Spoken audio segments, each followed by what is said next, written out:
Sunroof top, digging in the scene with the gangster lean and and we ain't coming down, see on my face that smile, see on my head that's crown, I'm on top of the world, top of the town, baby. I moved up the hood that had the church on the corner where I sit and talk shit all day cause I want it. And on top of that, wasn't none of y'all gonna do nothing but keep running your mouth and keep frontin'. Go ahead and say something, I'll wait. I ain't gonna wait too late, cause in a minute I'm escape. Cause there is no debate, no it's not an option. You gotta keep cock watch.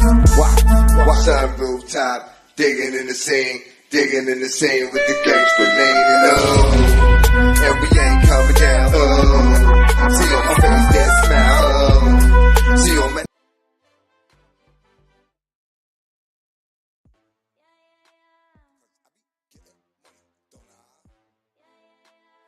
I'm from 140th and Lenox. I'm from NFL.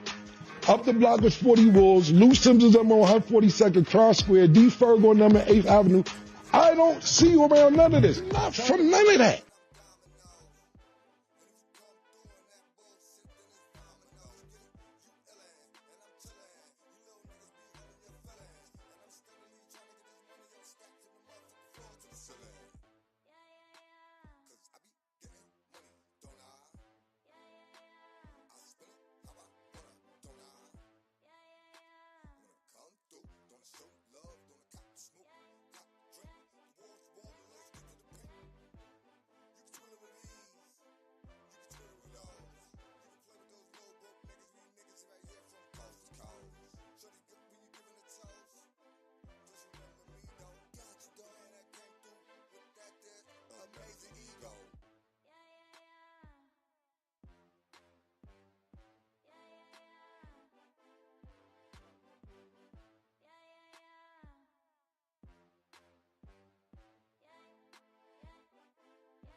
hustling. Cause I be getting money, don't I? I spend it how I wanna, don't I? When I come through, don't I show love, don't I cop the smoke, cop the drink. The war's warm, let's get to the paint. You can twiddle with these, you can twiddle with those. You can play with those low broke niggas, we niggas right here from coast to coast. Shorty good when you giving a toast. Just remember me though, got you though, and I came through.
a sex tape out there.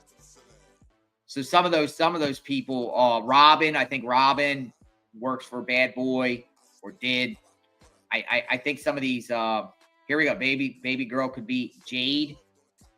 Is that Rami? Baby girl. They go so hardcore. They got baby girl slinging drugs. They got baby girl slinging drugs. Some really hardcore stuff, you know. One of the movies I enjoyed watching back in the day was New Jack City. I know y'all watched New Jack City. Nino Brown, the Carter, his inner circle, Nino Browns, you know, and then, you know, you're talking about crack cocaine, whatever like that. But I think this is like the New Jack City of freak-offs. And Diddy's like the mastermind. And it's like the Carter, right? Like the he's the Nino Brown of racketeering. Like the Nino Brown. Literally. Love New Jack City's a good, you know, it's a good movie. Good movie. Ice-T as a cop. Pookie, say no to drugs, or you might end up like how Pookie was. No, but that, you know, it just reminds me a lot about Diddy. You know, Diddy feeling like he's entitled and go get away with everything. It's just a mind boggled that Diddy has not been, like, we're at this stage in the mix. And he hadn't been indicted for years back. We're talking decade back, because he really could have got indicted in the mid-2000 teens with the stuff. Intercontinental Hotel at the time, the incident in 2016, that could have really opened up a can of worms of investigations into working. Now, when he stepped forward, it appears someone is coming right now affiliated with Diddy. Most likely Diddy's mom. Oh, that's her. She came. Hey, they didn't even face it. That was Diddy's mom. They didn't even move the camera today. Oh, come on, camera person. We wanted to see the mom. That was the mom. Could have sworn that looked like Janice Combs. Could have sworn that looked like Janice Combs. So it does appear that Janice, they didn't move the camera. Must be a new cameraman there. Camera person. But we do like the camera shots, though, of this case. Like to see who's out there. And I do think, though, towards the end, even with the, look, there's the Lucci, his name is Lucci Finney, the family friend. It looked like him, the one with the puff hat, puff shirt, free puff, puff daddy, Puffy, Diddy, Sean Diddy, lots of names. Bad boy. No kids, though. I don't see any kids coming into the mix. So we're going to get this party started very shortly. I'm just putting things together, seeing what's being said. I got all the feeds up that we're going to be using to get this continuous trial coverage underway. Last day. Oh, court is in session, according to NBC. A couple minutes ago, says court is in session. Marks the 28th day of trial. So we're back. We are back. Better than ever. We're back. Court is in session. All rise. Judges on the bench.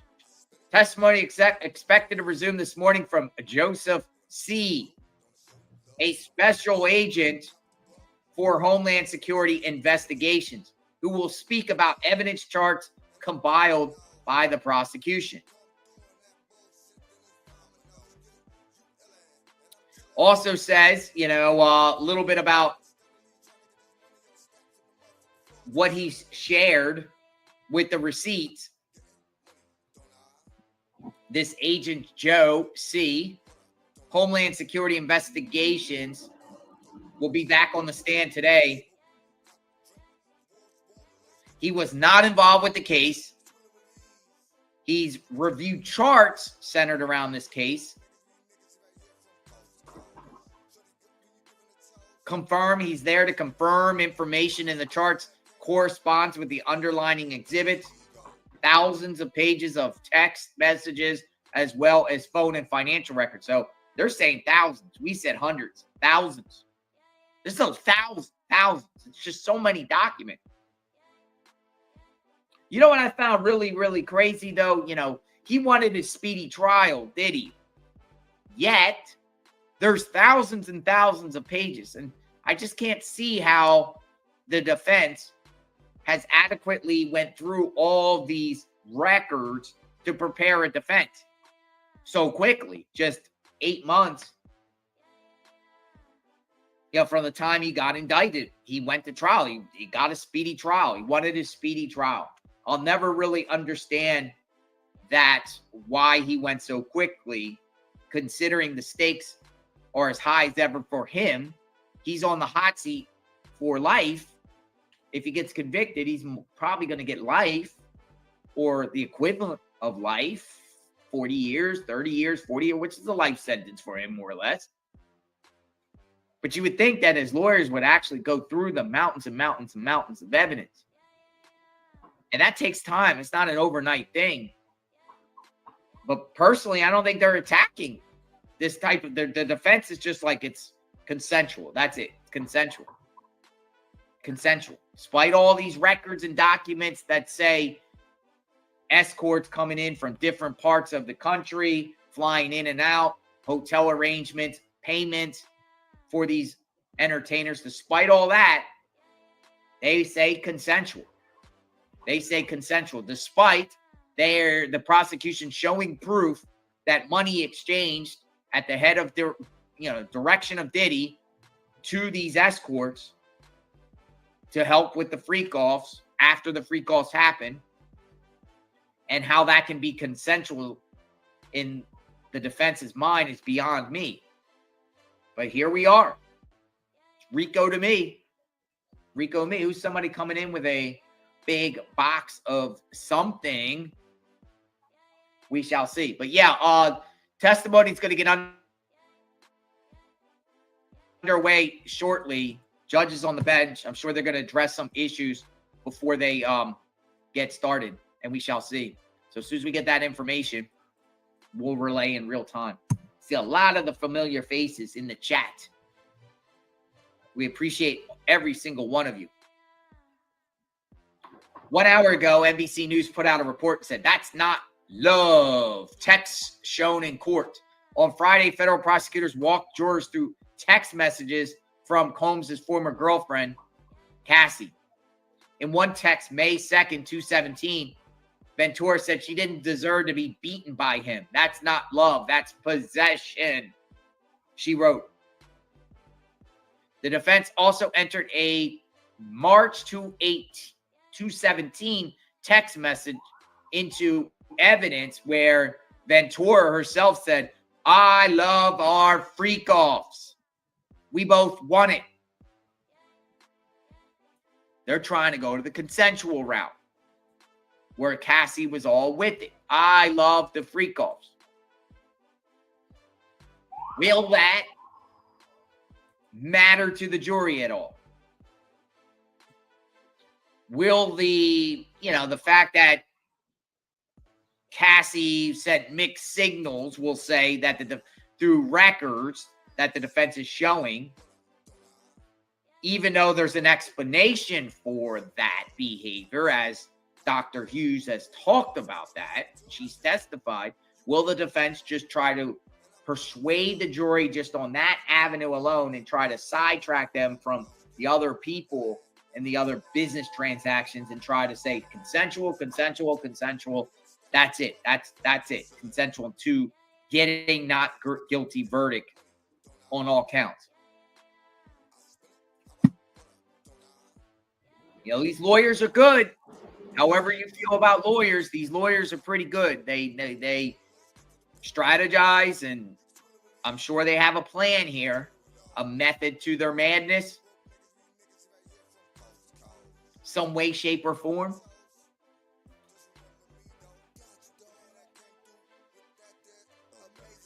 Moon Raven, thank you for the comment. Got your comment pinned on the screen there. Why didn't they ask Brandon who One Stop is? Well, if One Stop is not mentioned at all in this trial, it's safe to say that One Stop is going to be in an indictment down the line. There's no way One Stop could go unscathed unless One Stop is a cooperating witness here. I think every single name that has been mentioned in reference to crimes committed are facing criminal liability down the line. Prosecutors allege Combs used his employees for racketeering conspiracy. This is a report out by the Washington Post today. Now, as we wait to see what's discussed inside the courtroom, I just want to share this, just to remind the viewers. The government called for a broad array of witnesses to help build the case for their most sprawling charge against Combs, racketeering conspiracy, which carries a maximum sentence of life in prison. The prosecution alleges that Combs, protected and aided by staffers, conspired to commit and cover up crimes such as sex trafficking, kidnapping, arson, and bribery. Based on the testimony and evidence presented, prosecutors have suggested that Combs' chief of staff, KK, and his head of security, Damian D. Rock Butler, were heavily involved in this alleged enterprise. Neither KK or Butler have been publicly charged with any crimes. Publicly charged with any crimes. So there's either a sealed indictment with their names on it, even if they proffered and cooperate with the government, I can't see how those two could get absolutely immunity here. It's impossible. It's impossible to say. I mean, who knows? But I'm just saying, like, these people did actual crimes. The other ones that got immunity, the other low-hanging fruit of the staffers that got the immunity, there was like 5 people total in this trial, you know, including Jane Doe, who got immunity, not during this proceeding, but during the grand jury proceedings. I believe there's five people that testified in this case received immunity. Those ones, you know, those ones did crimes themselves, but I don't think the prosecution would have gone on to prosecute them even if they didn't get immunity. You know what I'm saying? GX or G8SOXO, defense strategy. Willing participants plus personal use. Repeat it over and over again in different ways until it feels like it outweighs the actual crimes and evidence presented. I like that comment, G8SOXO, because that's really the only strategy they have at this point, unless they want to actually attack the crimes, which they haven't done. They haven't done. Willing participants. That's what we got here. Willing participants. Willing participants. That's what they wanted the jury to think. Will it work? Former personal assistants with Combs said they would stock hotel rooms with lubricant snacks and illicit drugs for freak-offs, which the government argued required trafficking women who couldn't and didn't consent to these acts and paying male escorts to have sex. We are here, folks. Day 28. Judges on the bench. We're going to see what's being ironed out, and then we will fire it off. I am, you know, every witness is important, but I'm ready for the defense. I'm ready for the prosecution to end with Joseph. He's going to be crossed, of course. Probably do the same thing they did to the last witness, Penland, and say, you forgot to mention this or anything that's favorable towards Diddy or messages that were taken out of context or like certain things left out. I'm sure they'll do the same thing with this agent that they did with the last one. We shall see. Joseph C., Homeland Security, up. Up.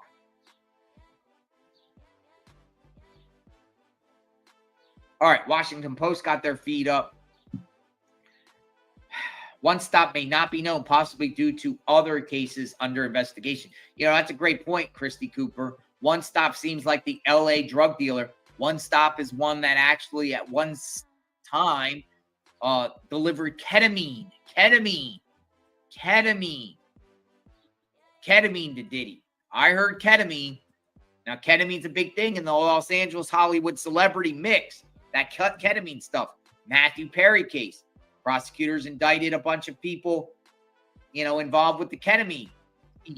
So one stop could be a ketamine kingpin somewhere, and one stop might be involved with other celebrities distributing ketamine, not just with Diddy, but others. One thing I noticed about One Stop is One Stop doesn't appear to be literally in Diddy's inner circle. It's just a drug dealer that Diddy uses. But, you know, we really never really heard testimony of saying, oh, well, One Stop is hanging out with us at the house, and One Stop is, you know, participating in the freak-offs and everything like that as far as setting up freak-offs or cleaning them up. We didn't really hear that. We've just heard that some of the people said reach out to One Stop to get the drugs. So One Stop could just be the drug dealer, like the LA person that, you know, can get the drugs for Diddy.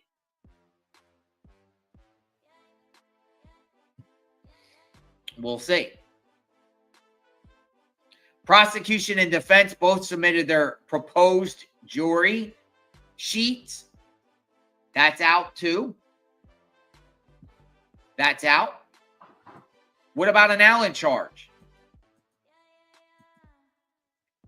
Is the defense going to just try to get the case dismissed before it gets in the hands of the jury? Combs and Shapiro. Our draft verdict form is based off the Art Chigos case, U.S. versus Bill Hwang, and the Ray case. So they're discussing stuff right now. We'll get more into what's being discussed.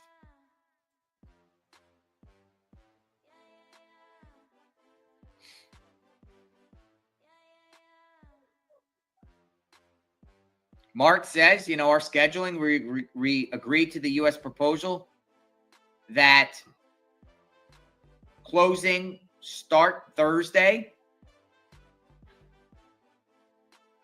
So here's another thing, folks. It appears that their summary witness today, Joseph, might go into tomorrow. Yes, our summary witness, we now believe, will go into tomorrow. Unfortunately for him, then we understand the defense case will consist of reading in some exhibits.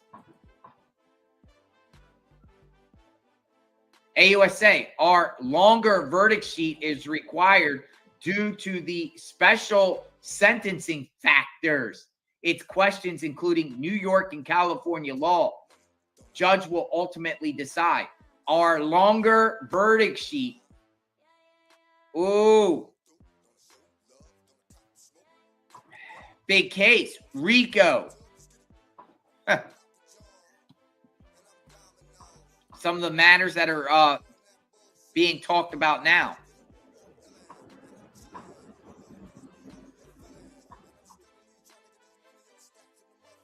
Good morning, good morning, good morning, everyone. Good afternoon, good evening.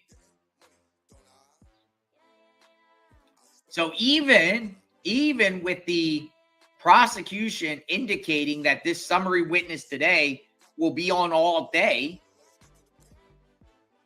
and possibly into tomorrow, the defense still insists that this stuff is closing up. Closing is going to be on Thursday.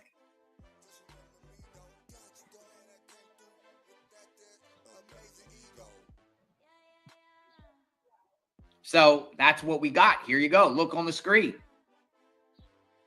Thursday. So if the prosecution's witness goes through tomorrow, go into tomorrow. You see it there. Go into tomorrow. Unfortunately for him, then we can understand the defense case will consist of reading in some exhibits. That means defense. Tomorrow, Tuesday, Wednesday, 2 days. Like they insisted, 2 days. 2 days.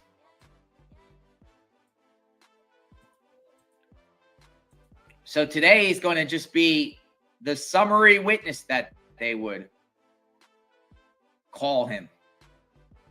Attorneys anticipate closing arguments would take place Thursday.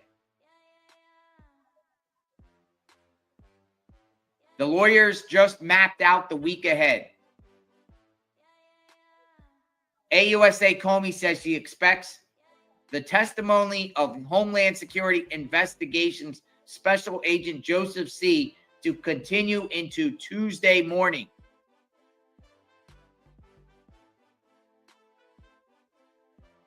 Whoa, whoa, whoa, whoa, whoa, whoa, whoa, whoa, whoa, whoa, whoa. Whoa, whoa, whoa, folks, I got some breaking news here. The defense is expected to rest by the end of the day tomorrow. What? After submitting some exhibits into evidence. The attorneys intend to meet for a charge conference Wednesday morning and closing arguments Thursday. Holy smokes. Folks. Yo, you know what they just said? Listen to this, folks. The agent today will be testifying into tomorrow. The defense just told the judge that they will rest tomorrow by the end of the day. Are you kidding me? They're only going for 1 day or half a day. Are you kidding me? Are you kidding me? They want to submit exhibits and evidence. So that is crazy. They're not even, the defense is not even bringing anyone on Wednesday. They're resting. Mark told the judge this morning, according to this report here, that they will be done by the end of the day tomorrow. The defense. Holy smokes. Yeah, time to make a deal. Are you kidding me? Are you kidding me? Does that feel, and you know, there's a lot of, just Google around why the defense doesn't bring on any witnesses, you know, and things people say their strategy to that because they feel like the prosecution didn't present their case. That's one. This is insane. This is insane. Folks, they're only going to bring a couple people on. Literally, I think they're going to bring like 3 people on. All rise. We're in session, folks. We are in session. Day 28 starts today. Only 1 day, not even 1 day, a half a day. Less than a day. Yeah, they mean, I mean, literally, we could have a verdict Thursday. I mean, listen, we're on 28 days. Prosecution brings on pretty much 28 days, over 30 witnesses, and the defense for weeks. We've been here for weeks, and the defense, they're gonna rest in a half a day. What? Unbelievable. The jury's in. All rise. Judge says to the jurors, thank you for braving the heat. Getting hot in here. Welcome back. Agent C, you are still under oath. And here we go. Right off the rip. AUSA, I would like to enter sealed exhibits. Please turn off the public screens. More secrecy. Dun, dun, dun. All right. So right off the rip, more secrecy. Sealed exhibits. This is crazy. This is absolutely crazy.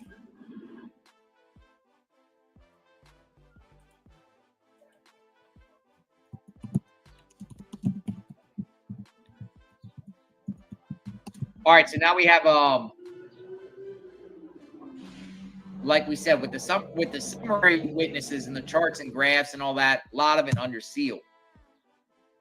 A lot of it they don't want us to see.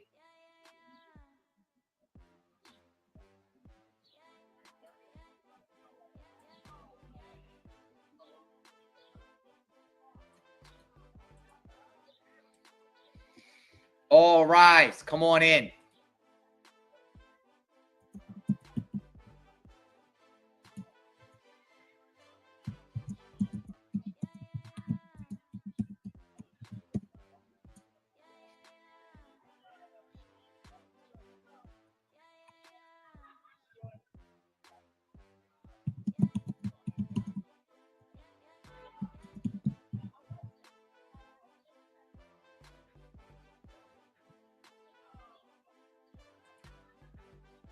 I would like to enter sealed exhibits. Please turn off the public screens.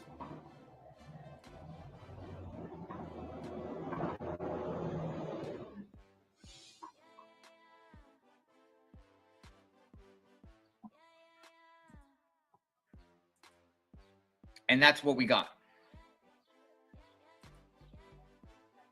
So we shall see what is being said once the stuff comes out. AUSA, this flights, Agent Joseph C. to and from Las Vegas to Van Nuys. He pronounces it Van Nuys. Paul Arthur on the flight. Paul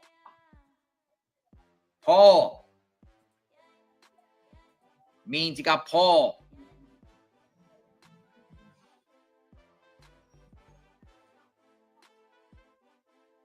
And these messages, Joseph, Puff, KK, and someone named Anika. Anika, anyone know who Anika is?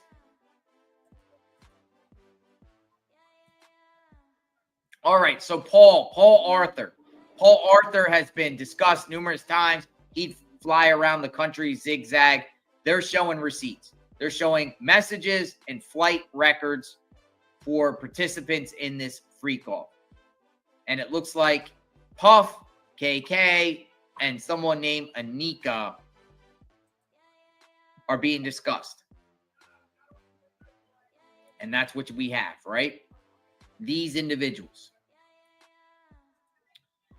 showing a RICO sex trafficking conspiracy correspondence with the people.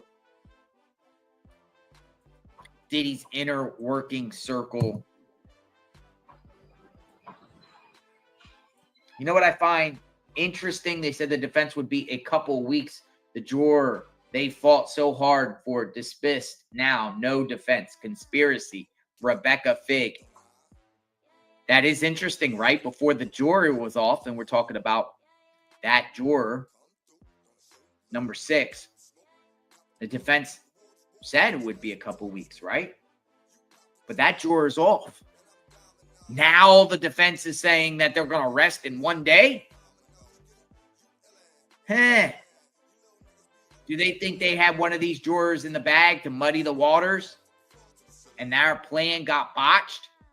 Now their whole strategy's gone? They did say it was going to take weeks. They did say it. So why the sudden shift and change, Attorney Mark? Why do you now say that you're going to be done? Just a couple witnesses. Suddenly after that juror that they were so gun-ho with keeping on the stand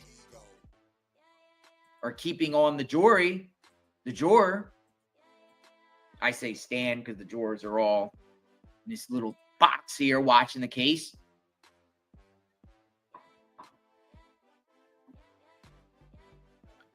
The way I just read it, too, I will say, What if they don't bring any witnesses and they just do what they say here? Kind of what they're saying, that the defense is expected to rest by the end of Tuesday after submitting some exhibits into evidence. Has the strategy shifted where they're not even going to bring any witnesses and just submit some exhibits into evidence and that's it? It's kind of what, now that I'm reading back, they might not even bring on anyone tomorrow, the defense. Why would they do that? Well, one, do they feel like the prosecution didn't prove a case, or are they going ineffective assistance of counsel for appeal? That's a very interesting strategy they got going on here. Things have changed. Things have dramatically changed over the weekend.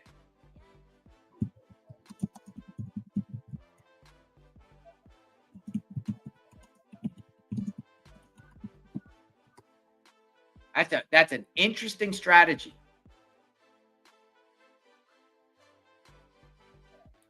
A defense attorney might choose not to call any witnesses, even if they have them, because the burden of proof lies with the prosecution, not the defense. The defense doesn't have to prove their client's innocence. Instead, they aim to show reasonable doubt about the prosecution's case. Calling witnesses can sometimes backfire, potentially strengthening the prosecution's case or damaging the defendant's credibility.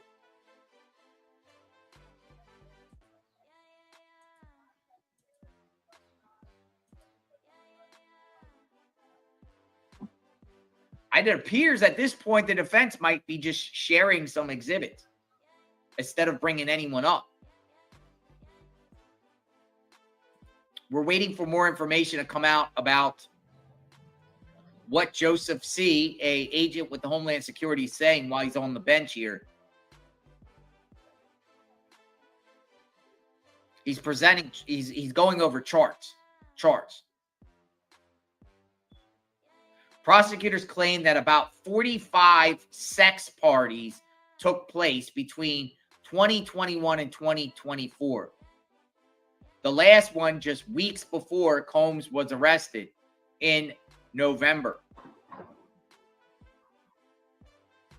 The chart only included freak-offs that prosecutors were able to corroborate with multiple records.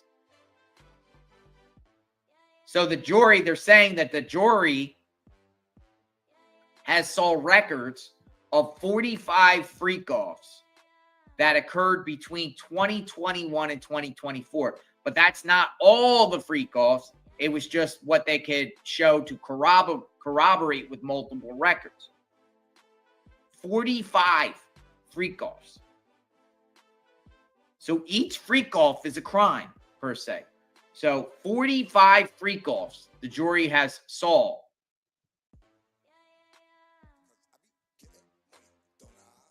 Rebecca goes on to say they fought to the death for that one juror, and now nothing. Yeah, it just seems like once that juror was off, the defense stopped putting up a defense. Right? No, we have. At the beginning of this trial, we've heard. Now, in fairness, the prosecution also, had more people on too, and Gina's gone. Chef Atkinson not there. Others have not shown. But the defense has clearly said they're going to need some weeks. I've heard it. We've talked about it. And now you got the juror issue. Their so-called juror that they wanted, juror number 6, gone. And now the defense witnesses have dwindled down to nothing. Nothing. There's no more. Like, where are they at? Where are they at? And now you're not even going to put on a defense? Are you kidding me?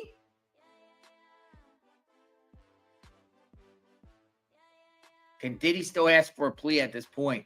I mean, I'm sure he can. He's not going to. He's going down.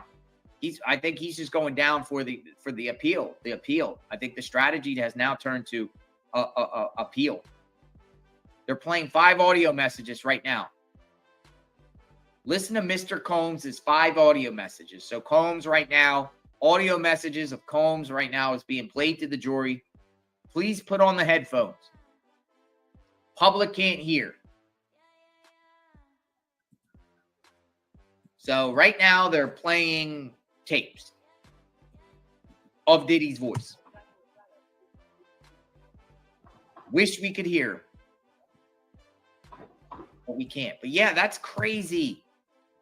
Things have dramatically changed, folks.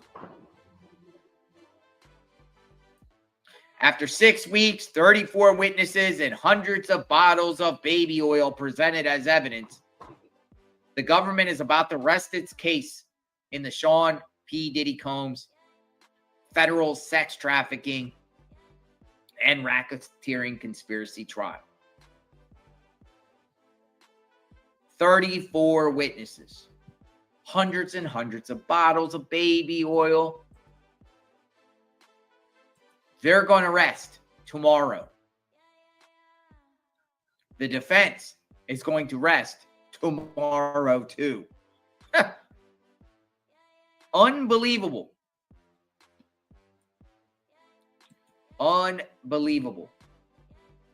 All right, so yeah, they're listening to 5 messages. We're waiting to see what could be said here. We get any other names.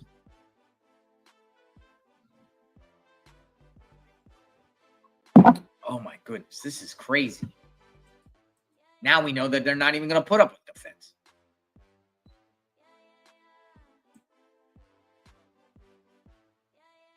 Not calling any witnesses could be a strategic decision if the prosecution's case is weak or inconsistent. The defense might decide to focus on discrediting the prosecution's witnesses as end evidence rather than presenting their own. I'll read that again. This might be a strategic decision on the defense's part, not bringing any witnesses or limited witnesses. I don't even think 2 are coming on at this point. The way I just saw it, they're just going to put some exhibits and that's it. That's their defense. Well, we shall see. Not calling witnesses can be a strategic decision.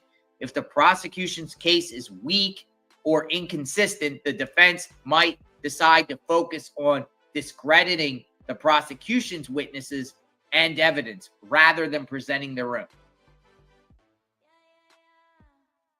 So, consensual, this consent,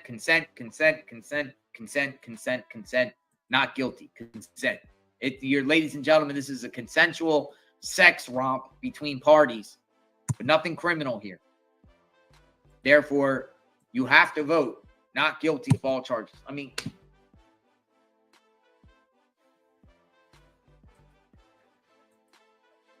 they're going to try to say some of the witnesses are liars. All right, so this is we got Combs being played in court. His voice being played in court. In the meantime, I'm just refreshing screens to see what pops up. See what's being said. Good morning, everyone. Good afternoon. I mean, this is a very risky strategy on the defense. You know, some people say, well, why isn't Diddy up on the stand? Well, Diddy's cross would have been brutal. There's no way Diddy would have been brought on that stand, but no way. What's this? Got another exhibit. GX1406, page 1. Were there explicit videos cited in this chart? What do they show? Sexually explicit videos. Is there a woman in one of them? Jane. I also recognized Cabral, Sly from Atlanta, and Sean Combs. And were there other men? Yes. All right. So the agent is in possession. The agent has videos, sexually explicit videos of Jane, Sean Combs, and Cabral, a.k.a. Sly. So there's more evidence the jury's seeing. in exhibits, videos to prove what Jane said it was true in reference to her having freak-offs with Sly, Combs, and then they're also saying other men. Don, probably, Paul, Anton, and there's others, right? There's others. There's other names that have been mentioned. So it's just corroboration time. That's what it is. It's corroboration time. This is oh, who's coming? They're moving the screen. Hey! Hey! What's going on here?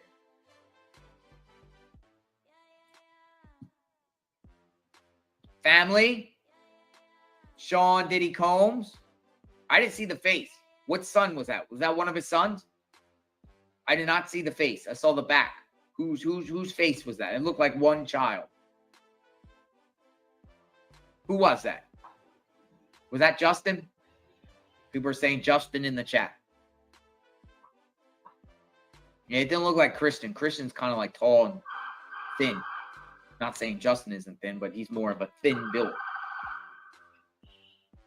All right. So he didn't look like he was very happy when he was walking in. He didn't look like he was strutting along.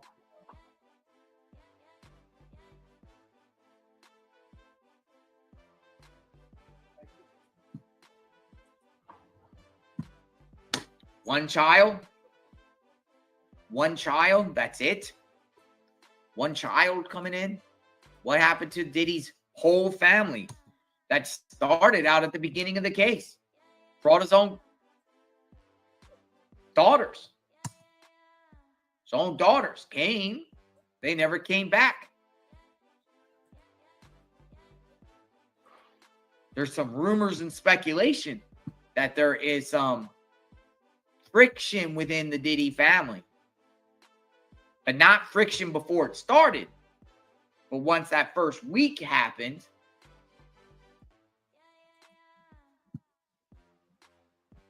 not a unified front. And some of the family members probably couldn't stomach this.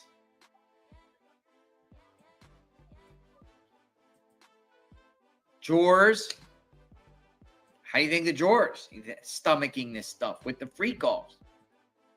I mean, jurors don't get paid very much at all. They don't get really nothing to be here. And you think jurors, they get very little, like little money. Some of them, little tiny money. But they're losing out. You really think they would want to just sit on a bench for 7 weeks and watch freak-off videos and listen to all this?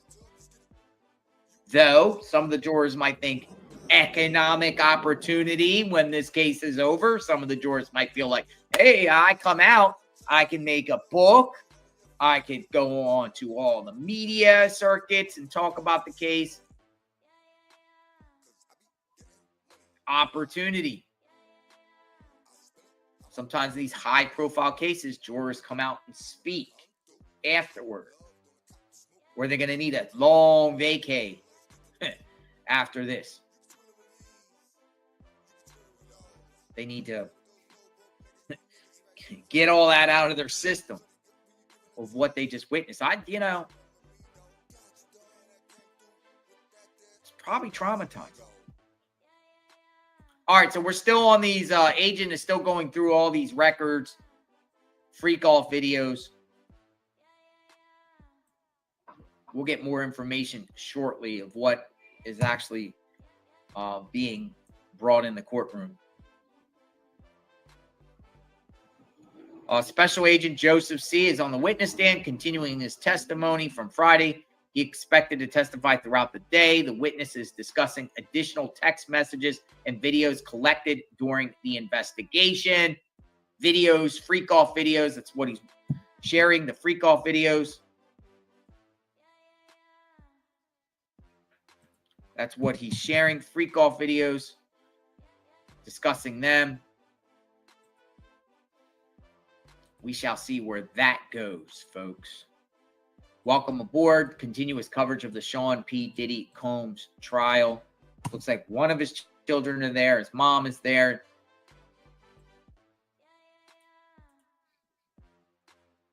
Yeah, that's pretty crazy, folks, if you think about it. It's really no defense. I can't emphasize how crazy that is, that the prosecution would lay out all this stuff, and you would think the jury would at least want to hear from Diddy's side. Give us an explanation on this. Give us, say something, say brings people on, say something. What happened to those other witnesses that they were going to bring up? They're not going to bring them up now?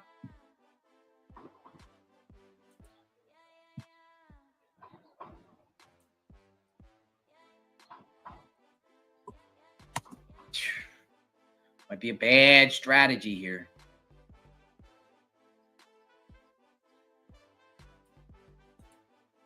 So we're not resting today. We are resting tomorrow.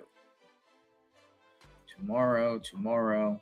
The jury is about to see explicit videos that were collected during the investigation. The clips are not being played for the gallery due to the ruling from the judge earlier in the trial to protect the privacy of those involved. All right, so Washington Post, more freak off videos being played for the jury right now.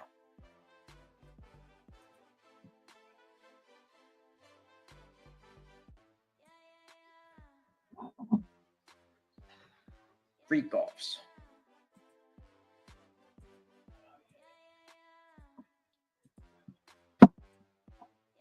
I think once this case is over, too, depositions and different things in reference to Diddy, civil suits will be put out there, too. Possibly. Here's ABC News.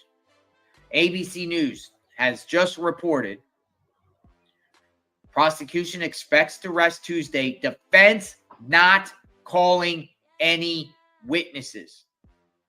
I will repeat, the defense not calling any witnesses. The defense has told the judge this morning that it plans to rest its case without calling any witnesses. Holy smokes. Now it's been confirmed now. We're trying to decipher it through. Only submitting some evidence, exhibits. Huh. You got to be kidding me.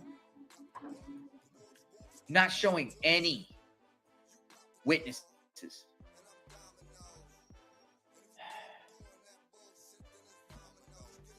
Whoa. It's a big deal, folks. Doesn't get any bigger than that. We're still, I guess the jury right now is still watching these freak off videos. Yo, you're not going to call any. And the defense thinks they can appeal and have this case reversed when they're not even bringing anyone on.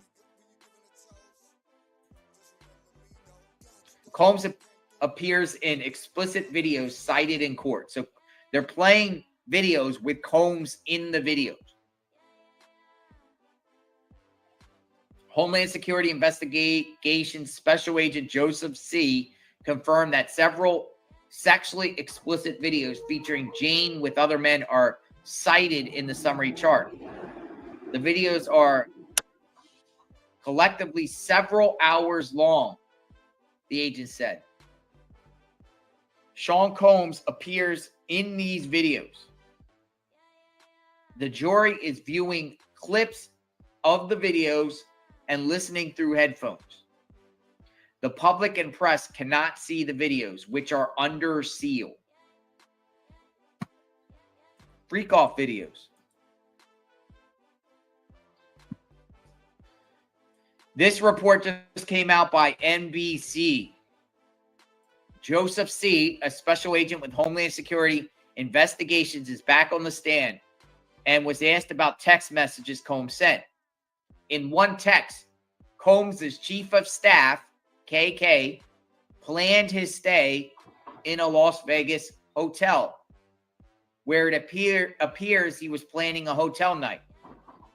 She texted saying she had a room at the Waldorf Astoria in Las Vegas. That's a new hotel. Putting Plan B in his nightstand.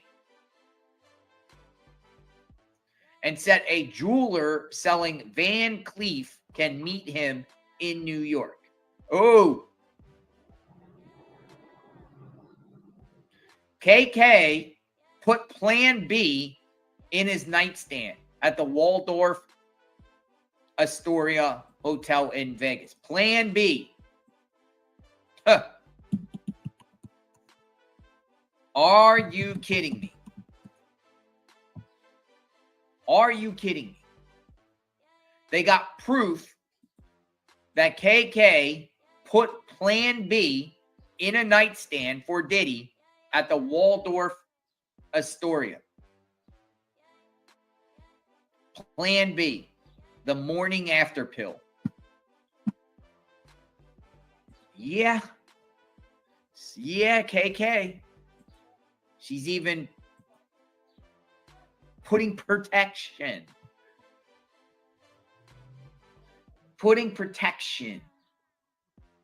on a nightstand. Unbelievable for a freak off to happen. Let's play some videos with attorney screens off.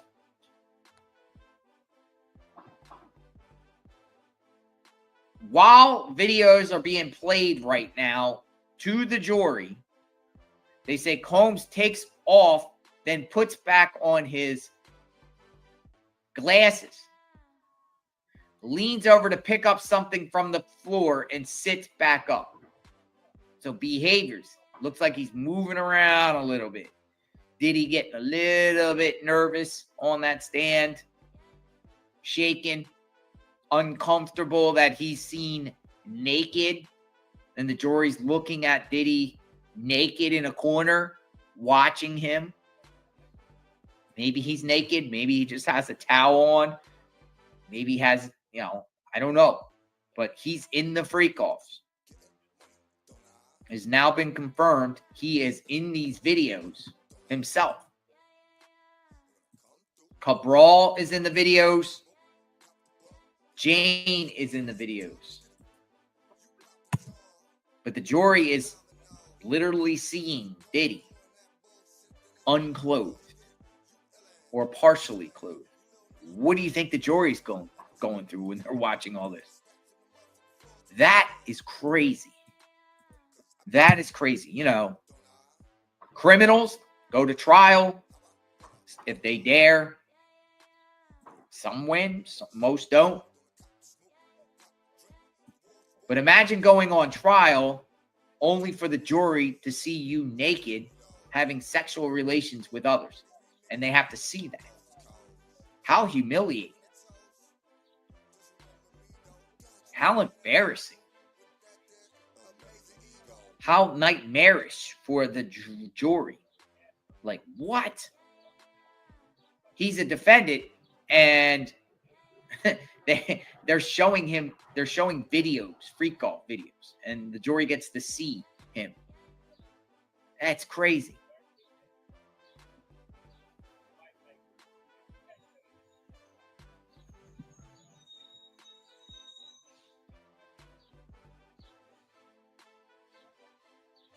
The charge conference scheduled the day before. So Wednesday will be a charge conference.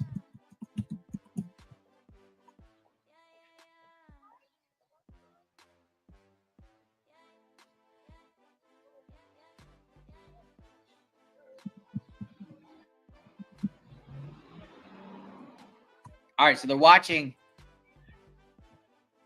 Diddy can't see the videos as they play in court. Last week, he watched them in a holding cell before court started, and Daily Mail said he was seen licking his lips when he walked into court. What? What?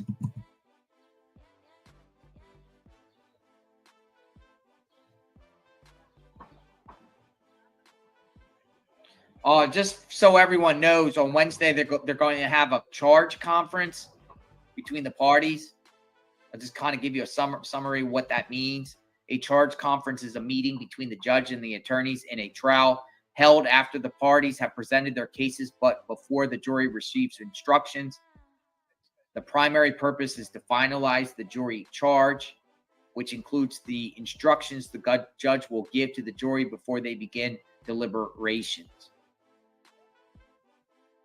So it appears like this charge conference is going to be happening on Wednesday. Just to give everyone a heads up. Magnolia says, wish I was joking, but not. Why would Diddy, like, lick his lips after seeing a freak-off video? Is he getting off to it? Is it giving him flashback? Is that going to be the last freak-offs or the porn he sees before he goes to prison for the rest of his life? He goes, that's the last video I'll ever see. Diddy can't see them in the courtroom because any screen he'd have could be seen by the gallery. So if videos are going to be played, he watches them in the holding cell before court. He licked his lips. Yo, that's gross. He licked his lips. That's coming from news reports. I don't think they'd be lying. That's crazy.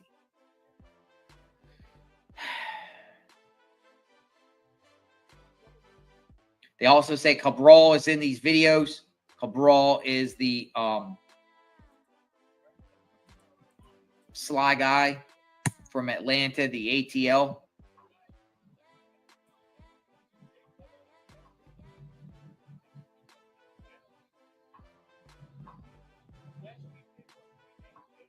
He licked his lips and rubbed his hands together to be accurate.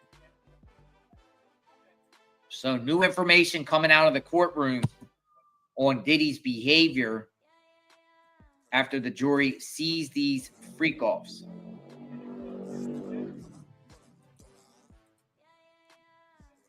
Crazy.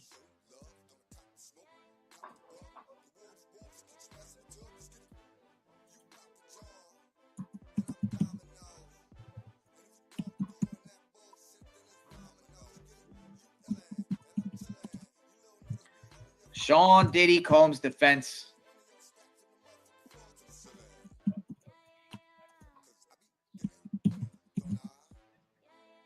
will not present any witnesses.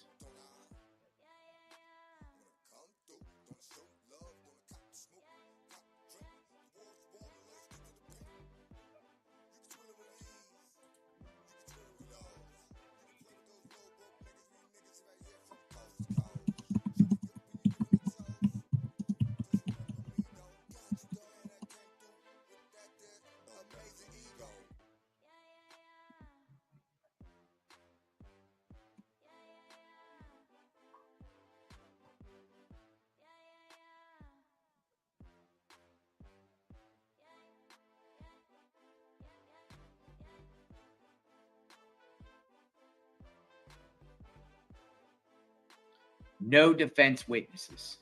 Licking your lips at freak-offs.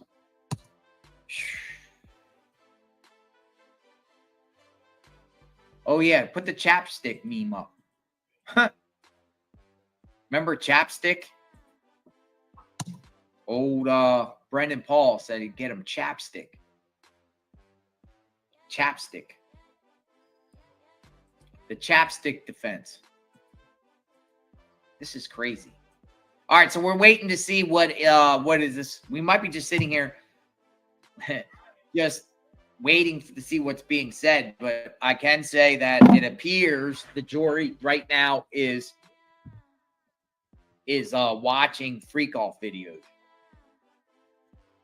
So they're all watching. Now, I don't know if they're going to watch hours and hours. It could, I mean, this guy's going to be on all day, so he's gonna say more things, but I also feel like a lot of things are gonna just be shared to the jury.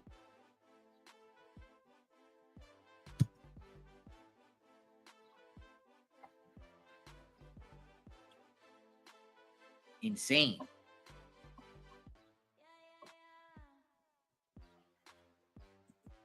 I think that's a really bad strategy. Not bringing on anyone. What happened to wait a second. Things have all changed. What happened to these two employees that they insisted just as early as last week that they were going to bring up on the stand? Vashta Wilson and Stephen Lynn. What happened to the defense witness Alexander Barday? What happened to the paralegal that works in attorney Mark, his office? What happened to the paralegal? Why aren't they testifying?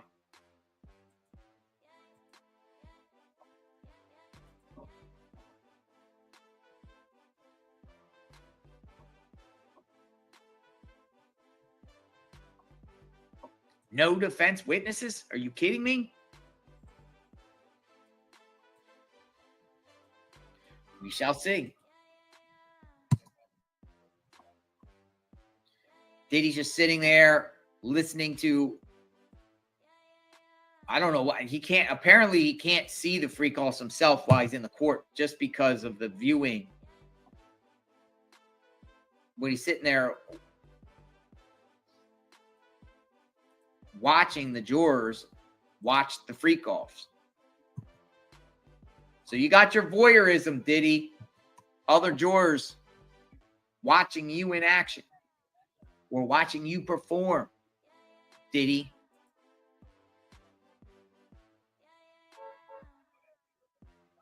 Now, Fox News puts out an interesting article that they just put out a little bit ago, and it says, missing witnesses and lingering questions plague prosecution as Diddy trial nears conclusion.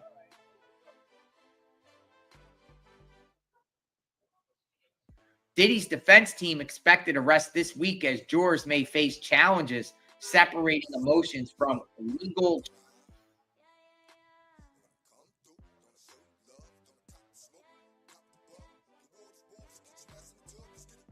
Despite the trial coming to a close, former federal prosecutor Nima Ramani admitted that lingering questions remain with the case, including questions about missing key witnesses. She goes on to say, what happened to Gina, who was victim number 3 in the indictment? The government said they were unable to get a hold of her, and she did not testify.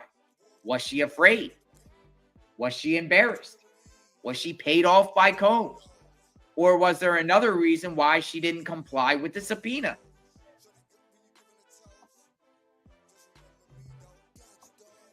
Was she paid off? Regardless, it was a mistake by the prosecution to list her as a victim when they did not have assurances that she would appear. They're saying that this prosecutor, former federal prosecutor, says that could be a mistake. They should have known Combs has the resources to threaten or pay witnesses not to testify and have planned accordingly. Now, there has been no allegations in court that Diddy threatened or paid witnesses not to testify. Prosecution also wonders why Diddy's chief of staff, KK, wasn't called to testify. Brendan Paul testified that KK basically ran the enterprise.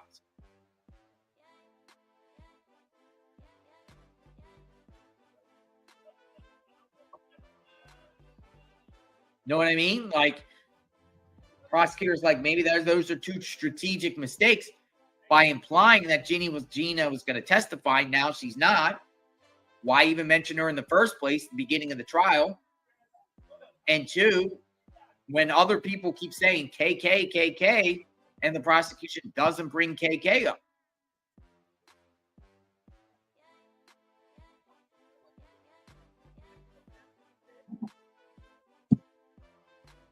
When you hear about the horrible actions of P. Diddy, not only here, but then you see the actions on video. At some point, the jury will be told, okay, perhaps that it was that was just domestic violence. But that's not really what this is about. It's about something bigger. The idea that the jurors will be able to separate that in their mind is highly unlikely, even though they will be told to.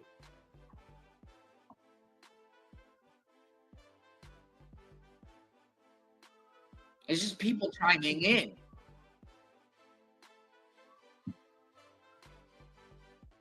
He should have exposed the higher-ups and just called out Clive Davis and the puppet masters. We all know in the industry what's going on here. Thank you for the comment. Black oil to soil. Clive Davis, his name has been floated around, and others. What's going on here? All right, so NBC now says 50 explicit video files made just before Christmas of 2021. This report that's out now says federal agents discovered 50 explicit video files in Combs's possession that were created from December 17th to the 21st in 2021. The jury was shown 2 of these video files. Combs looked around the room as the videos were played in court rather than at the monitor showing the footage in front of him. At the same time, Diddy's defense attorney, Nicole Westmoreland, and Combs's mom, Janice, focused on the jury's reactions to the graphic videos. Oh, Mama Combs. Jury watching. Mama Combs and Westmoreland.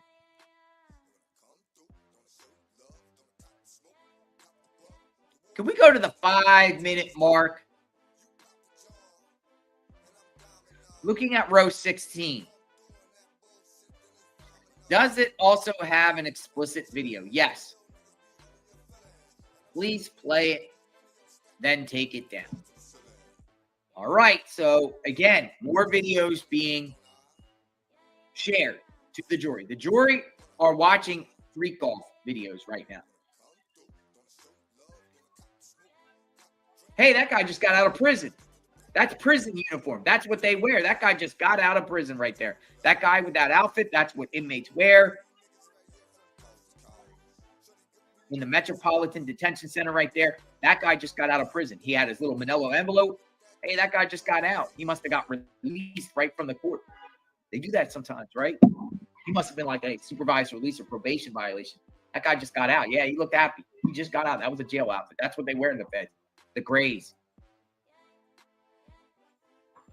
You can buy it. I mean, they also give you jailhouse outfits, but you can wear those grays. You can buy those grays. So a lot of people on the block, they wear the grays all day. They just wear gray sweatpants. So when you're on the block, you don't have to wear your uniform. Maybe during the daytime, during the week you do, and weekends and after hours, you can just walk around in sweats. Or he could have got released from a prison there, but that guy just got out. Fresh out of jail. Fresh out of the feds. When I say probation, pretty doubtful that he had probation. Feds don't give probation. Well, they do, but they don't. The chances of anyone just getting probation right out the rip instead of prison time is literally slim to none.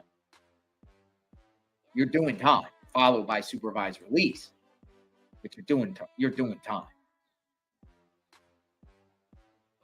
What prison do you think Diddy will go to if convicted? Unless he has health issues, I think he's going to ADX Florence, Colorado. I think he's going to ADX.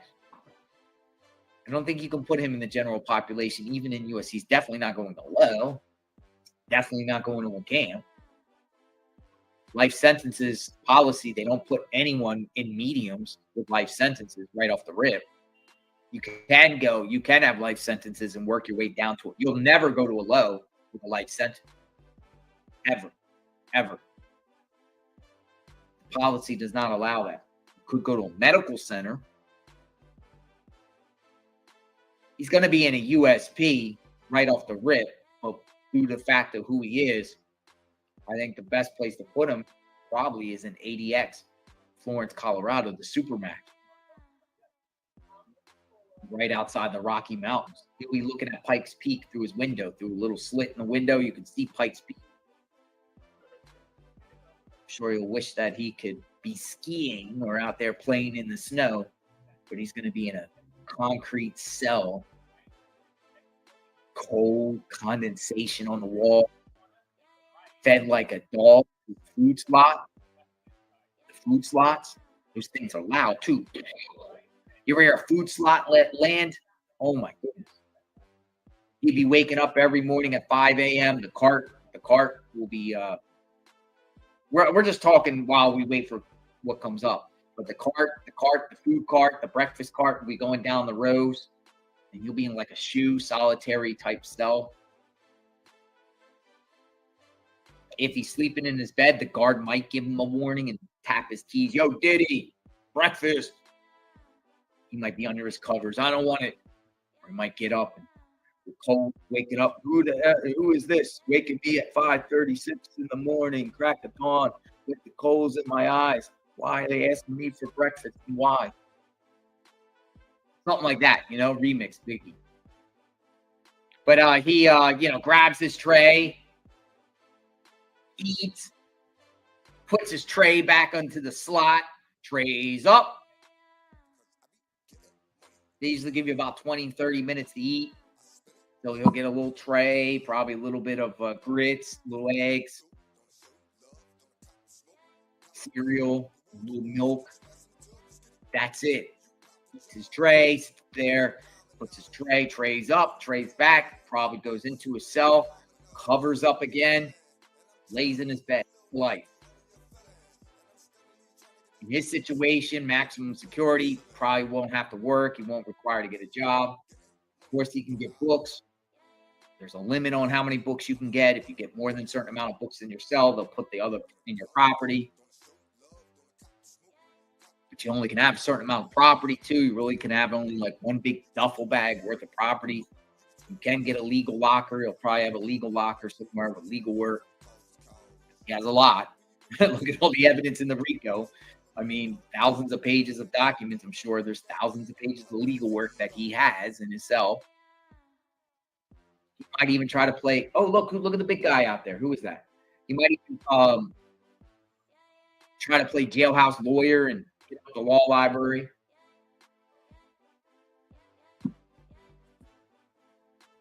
Right?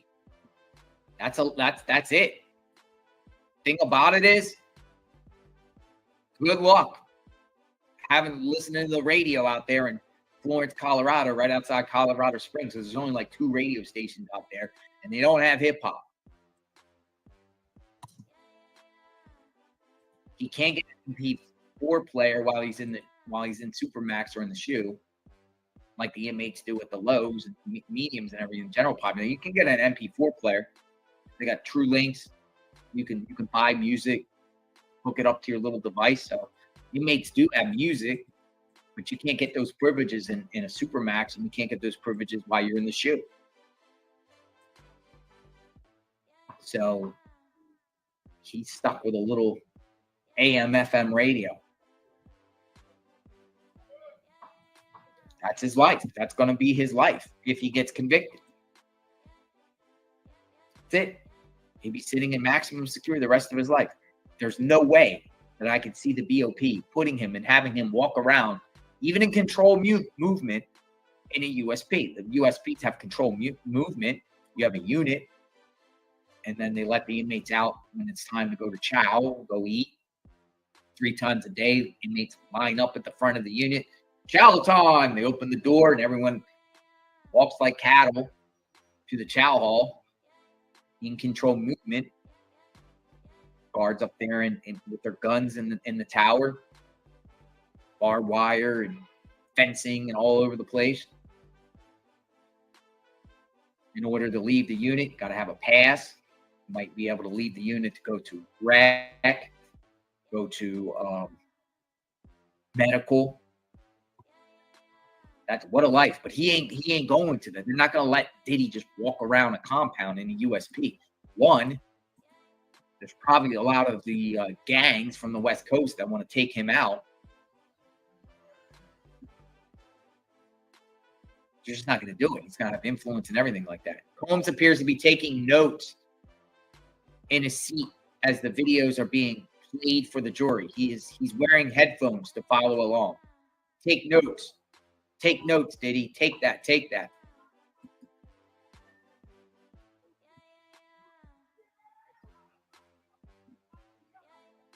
So we got this up on the screen. This is the last 6:23. We got somebody else out there. Somebody else out there interacting with the marshals. Marshals run the show at the courthouse. Don't play with the marshals either. Don't play with the marshals being transported either. I could tell you crazy stories on Con Air. I don't know if you ever heard of Con Air. All right, so this went away. So we'll put up another, here we go. Got a new backdrop. Diddy in court. Con Air is crazy in the feds. So if Diddy wanted to go, well, if Diddy gets transported anywhere, he might go on Con Air. He would probably get his own special. See, high-profile inmates get their own special, like wherever prison he gets designated to by the BLP. So let me also share some things there. And I know we're jumping ahead.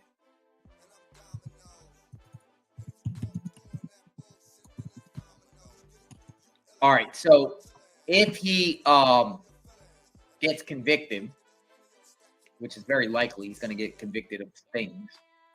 It's not like a in state court, county court, where sometimes you get sentenced that same day. That's not happening. So if he gets convicted of anything, the judge is going to push out sentencing for about 90 days, maybe 120 days out. So if we're talking about the end of this month, a verdict comes in July, August, September, October. I would say sometime between some late September, early October, mid-October, he'll get sentenced. So it's about 2 months, 4 months out, up to 4 months. Now it can be extended if the prosecution or the defense just needs more time or whatever. Plus they have to argue about the point number, but it's a PSI. And I've said this before to the viewers, but in case people don't really understand the process, judge will order a pre-sentence investigation. Now, his defense can waive it, highly unlikely.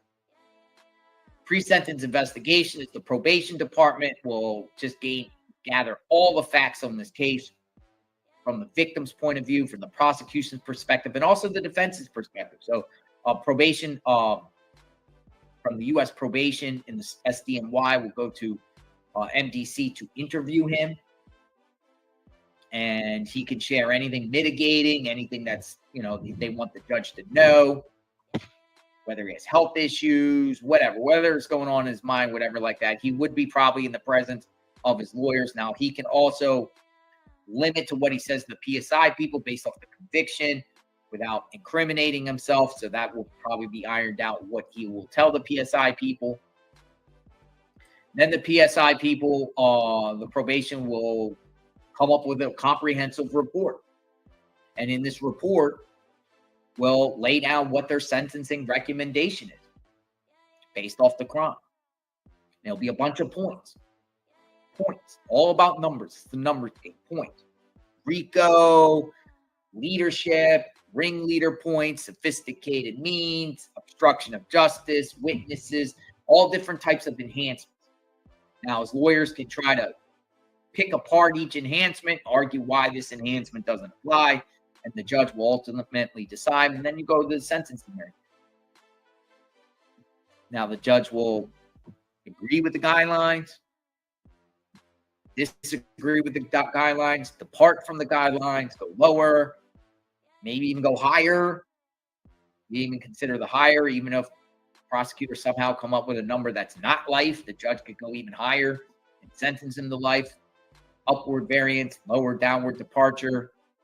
Judge would have to explain why they're going outside the guidelines by policy. And he gets sentenced, but it's not an overnight thing from the time of his conviction.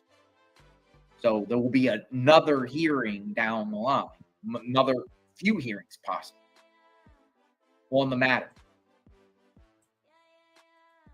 So I'm thinking October.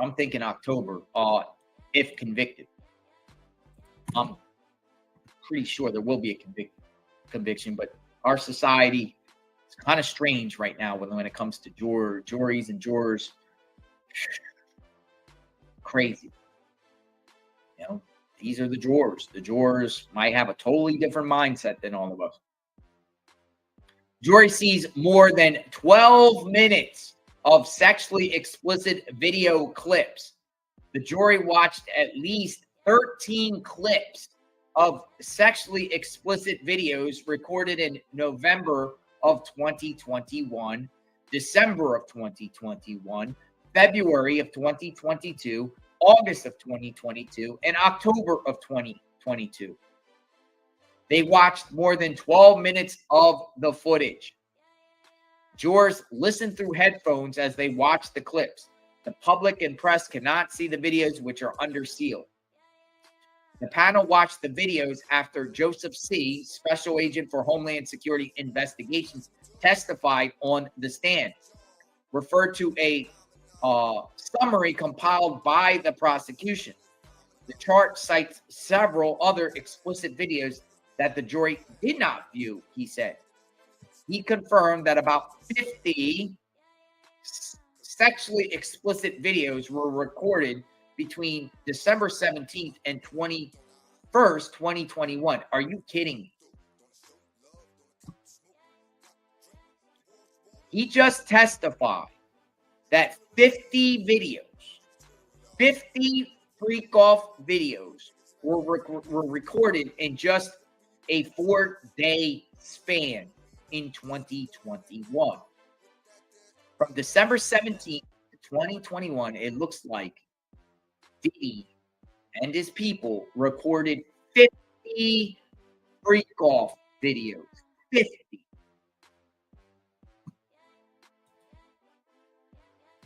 Crazy. In 4 days. 50 freak-off videos. Or it could have been the same freak-offs and just stop, record. I don't know. The point is, in a 4-day span, there were 50 videos right before Christmas.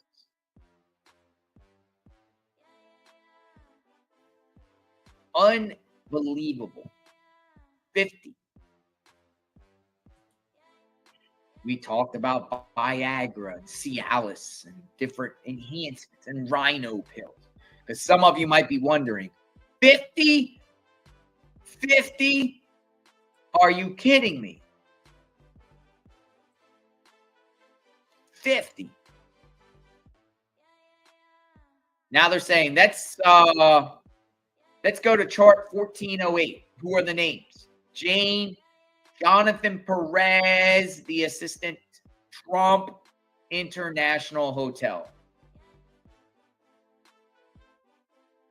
What is the address listed? 1 Central Park West in Manhattan. They're saying, what room number for 7Y120? Is that the Trump Hotel? Room number 0508. 0508.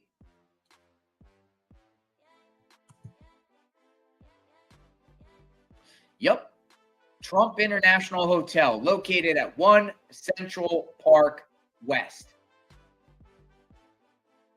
So they're discussing a freak off that appears to have happened at the Trump Hotel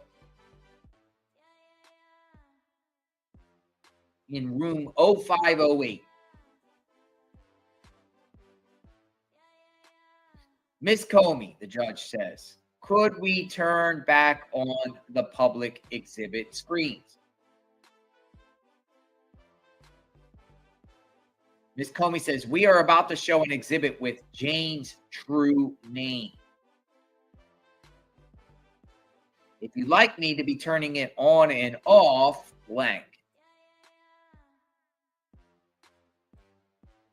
The judge is like asking, could we turn back on the public exhibit screens? Maybe the judge is like, yo, this stuff needs to be, some of this stuff needs to be public. I think the judge just called the prosecutor out by saying, why does all this have to be sealed? Or why can't the public see this? So maybe the judge is like, yo, this is a little bit too much secrecy going on here. I understand maybe some freak off videos should be sealed, certain things, but are you going to just seal everything from the public? Maybe the judge realizes that might help Diddy's defense on appeal down the line by saying, we had a secret hearing.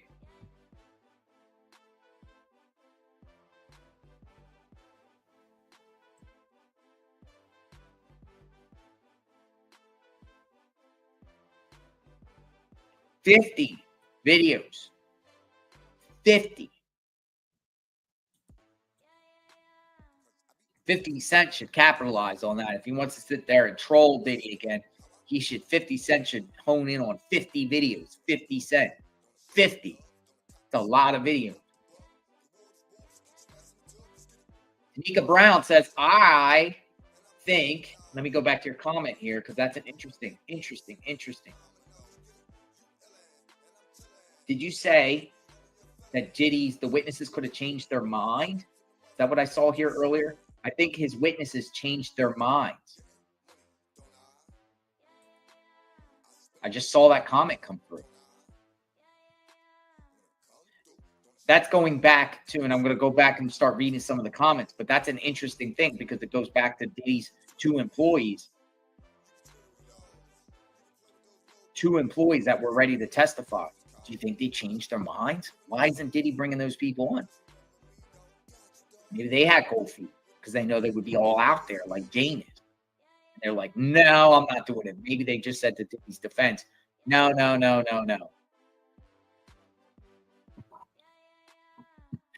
Thank you for the comment.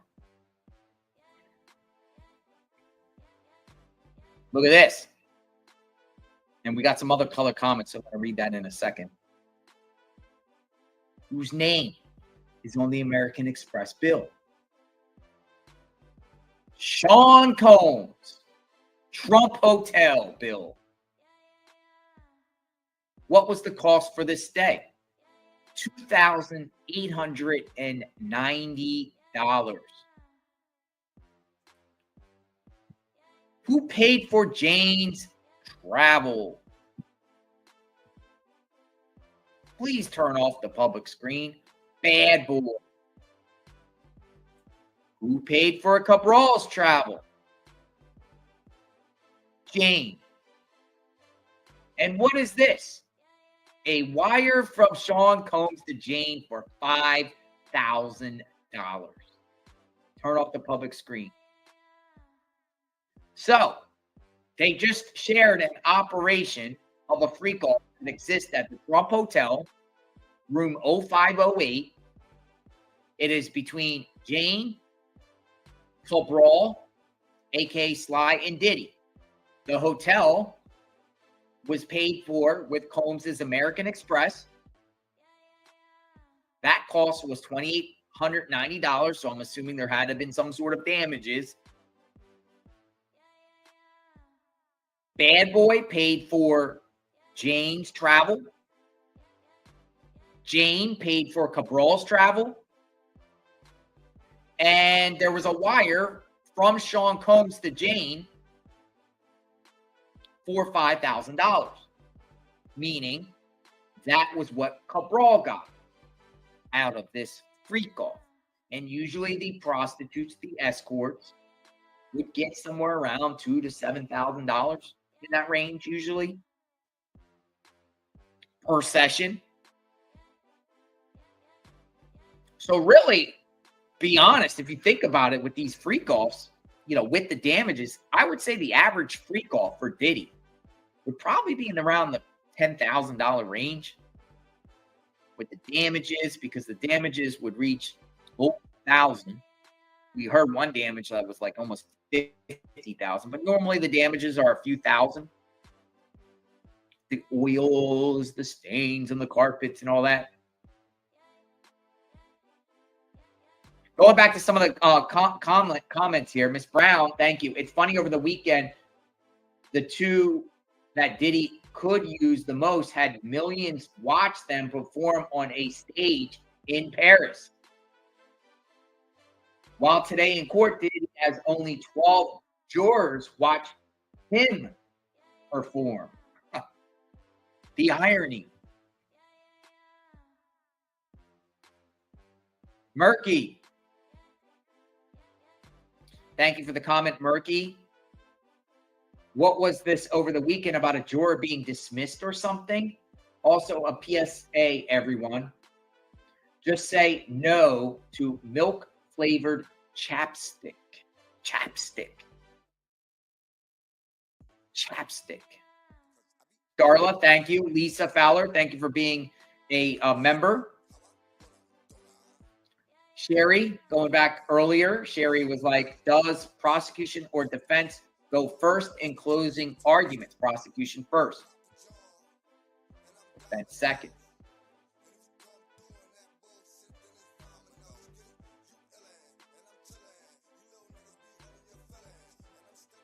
Folks, these freak offs are expensive.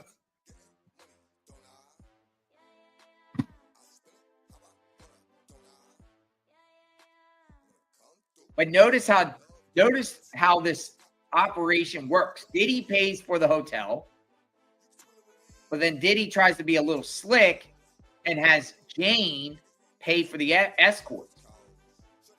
He thinks he's slick. He pays for the hotels for these people to come, but he wires the money to Jane, which then Jane pays for the escorts. But he pays for that. He just has it done through Jane. That's a pattern that he does a lot.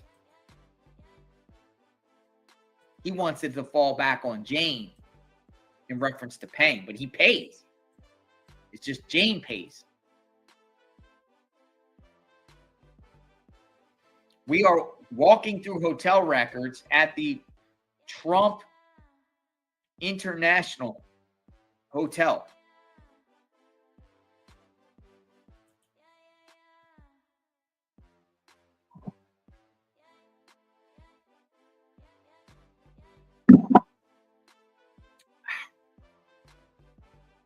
Jane paid for the travel of Cabral. Now, do you think the defense will try to say, well, Jane's the one that paid for this stuff, therefore it's Jane. It's Jane that did all this.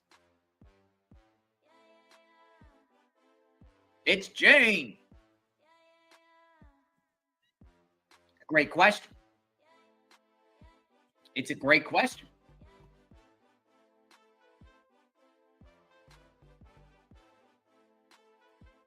Freak off is being discussed at the Trump Hotel.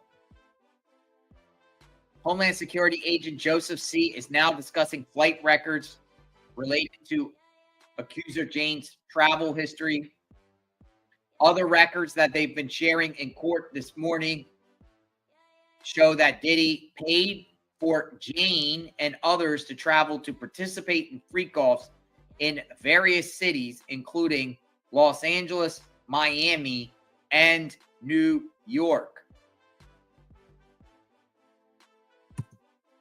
Cities.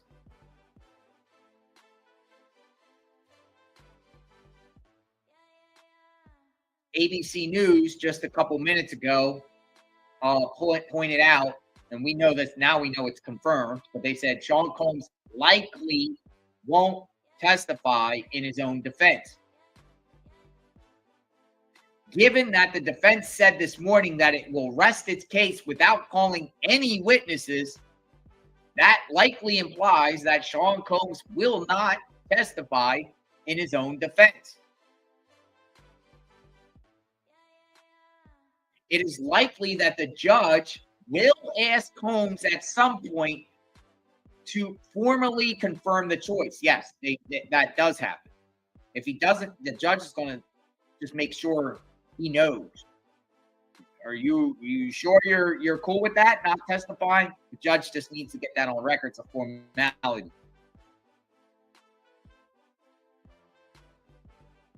Ooh, we got Robin Hill. Robin Hill. It's another name that's been floating around when it comes to finances.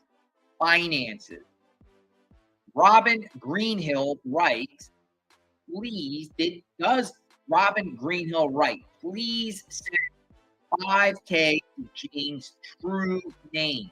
Yes.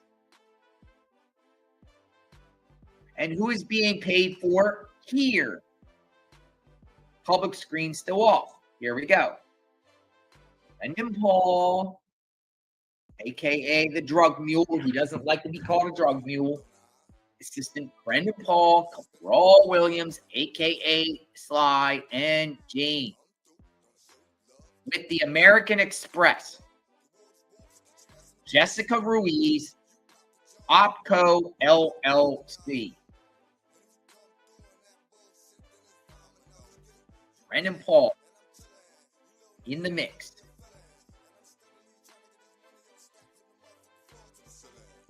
Robin Greenhill is another one that I feel could be charged down the line with them, or at least testify against KK in that upcoming case, which I feel like it's going to be unsealed. Maybe as early as Friday. If we get a verdict here, we could have some other cases unsealed. Or soon. Or maybe a grand jury convening on KK, Robin, Sly, D-Rock, Ruben, Paulie, Fahim. The jury at the Combs trial is now seeing sexually explicit videos, charts, and graphs, and travel records. Special agent on the stand.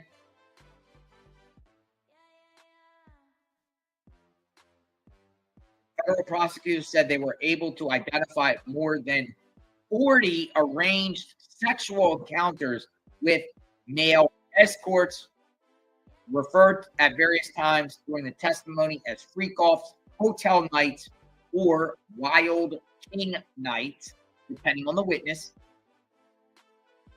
And these 40 arranged sexual encounters allegedly took place between 2021 and 2024, including one prosecutors say happened just weeks before Combs' arrest in September of 2024. Combs has maintained all these were consensual. The jury is being shown video excerpts along with travel records, hotel invoices, and money transfers collected during the investigation.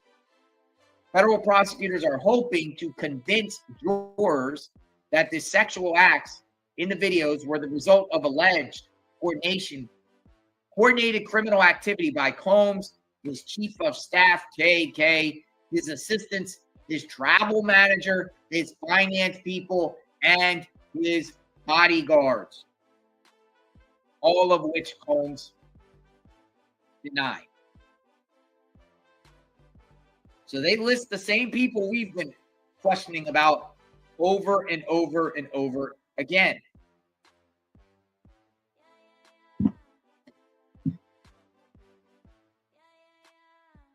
These inner working people that we want to know what's going to happen to them. How come the ones that are not charged, but clearly are co-conspirators, agents, co-defendants, They're not charged.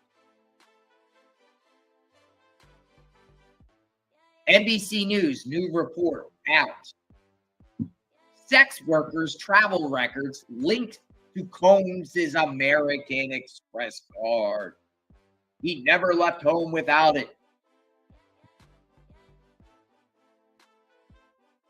Jurors were shown flight and hotel records for Cabral, a sex worker mentioned frequently in this trial, whose travels appeared to be paid for by Combs. Prosecutors show that Cabral stayed at the Trump International Hotel and Tower in September of 2023 after arriving on an Atlanta to Newark flight.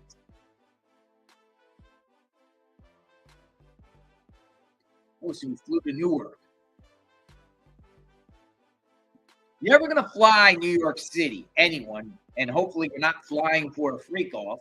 Hopefully you're just flying because you fly. I like LaGuardia. I think LaGuardia is a beautiful airport. It's freshly new. I'm not a fan of JFK or Newark. I like LaGuardia. I think LaGuardia is top notch. Whenever I fly into New York City, and we go there sometimes to cover things, I'd rather go to LaGuardia. They got Sly flying into Newark with proof. The proof is in the pudding.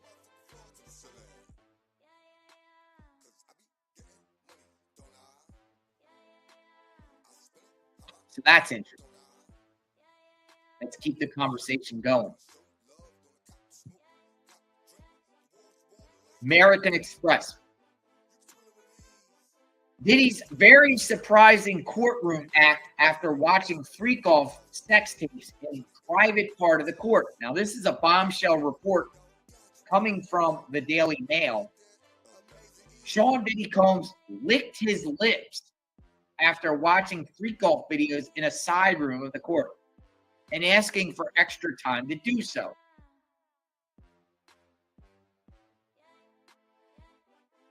That is weird. That is weird. Now, this happened days ago. You're saying Diddy had asked to see the videos before testimony began for the day, but when it got to 9 a.m., the start time, he hadn't come out yet. The judge told the court that Diddy had asked for 10 minutes to review the materials. He wanted extra time.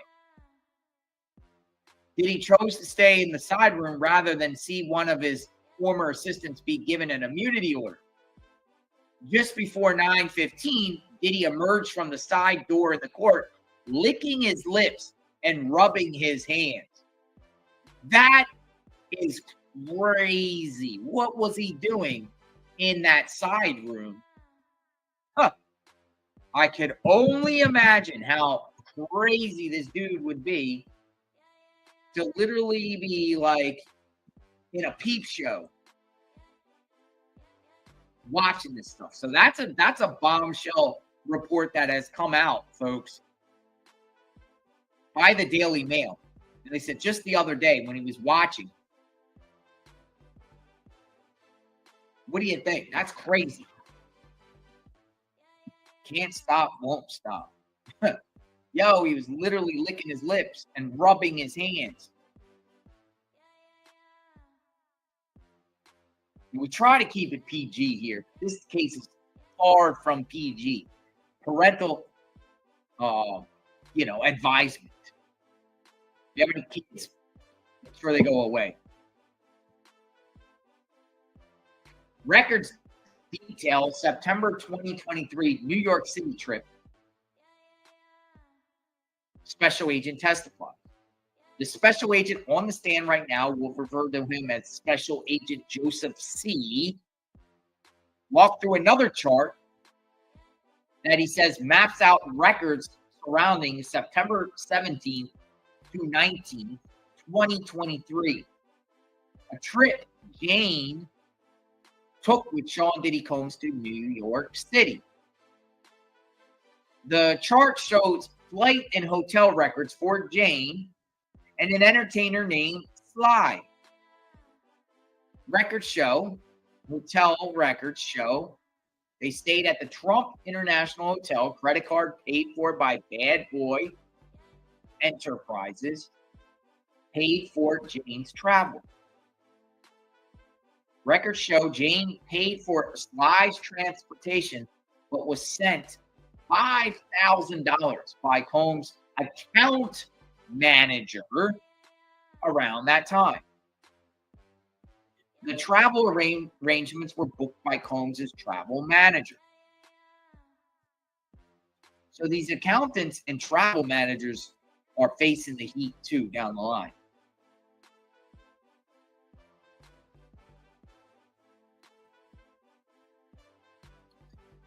Going back to these American Express stuff, Brendan Paul, Cabral, Jane, Jessica Ruiz, American Express. Agent, do you recognize this? Oh, it has Jane's information on it. Ooh, AUSA was about to. AUSA about to get in trouble here. Apparently, AUSA. So AUSA just mistakenly put Jane's info up on the screen for the court to see, but quickly took it down. Oops. Oh, it has Jane's information. We need to keep the public screens off.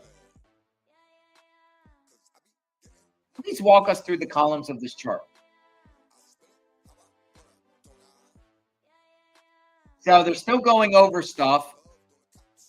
Charts. Jane's name, it appears that Jane's name was just accidentally shared through the court for everyone to see. And the AUSA just recognized that and said, oops, got to take it down. So we'll see if that got put out there.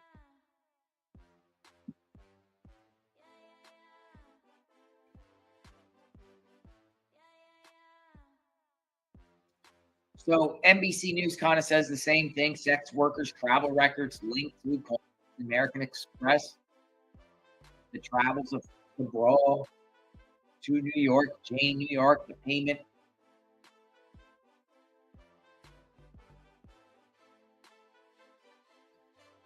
NBC says it could be crucial for prosecutors seeking to paint Combs as the alleged head of a criminal enterprise. Why they're doing it. They're just showing the inner workings of other.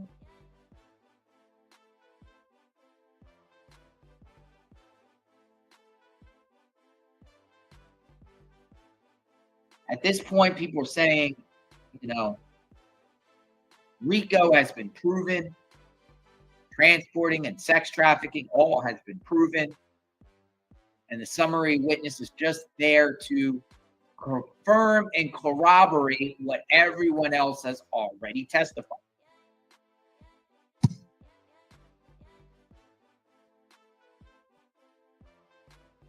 Three minutes ago, CNN reports records detail 2023 stays in New York and Miami.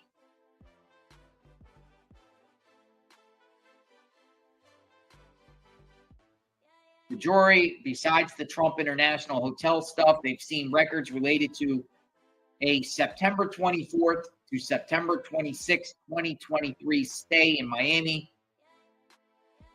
Records show the hotel was booked with a credit card held by Combs' travel manager. Round trip flights for Jane and Sly were booked with the same credit card. There's proof right there in the pudding.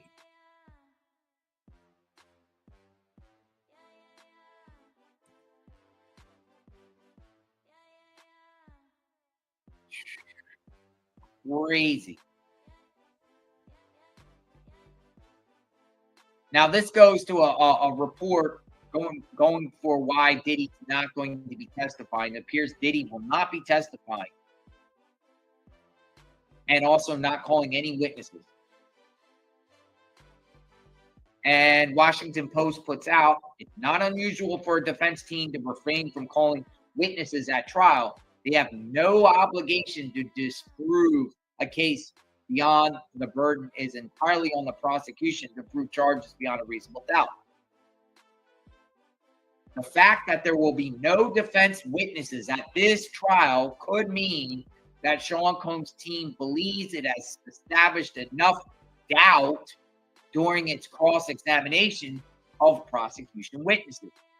It could also mean that there are no witnesses available who could help them,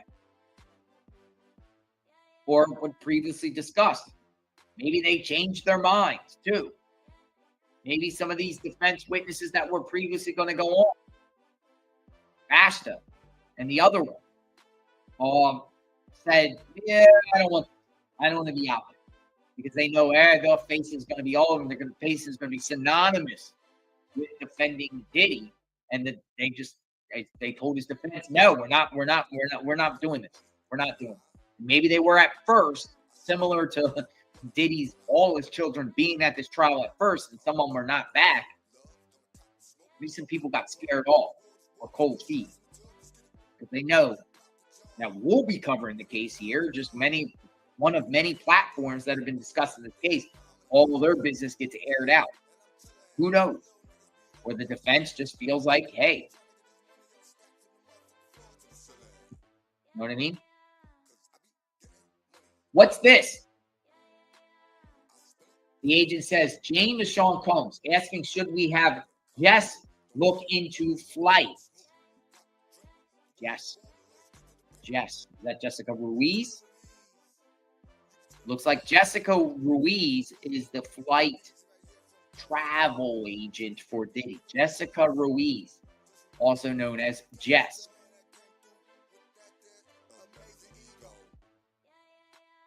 Goes on to say, let's read on. AUSA. Let's look at the exhibit. Public screen off.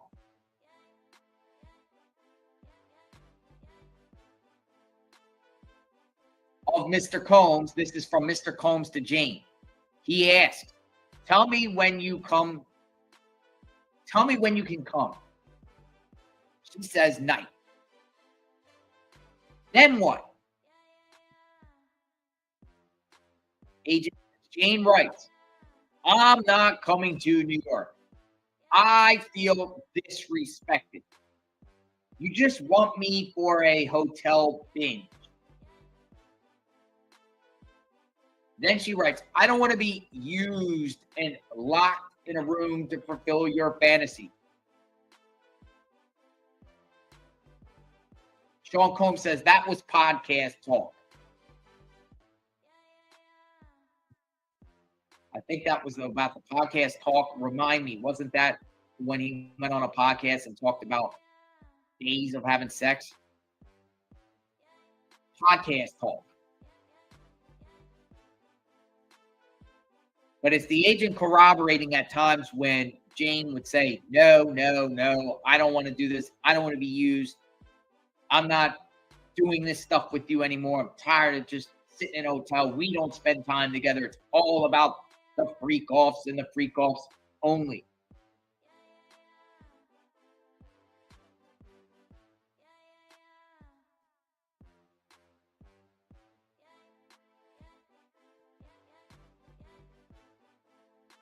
Then what? Jane writes, I don't want to feel obligated to perform these nights for you for fear of losing the roof over my head.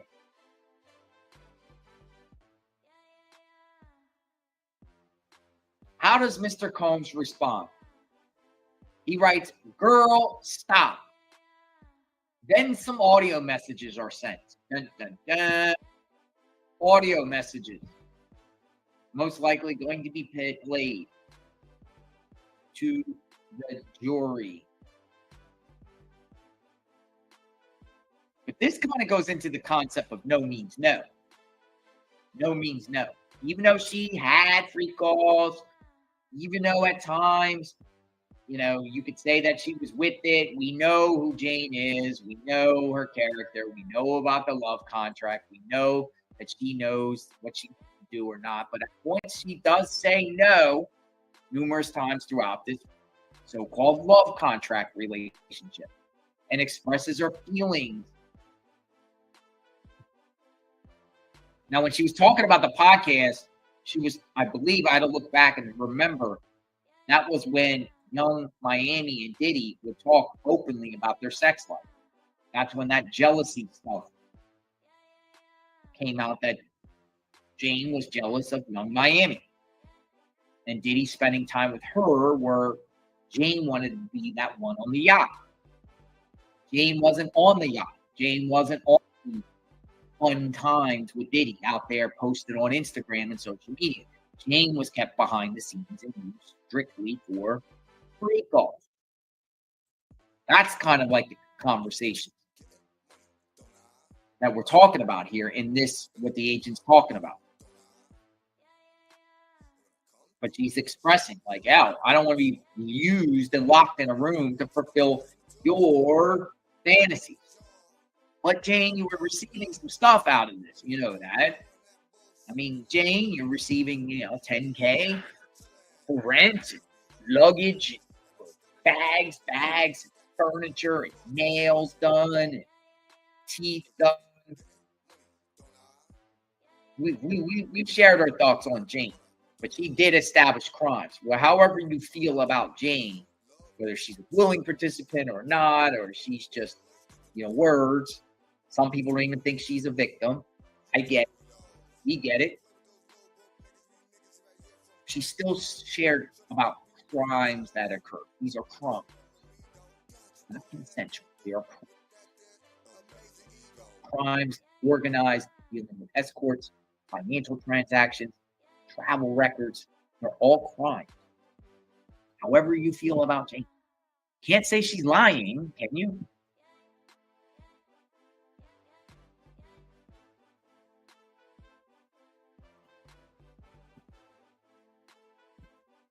All right, so that's what's being discussed right now. Jane correspondence. I believe the jury right now is hearing Diddy on audio responding to Jane's allegations.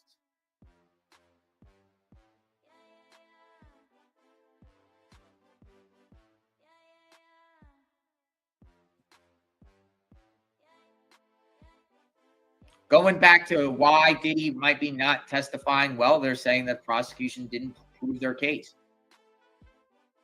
or there's no witnesses that could help them with this. Combs' team has argued that while he was violent at times, he did not coerce his accusers. Rather, the women voluntarily participated in freak-offs repeatedly over long stretches of time, according to the defense. Cassie Ventura, arguably the most important witness for the government, sent a number of text messages and emails to Combs in which she wanted the freak-offs. She wanted to take part in the session. That's what the defense is honing in on.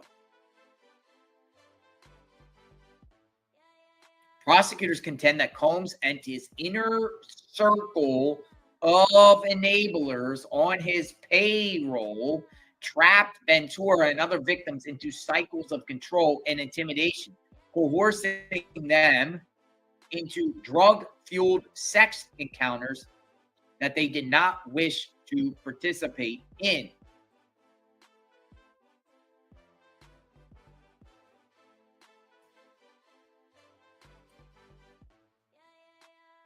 Wow, oh wow. So yes, the jury is hearing audio messages of Diddy right now. They're only for the jury to hear. Him responding to Jane when Jane's, saying, "I don't want to be used anymore. I don't want to be locked in a hotel room. You're up there bragging with Young Miami up on podcast, and I'm trapped in a room and I have to do this. I don't want to do this. Or it shouldn't be like this. It should be you and me, husband and wife, together." And the jury is hearing things. So that's where we're at currently on that aspect.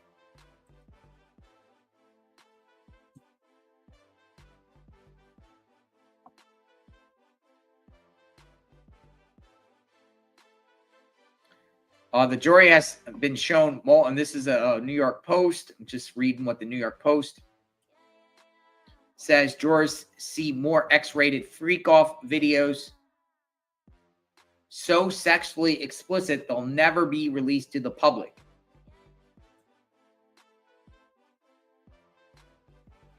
They say these things are so bad they will never be shown to the public. Ever. Ever, ever, ever.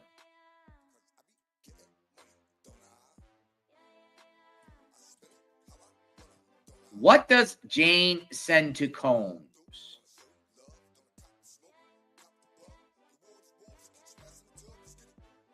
A photo. Then Jane asks, I didn't have time to bring the heels.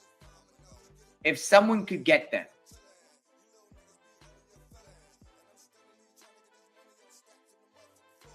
What does Combs text Jane here? He asks, movie or entertainment night? Let me know if hotel is needed. So again, correspondence between both of them. One time, Jane asks, I didn't have time to bring the heels. I didn't have time. If someone could get them. So the agent is showing that Jane is talking about high heels. She forgot the high heels. Part of this operation. You think they're just wearing high heels for their health?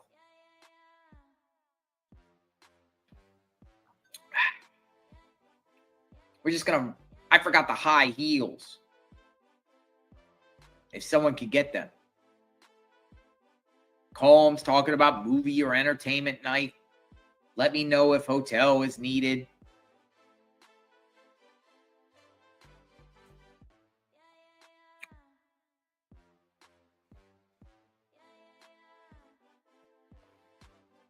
Some people say Jane's just with it. Thing about it is, personally, you could argue in a sense that Jane is complicit in this operation too. You could almost argue that Jane could technically be a co-defendant in this case. Besides a victim, like a little co-defendant, if she's sitting there getting money and she's paying off other people. I mean, yeah, she was coerced, maybe forced into it. But at times it does appear to me that she could be a willing participant. But again, the psych has explained that behavior, so it's very complex here. I get it. I do get it. But if you got a significant other or spouse or another female or male on your side, they're doing crimes with you. They're doing crimes with you, right? They're participants. 2 or more, conspiracy.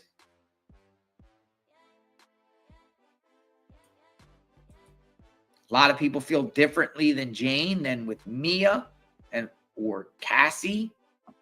Each one is different in its sense. None of them have the same kind of, Jane thinks that Cassie's lawsuit is like her story too, what Jane thinks. But I do think Jane's situation is a lot different than Cassie's. A lot.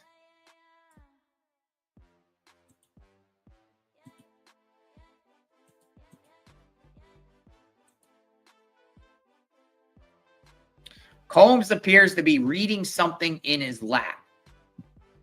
As texts between Jane and Combs were discussed in court, Combs hung his head for several minutes. Combs is dressed in a white sweater and glasses today. The sweater defense. The nerd defense. Appeared to be reading something in his lap. Nerd defense. White sweater. He's wearing a sweater. No suit.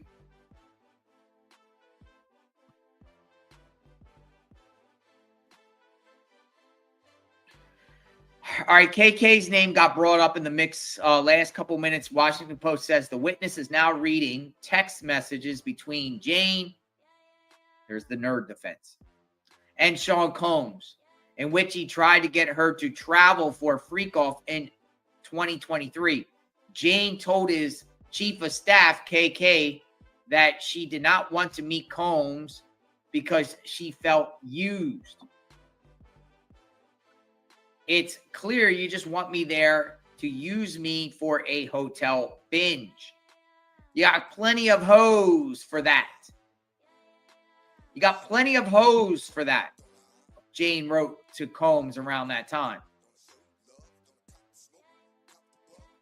Jane later changed her mind after chatting with Combs directly and decided to go.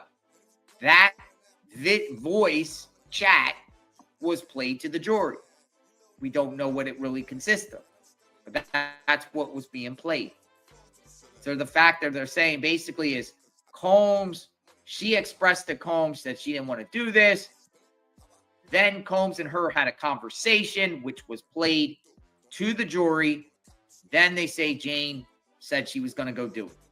So something within that conversation. It's probably a lot of bribery, maybe blackmail. Hey, well, I pay your stuff. We're in a love contract. You're going to do this. Okay. I'm sorry. Okay. Maybe something like that. That's why I only can speculate of what the jury heard that got her to change her mind after her and Diddy spoke.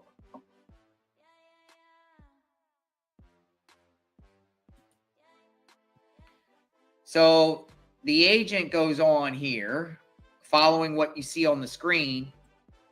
AUSA asks, how are the participants here? Agent says, Fahim. It might be who. Who are the participants here? Or how? Fahim and Brendan Paul. About after the show. Jane is in town. Room at Trump. Man down.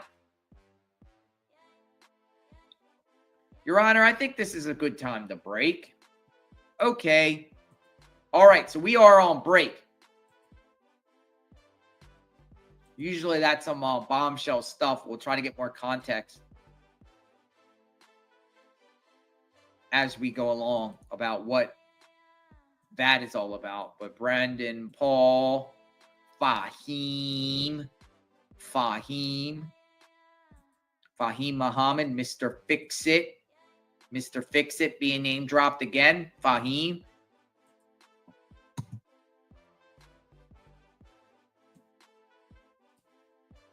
Brendan Paul, Fahim.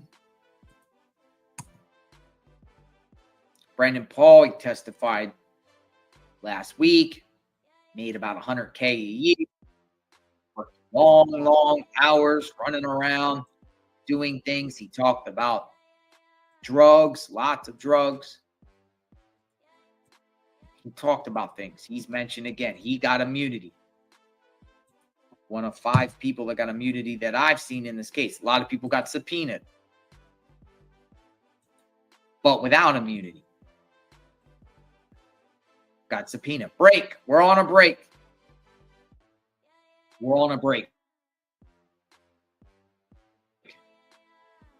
So get your refreshments in order. Good morning, good afternoon, good evening, wherever you're from. JLR Investigates, Magnolia Investigates, continuous coverage of the Sean P. Diddy Combs trial in real time as we listen to the last prosecution witness.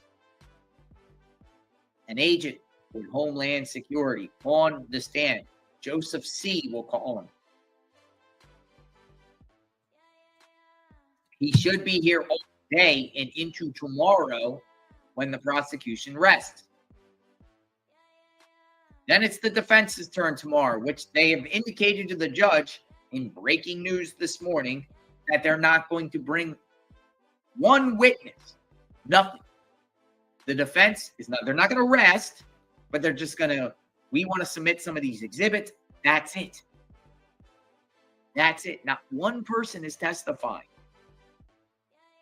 That's very, very telling, ladies and gentlemen. Not one person, and all of this. And you mean to tell me you're going to go with the philosophy that the government has to be something else. Has to be something else here. Gunning for a mistrial. ineffective assistance of counsel, but that would only make his lawyers look bad. I don't think the lawyers really want ineffective assistance of counsel on their jacket like that, though a lot of defendants claim ineffective assistance of counsel when they lose their case. That's just something they throw out there. Ineffective assistance of counsel. I mean, the judge is going to ask Diddy at one point, I believe tomorrow, are you in agreement that you're not going to testify? Just getting confirmation. The Diddy nerd defense. I'm going to go get some coffee, so I'll be back. I'm going to be back in 1 minute. Stand by and we'll resume testimony. Stay with us because anything is shocking to the court. You never know what's going to happen at a Diddy trial. We just never know. Something could be popped up. There could be some sort of juror issue, something with some sort of defense claims of prosecutor misconduct in some way, shape, or form. You never know. Something going on, a behavior of Diddy. Do they have a plan? Is there some sort of scheme going on here? Remains to be seen. I'll be back in a minute. Thanks for watching. JLR Investigate.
Welcome back. Welcome back. Welcome back. We're on break, folks. JLR Investigates. Jury taking a short break to 11:15 p.m. or 11:15 a.m. Eastern. All right, so Comey has told the judge that they have about 1 hour left of questioning. 1 hour left of questioning on direct examination. And that could take 2 hours to complete. So they got, and then then the defense will cross. Don't know who's going to be the cross.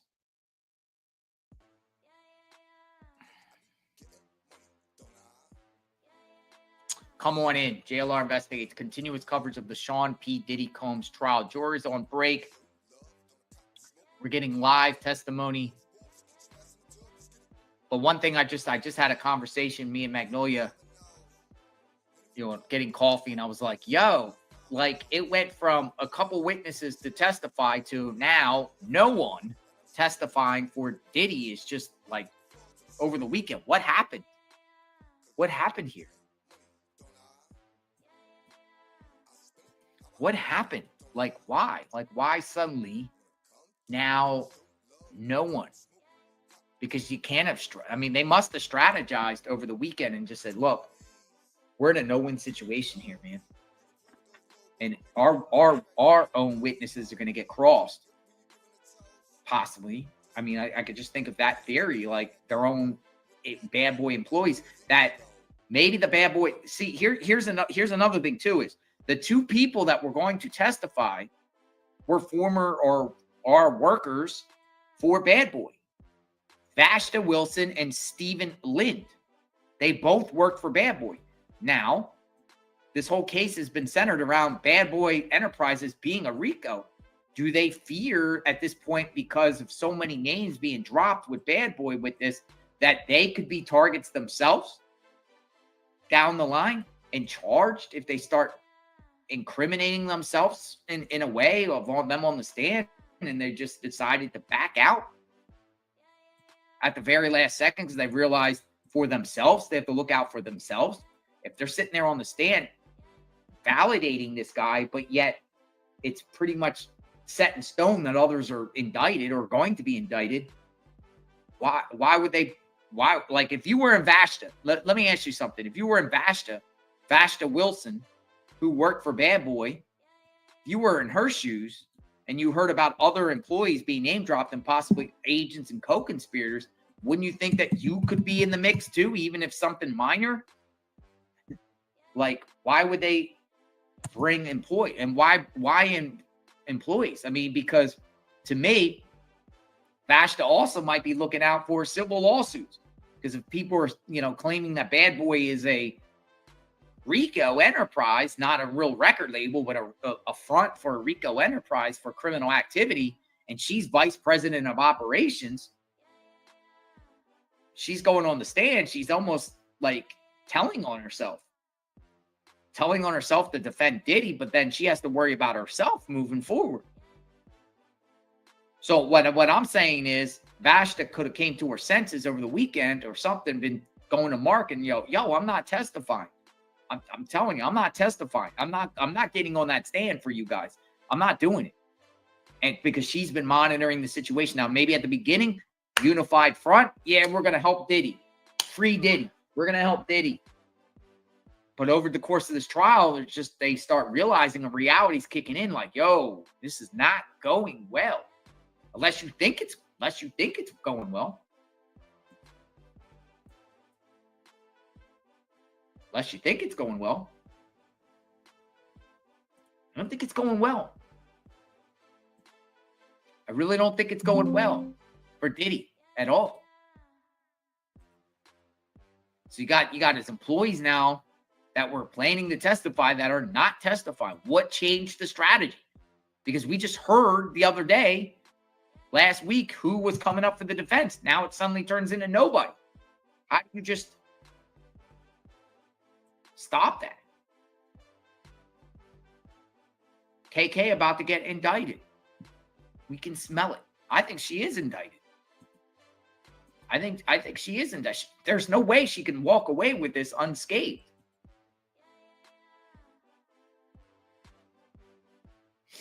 So it will be interesting. We got about 8 more minutes before we get back into session.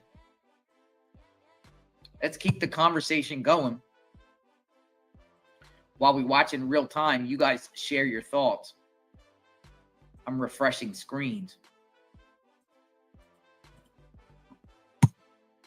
Find out what's said, what is up.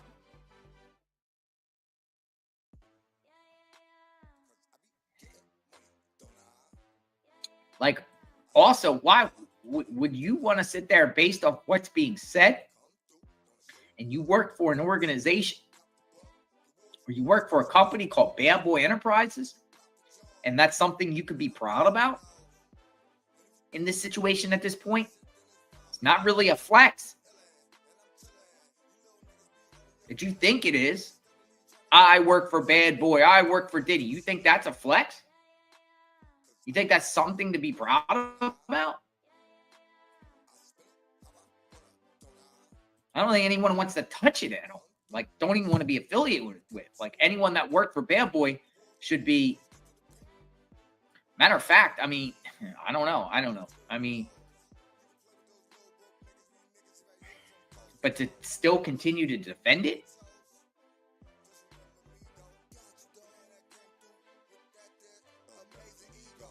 I would put my running shoes on and run.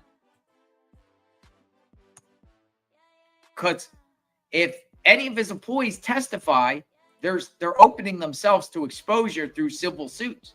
Because if you got a RICO enterprise and you got a company that's doing this stuff,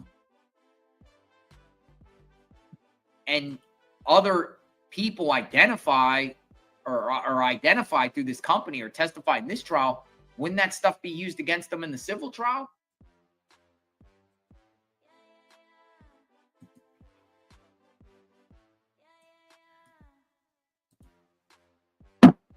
Notice no rappers are out there coming up and no rappers are out there that are, going to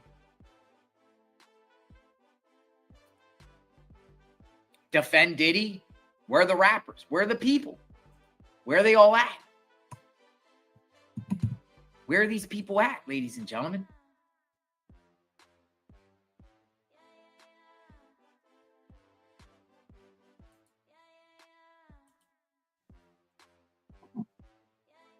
Where are they at?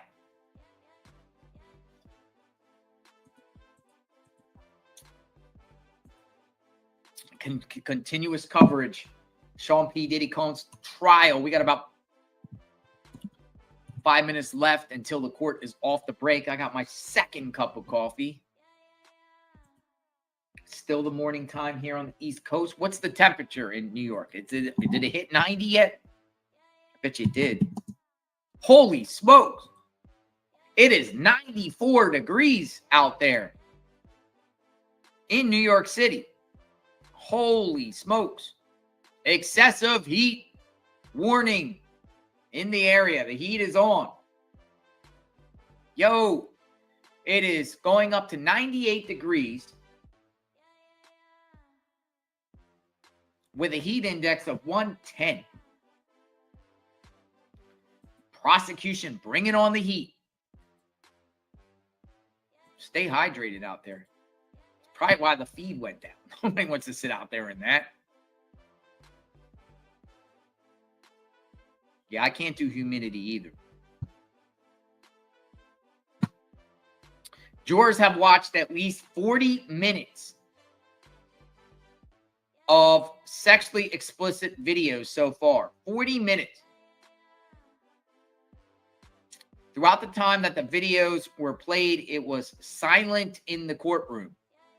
Many of the jurors were paying attention, but there were moments when two jurors closed their eyes.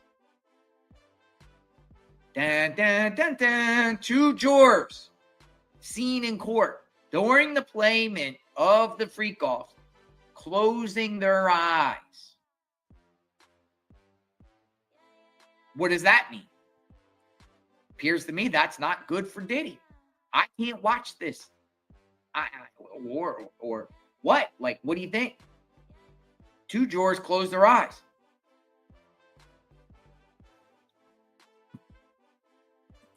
Now, one thing, hey, speaking of closing their eyes, could Diddy's defense use that as a tactic on appeal if he's convicted by saying that some of the jurors didn't watch the evidence during the trial and they couldn't stomach it or they had to close their eyes, depriving Diddy of a fair trial?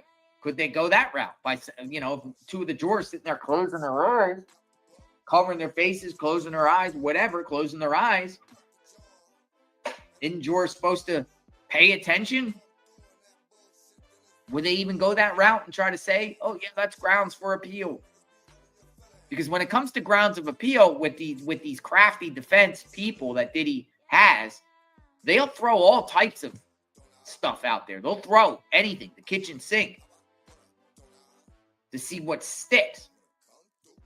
You'll be shocked when the appeal comes. There's going to be lists of reasons why his case should be reversed. At the inevitable conviction, say he doesn't get convicted. I'm just saying, like, if he does get convicted, there's going to be so much stuff that they're going to say. And we'll analyze it. I mean, I will. I'm going to analyze it. I'm going to follow this case all the way through its entirety.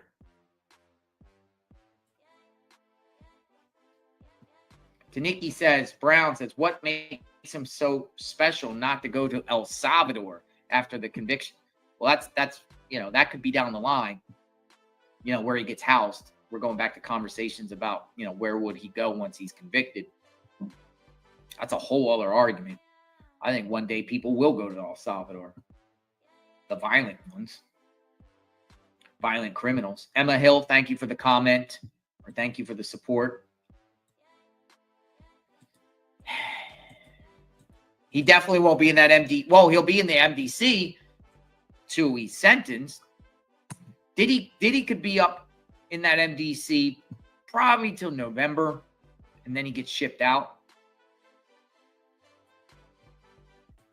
He's going to be shipped out far away from his family. I think he's going to Colorado.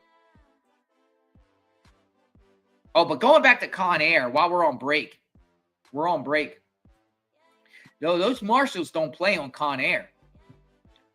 So what would happen is if he could either get his own flight straight to maximum security, but they don't do that unless you're really high profile, but this could qualify. It really could. Or he goes the traditional flights like they do to other inmates, wherever he gets designated to. He'll go to the airport up there. With other inmates, he'll probably be put in the front of the Con Air plane, other inmates in the back. He'll be separated, chained, belly chained, cuffs, belly, feet. And then flown to Oklahoma City, which is like a big, giant federal transport center.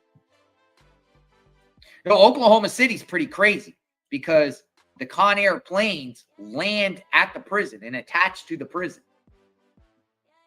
So anyone that gets transported goes to federal prison around the country, unless it requires a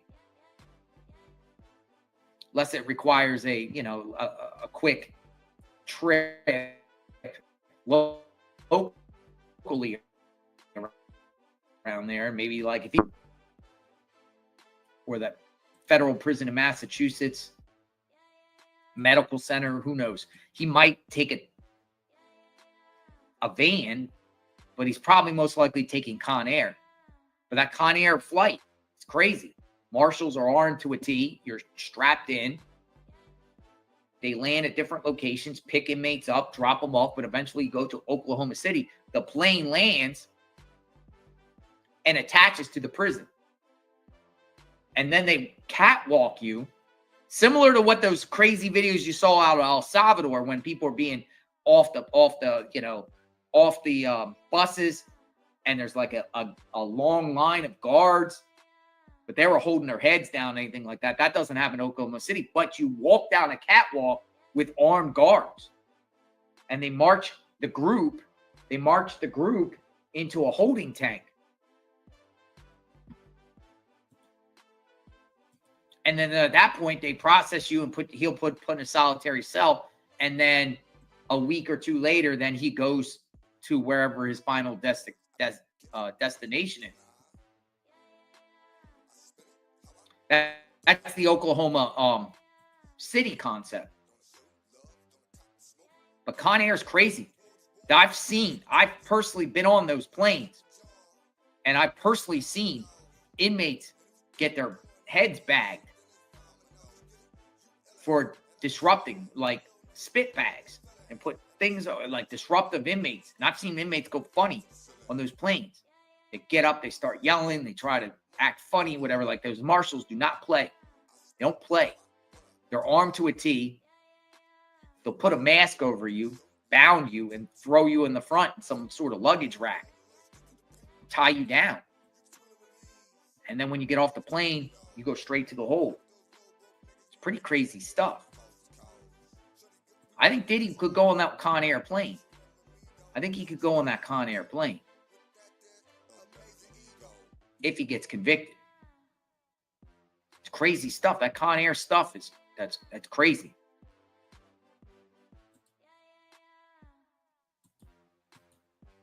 All right, so we're waiting for court to be in session. We should be here shortly.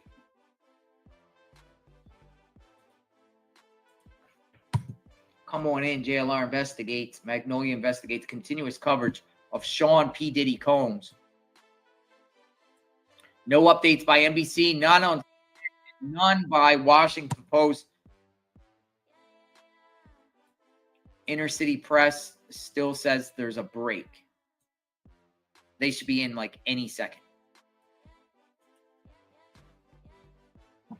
And as you see here up on the screen, about an hour more of questioning. Direct. Could take up to 2 hours to complete.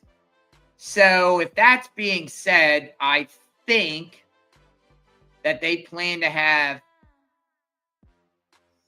the agent off the stand by 2 p.m. Eastern. And the defense will go. He might finish today. I don't know. But if the numbers add up, it appears the prosecution will be done with the agent here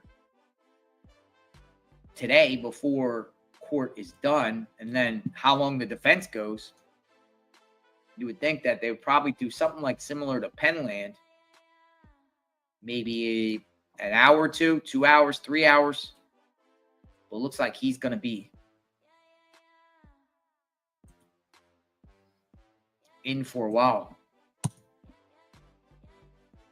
George watched at least 40 minutes of sexually explicit videos so far. 40 minutes of videos.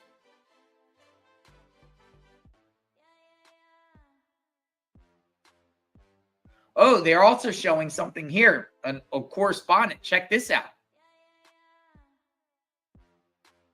Hey, wait, that thing vanished. Oh, NBC News vanished that thing. They had a good report out that said that Combs asked the escorts for a lower rate because they were regular customers. So apparently, and now they took the report away. Let me see if it comes back up. Okay, here. Let me screenshot this in case they take it down. Crazy that NBC puts these things up and then it goes away. Combs asked male escort agency not to raise rate since he was a regular customer, text messages show. This is pretty big. Combs was such a frequent user of a male escort agency that the music mogul argued that he deserved rate cuts, according to text messages. In a chat with Cowboys for Angels representative named Bridget on September 26, 2023, Combs wrote, "Stop raising my rate. I am a long timer." Ooh, that's a guilty conscience right there. Stop raising my rates. It's like you calling your bill. It's like you getting a phone bill, right? It's like you getting a certain bill where you thought you're locked in the contract and they slowly raise the rates up. And you're like, yo, I'm a long-time customer. Why do you keep raising my rates? Well, that's what he said to the Cowboys for Angels representative. I'm a longtime customer. Stop raising my rate. The agent said it wasn't up to the company, but the worker himself. Cody, who told Combs, the best guys have the best rates. or the best guys have high rates.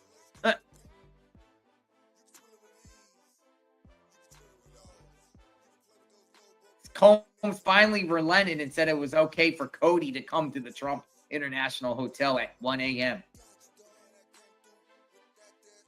Yo, don't raise my rates. I'm a long-time customer. Well, they're the best guys. They have the high rates. That's what the worker Bridget told Combs. And Combs just said, all right, bring Cody up. Bring Cody up to the Trump Hotel. Rates.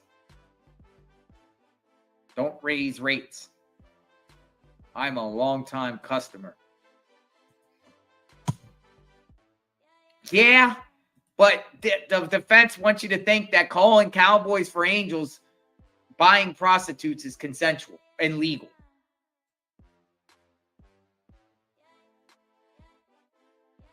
Diddy said in his best Karen voice, "Can I speak to the manager, please?" You know who I am. I'm Sean Diddy Combs. I demand the best rates. Yeah, but that's the thing, folks. That shows guilt right there alone, right there. What do you think would happen to any of you if you were called on wiretap contacting an escort service talking about rates and cheap and bringing prostitutes? Of course, you'd be busted. Rates. Better check your rates, by the way. Speaking of rates, always check your bills. Make sure you're getting the best rate. Judge is back on the bench. All right, we're back on the bench. Judge is back on the bench. The jury's entering now. Okay, all good. Nothing, no hiccups.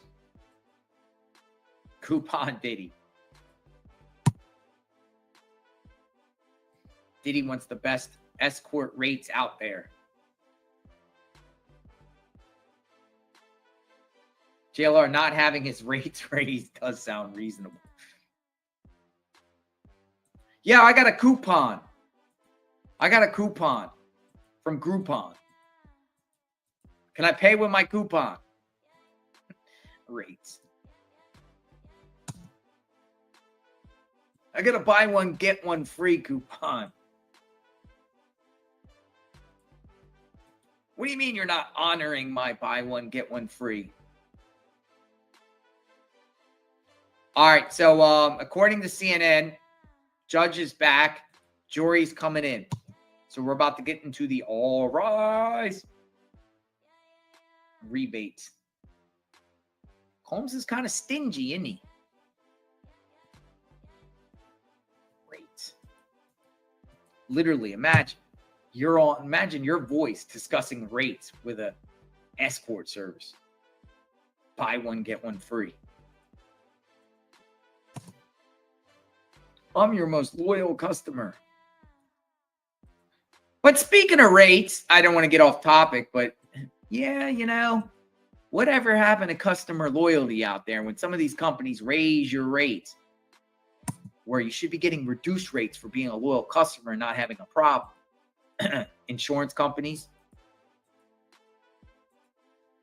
supposed to be rewarded for good driving. Instead, your rate continues to go up.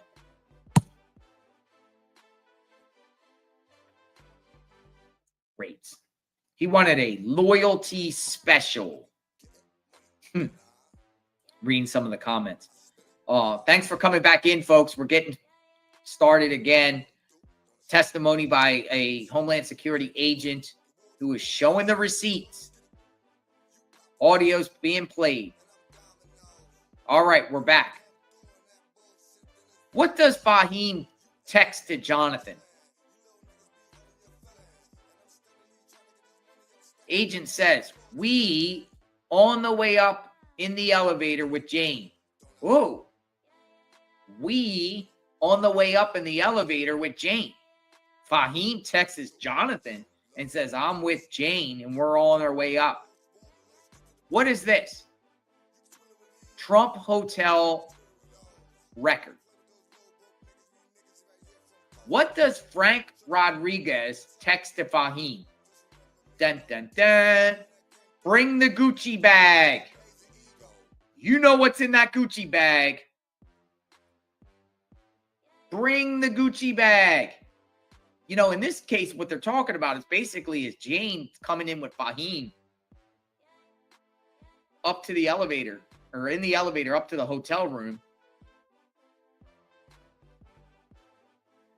And Frank Rodriguez is in the mix, and he's like, bring the Gucci bag. You know what's in those Gucci bags. Money, drugs, money. What does Jane text to Cabral Williams, Sly?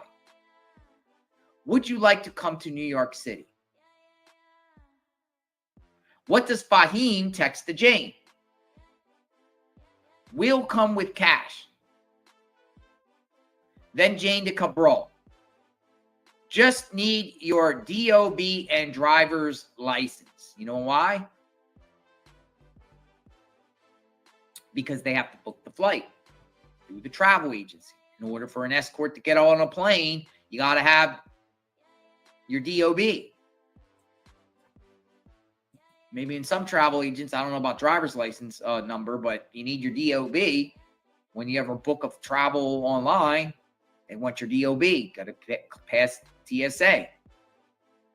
So it's all organized here between Fahim, Jonathan, Jane, a guy named Frank Rodriguez. We're talking about, you know, give me your DOB so we can arrange the, get you on the flight to come here. Bring the Gucci bag with drugs and money. Trump International Hotel for the freak off. It's an operation which many people are involved. Everyone has a role in this.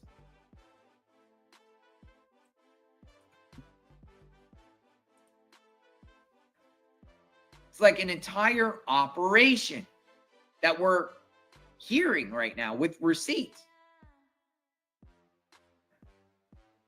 It's crazy how, like, these people are involved in all their roles, and to just have freak-offs or set up the freak-offs. What a bizarre scope of employment here.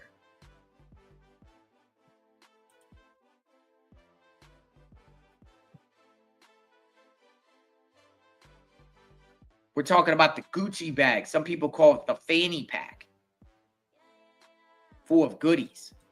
Pills. All types of colored pills. Drugs. Money. The Gucci bag. The Gucci bag.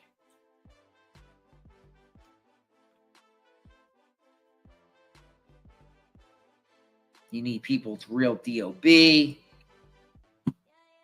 it's crazy with the escorts too. I know someone probably like, what do you need my DOB for? What do you need my information for? Well, you need it to get on a plane. So really, these escorts are putting themselves in position to have their real identity exposed. But they're taking money. Money. Whoa. I'm getting $5K to come here.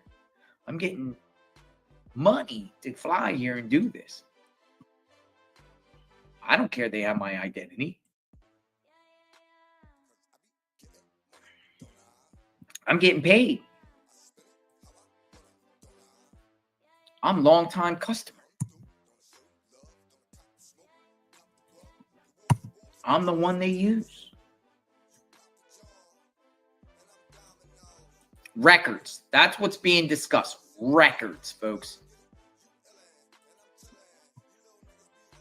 Continuous coverage of the Sean P. Diddy Combs trial. 95 degrees in New York. It's heating up.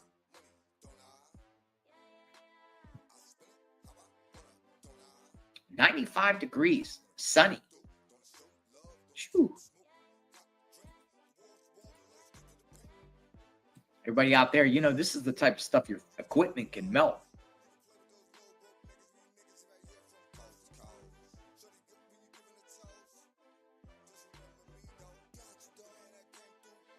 All right, so yes, they're discussing here records. We're just waiting to see what else in reference to these records.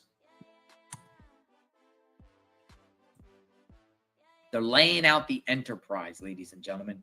The enterprise. Bad boy enterprises, which prosecutors say is a RICO. Fahim's another one. He didn't lawyer up. He should lawyer up. Beautiful people. Thank you, beautiful people.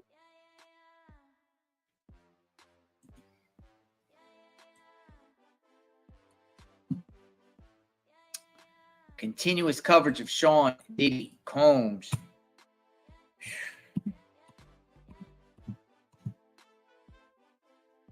Now I'm telling you, like, literally, like, Fahim should be extremely worried here. 13 minutes ago, The Independent, there's other publications that have been reporting. I am a long-time customer. Combs asks male escort agency to stop raising rates. Combs used one particular male escort agency so often that he asked an agent to stop raising their rates on him, according to a text message seen in court. In a September 2023 text, Combs asks a representative from Cowboys for Angels, a male escort agency, to stop raising my rate. I am a long-time customer. Combs' ex, Cassie Ventura, previously testified that the two often use the agency when looking for a third person to conduct freak-offs with. Ultimately, the agency representative told Combs that it was individuals who raised their rates, not the company. Hey, that's the individuals. We're not raising rates. That's the individual. Deal with the individual. You want a top-notch escort, find another one if you don't like it.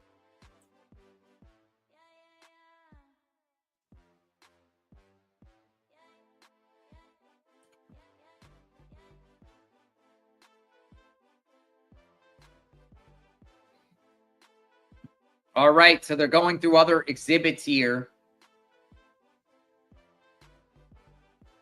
I guess Cabral's mentioned in here.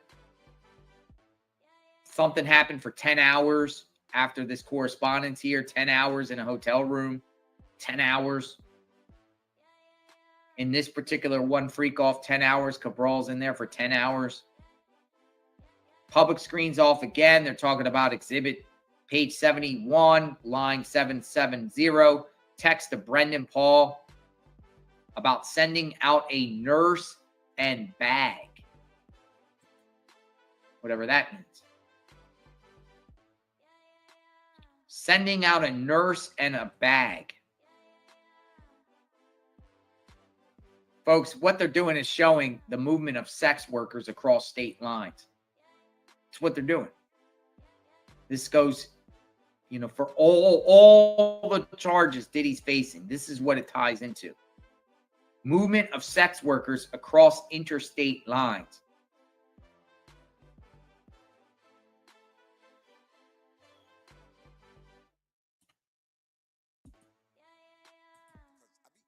Yep, that's what it is.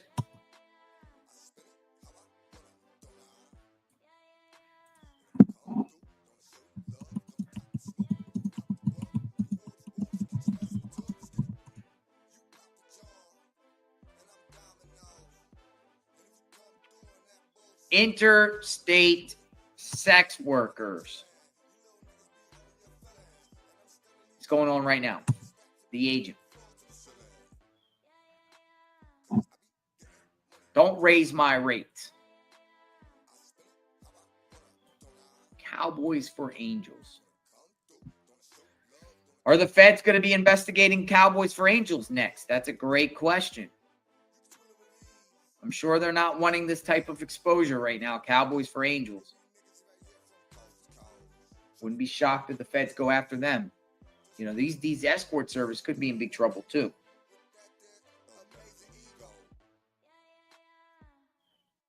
IV drips. The drips It's all about the IV drips after the freak offs, right? The healing.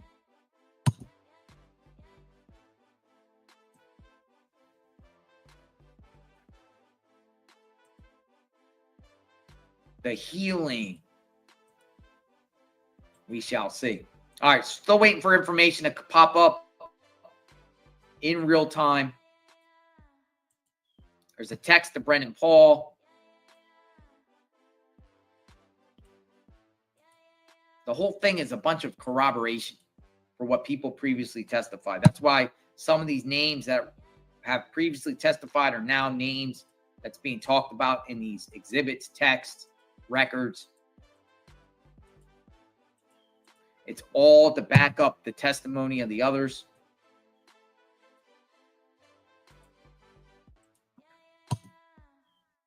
IV drips.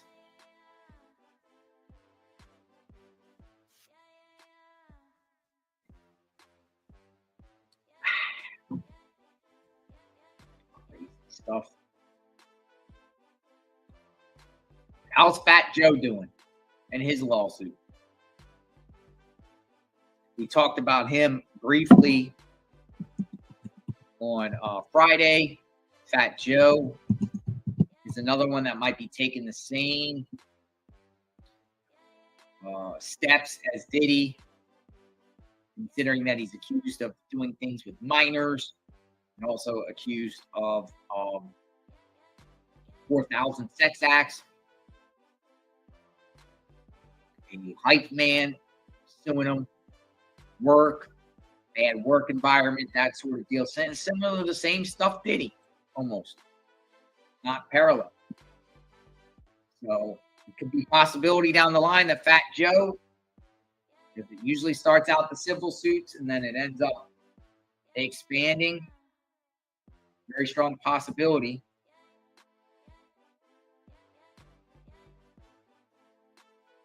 Beautiful people. Shout out to Magnolia for Magnolia's hard work. We got you. And Magnolia's running the ticker. She's doing a phenomenal job through this whole trial. I couldn't do this without Magnolia. So we work as a team, and Magnolia is the best at what she does. And I'm so grateful for Magnolia being here with us day in and day out. She's the better half of JLR Investigates.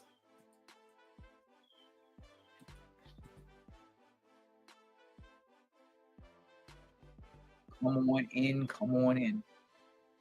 All right, yeah. Yeah, Magnolia is good. Magnolia used to work for Project Veritas, undercover agent. Magnolia, dun, dun, dun. She's been in the trenches for years, covering stories all across the country. Project Veritas. All right, so what do we got?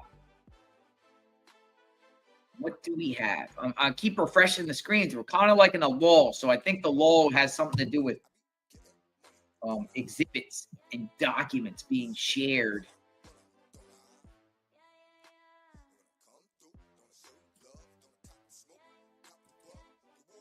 Here, we're just waiting to see. Text to Brendan Paul. Brendan Paul,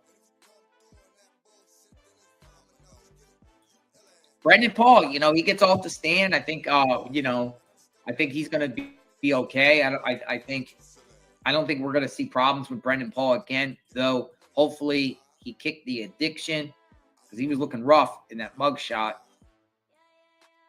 Hopefully he got his life in order. He does positive and inspiring things, lives his life. We wish Brendan Paul the best. Also seems like Brendan Paul doesn't have no ill will towards Diddy, though it does appear that Diddy threw him under the bus. After his arrest, he testified that Diddy never contacted him ever again, even though that was his cocaine, Diddy's cocaine, in his bag. But Brendan Paul says that he messed up because he's the one that forgot to get it out of the bag. Ultimately, that help the prosecution.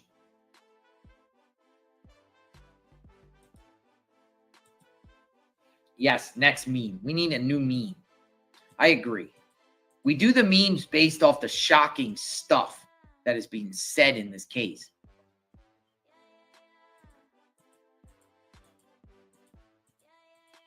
With the Sean P. Diddy Combs, every time there's something shocking, we whip something up. Well, yeah, we're just sitting here waiting to see what the agent says. Oh, Magnolia informed the courts or the room, the chat room, that a new meme is coming. Oh, see, Magnolia's hard at work. Groupon, chapstick, baby oil, short shorts. Oh, this is vicious. Look at this one. Yikes. Excuse me, Cowboys for Angels. Can I get a Groupon rate? I'm a loyal customer. I'm your most loyal customer. Please stop raising my rates. This is a good one. Combs asks mail agents, escort agency not to raise rates since he's been a regular customer. Do you mind not raising these rates? Stop raising my... Well, he didn't say. He said, stop raising my rates. I'm Sean P. Diddy Combs. I'm a longtime customer.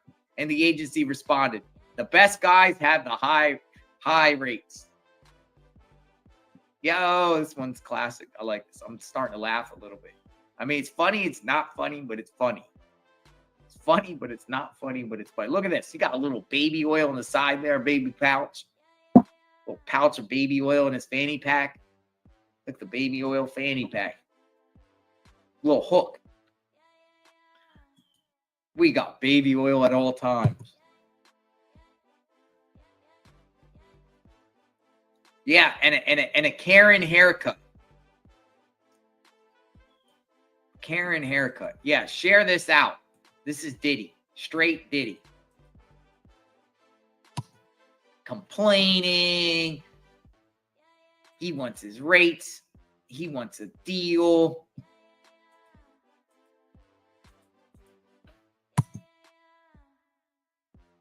Yo, I saw a bizarre video the other day. It was like Diddy in like a boardroom. And he like lines up with another guy. And he's like measuring their arms. He's measuring the other guy's arms. Like implying like, yo, it's just weird stuff. Oh, here we go. Remember Brendan Paul with the nurse? Sending out a nurse in a bag. What does Brendan Paul text? All IVs would be the same. IVs, drips, drips, drips. As we thought, drips. All IVs would be the same. Drips. Drips in the bag. Talking about drips in a bag right now. You read Mr. Combs, I'll read KK.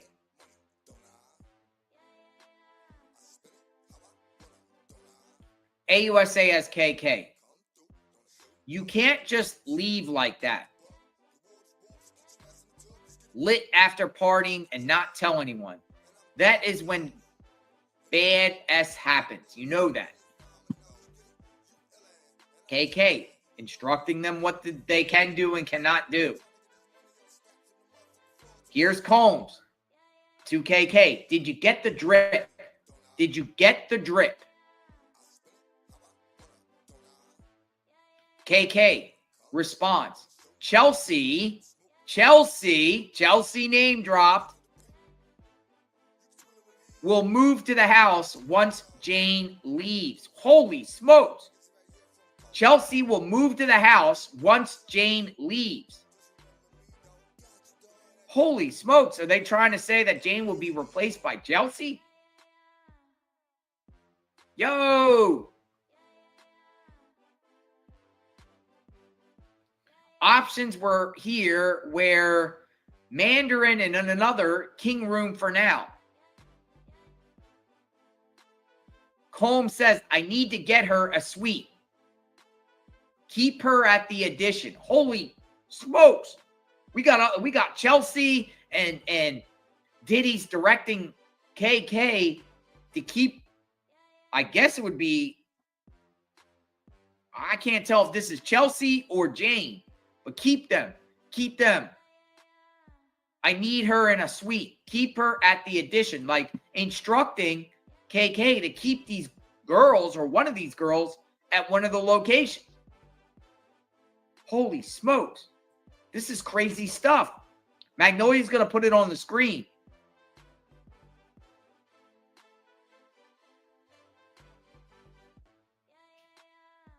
KK, Chelsea will move to the house once Jane leaves. Holy smokes. This is crazy. Chelsea.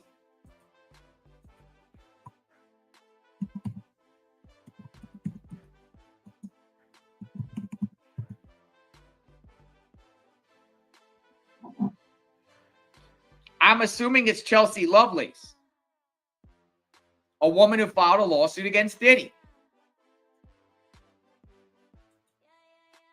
Basically accusing him of the same stuff. It's Chelsea. Because that time period, it's all around the same time from 2020 to 2024.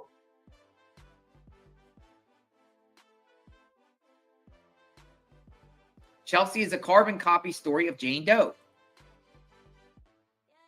It has to be. Oh, we got another news report from this, and this meme fits. Combs complained escort couldn't even perform. In another exchange of texts, Bridget messaged Combs. Bridget runs the Cowboy for Angels, or she's the accountant for Cowboys and Angels. In another exchange of texts, Bridget messaged Combs saying there was a mistake with the cash payment and the company was owed $600. Oh, Cowboys for Angels said, there's a problem here. Actually, you owe us $600 more. Combs replied, LOL. He couldn't even perform.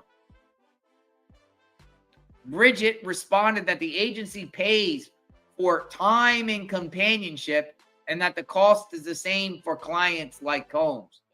Whether you're skydiving or dancing, you pay for his time. Combs asked her to talk nice to me and again reiterated that he's a longtime customer. She apologized and said, not trying to tone smart with you. And he said, it's all good, all love. So he's complaining still about these Cowboy for Angels. He said he couldn't even perform. Oh, yeah, Groupon. I want a reduced rate. They're like, you owe us $600 more, matter of fact.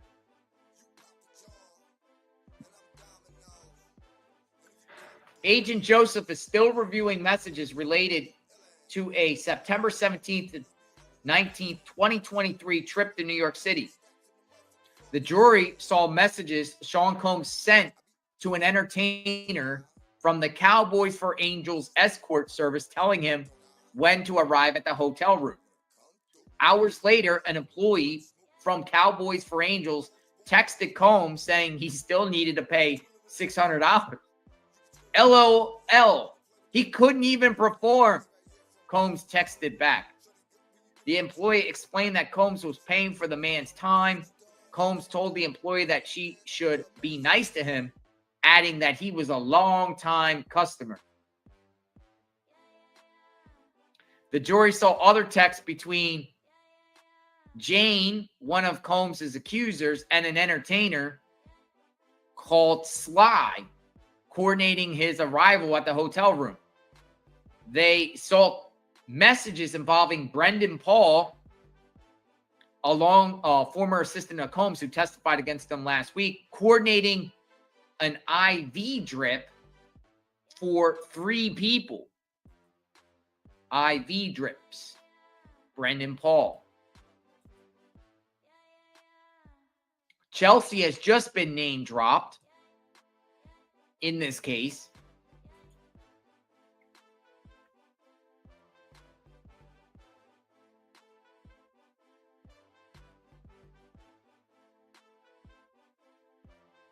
It's almost like Chelsea was next in line after Jane. That's the way we just read it. Chelsea will move to the house once Jane leaves. So it's like, next, you're next, Chelsea. Holy, this is crazy stuff. Yeah, it's an operation, man. He's just using these women. He's just using them. And he's lining up people. And he's like, you're going to do this. And when you're done, I'm going to bring another one in. Yeah, like Chelsea was second shift, third shift. Yeah, that's what it's about. 2 minutes ago. Okay, hold on. Stand by. Magnolia, put it up on the screen. What's this? Financial records. Jane de Cabral. Sly Diddler. What? Diddler? Yo, that's a new name. Sly Diddler. Slide Diddler. What? Play Combs's voice message to Paul Arthur. Combs's voice. Hit me up when you choose. What does Jane text to Cabral? So horny, need to see you.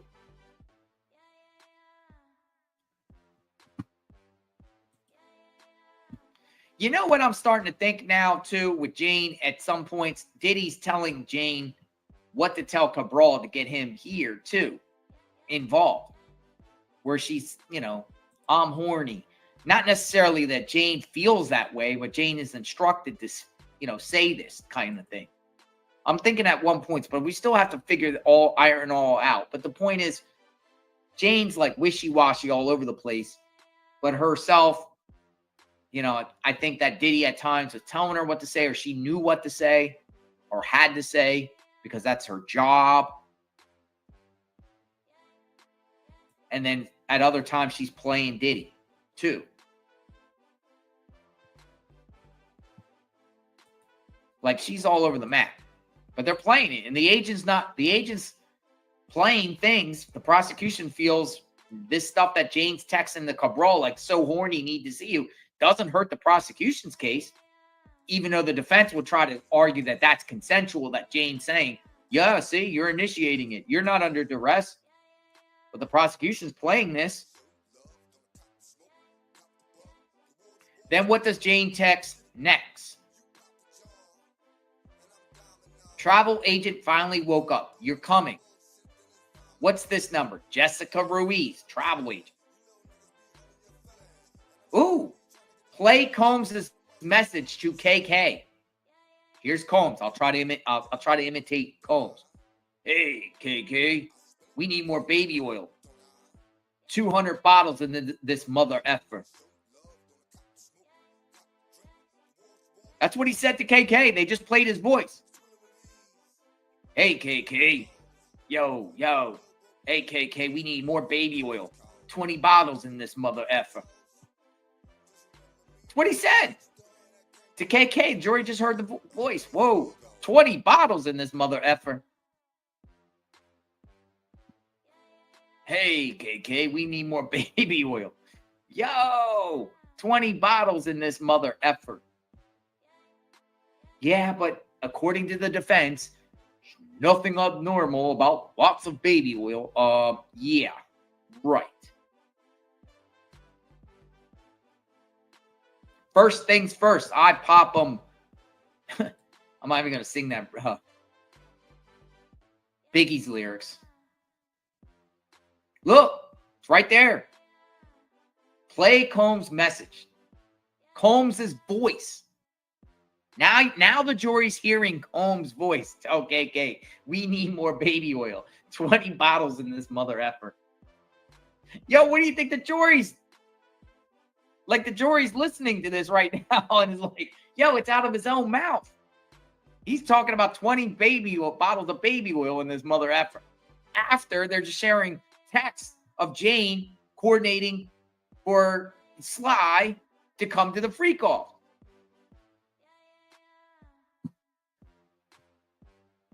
Hey, KK, we need more baby oil. 20 bottles in this mother effer. Crazy. Rico, this is not consensual. This is a sex trafficking operation. This is a well-oiled sex trafficking machine. Don't get it twisted, folks.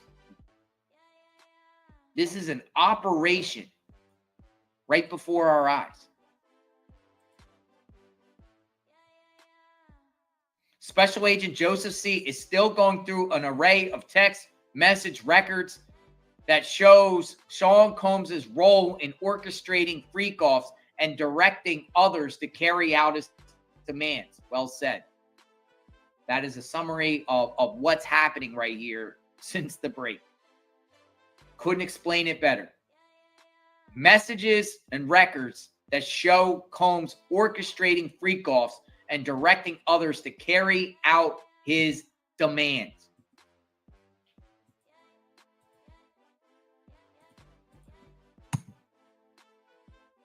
Baby oil. 20 bottles of baby oil. Like,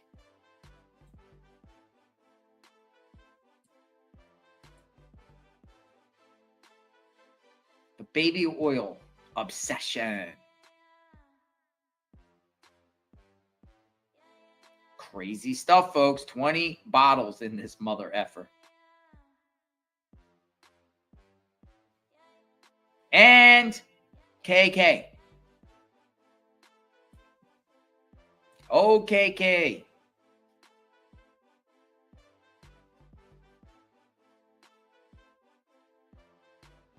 Yikes.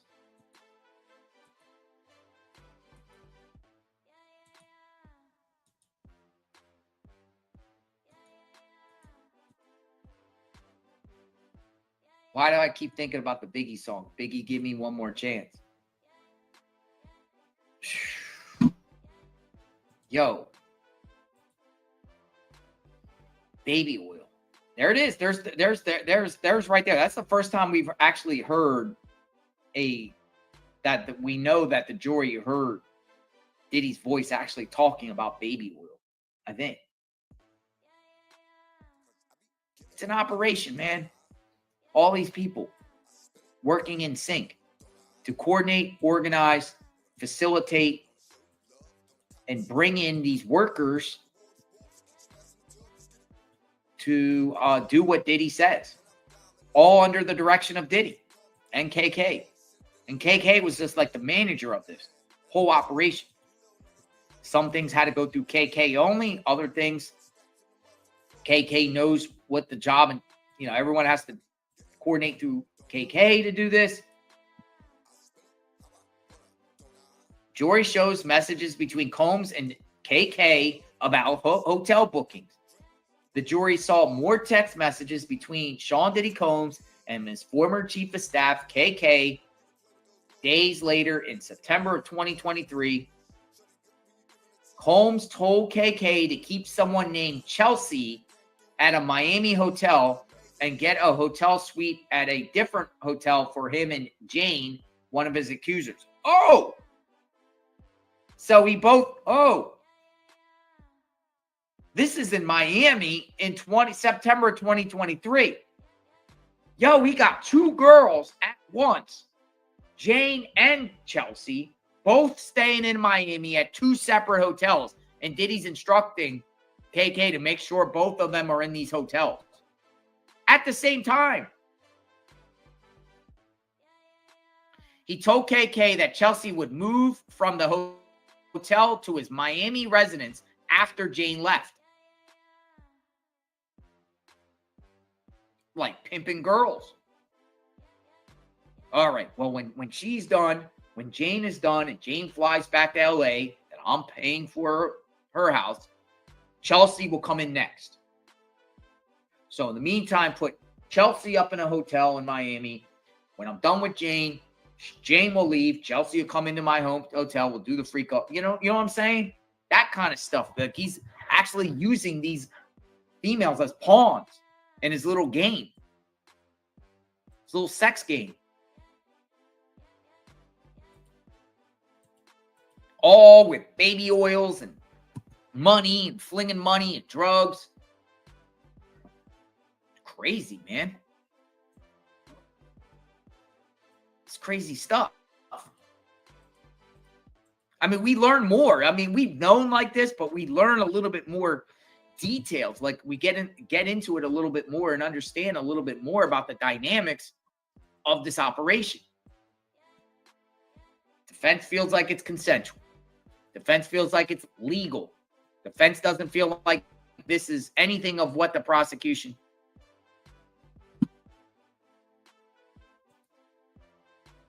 All right, so we got some more stuff about 20 baby oil or 20 bottles in this mother effer.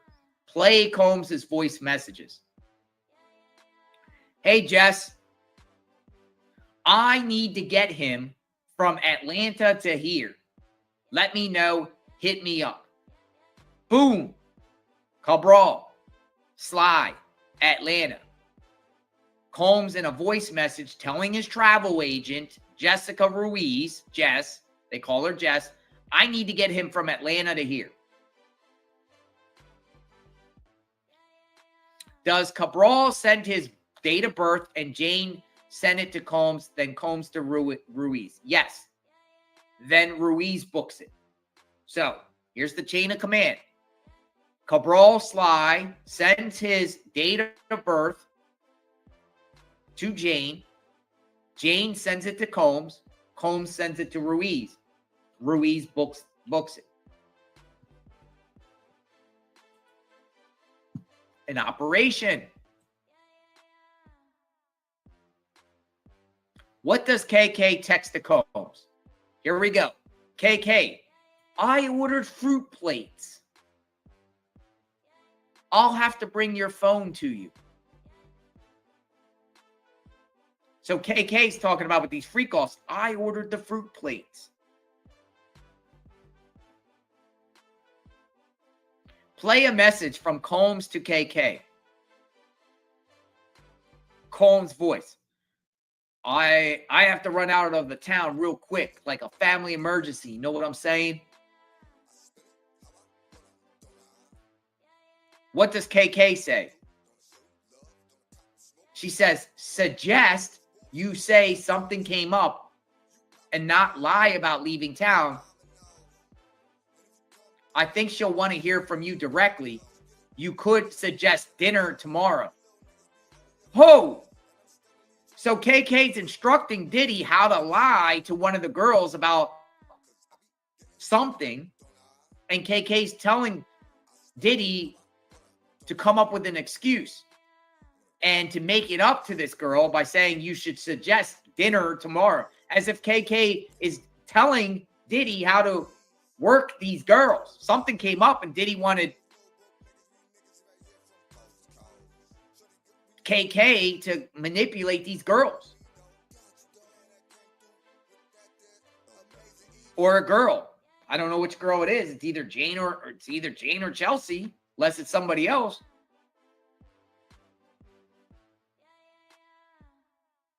She's giving Diddy relationship advice. Or what to tell and lie to the girls. The sex workers. Suggest you say something came up and not lie about leaving town. I think she'll want to hear from you directly. You should suggest dinner tomorrow. What's that? Love bonding? What's that word? What's that word that we trauma bonding? What's the thing that Diddy would do after doing bad things to these girls and make it up for them with buying them little lavish gifts? Get it. Mm-hmm.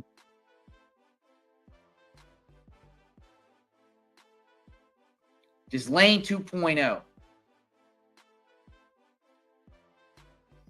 Crazy stuff. Dude, she is like, KK is like the master manipulator here, the organizer, man. The one that's giving Diddy advice. KK is the man behind the curtain, or the wizard behind the curtain. We've said that a lot. What's this? Guido to Sean Combs. Now, you know Guido. You know who Guido is. Drug dealer. Hey, we believe that Guido is we believe that One Stop is the Los Angeles-based drug dealer. We believe that Guido is the Miami Star Island-based drug dealer, right? Guido seems like East Coast. One Stop is on West Coast. So, Guido to Combs. Play Combs' message, Combs' voice. Ooh. They got Combs on tape talking about a drug deal with Guido. I need 5 more bottles of each, so I don't have to ask nobody. And my Apple TV, since I'm staying here. I need 5 more bottles of what, Diddy? I would suggest that probably is liquid Molly. I need 5 more bottles of each, so I don't have to ask nobody. And my Apple TV, since I'm staying here. He asked for lattes and vegetable soup. Lattes, that's code talk. Dude, that's code talk, bro. That's code talk. Combs' voice. Can security bring me 5,000? That's code talk. Lattes and vegetable soup. Yo, I need some lattes and vegetable soup. Yo, that's code talk for drugs. And now he's telling security to bring him $5,000. $5,000. This doesn't cost $5,000 to get lattes and vegetable soup.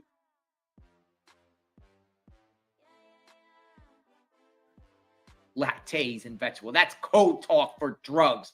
We're not stupid. That's why the agent's on the stand.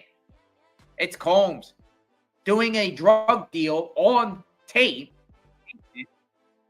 By the way, it's Combs' voice, unless he left a voicemail message to Guido. Hi, Guido. I need a bunch of lattes and vegetables.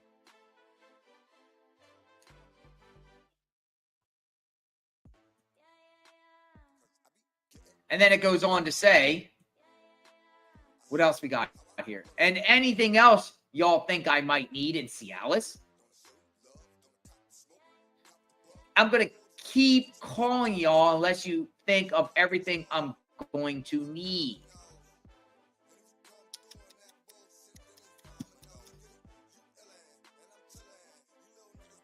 What is texted to Fahim? Here you go. Taking $5,000 to him now. Fahim.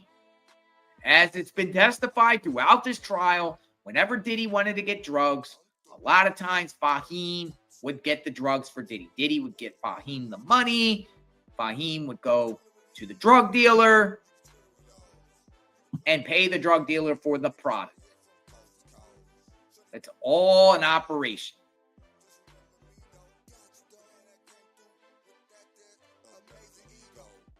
This is some heavy stuff. So Fahim's going to take Guido $5,000 for what? Lattes and vegetable soup. Fahim is taking Guido $5,000 for lattes and vegetable soup. And 5 more bottles of something. Yeah, it's not expensive champagne, folks. Not expensive champagne at all. Drugs. Lots and lots of drugs. What does Jessica Ruiz text to Combs? Now, Jessica Ruiz is personal travel agent. Jessica Ruiz probably is going to get indicted. If not indicted, she's all in this too. Had to change drivers. Then Jane texts it to Cabral Williams. What are the next 4 videos? Explicit videos. About 45 minutes later, then JP Morgan to Arthur Fitness for $1,000. All right, so they're showing just a complete operation in the steps. They're talking about videos now, explicit videos.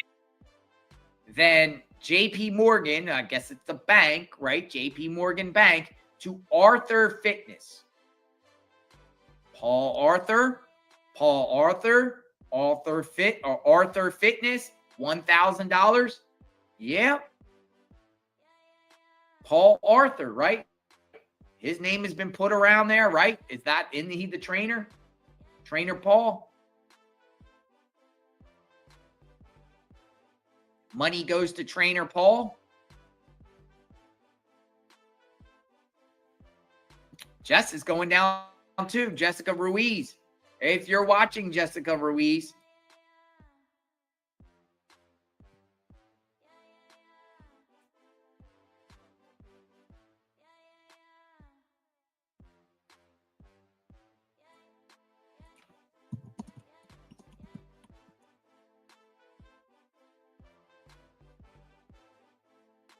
Soup.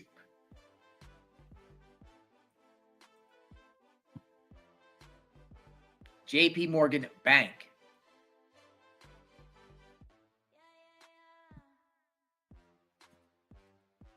Or is Jessica Ruiz not going down? Is she not going down?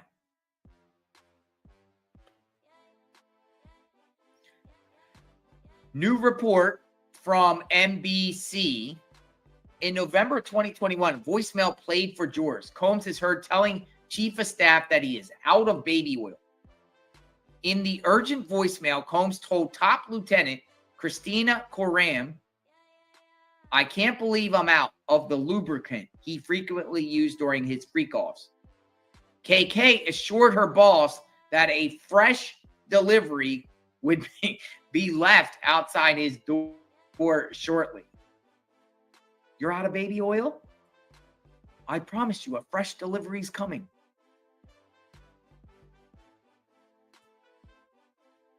This is crazy.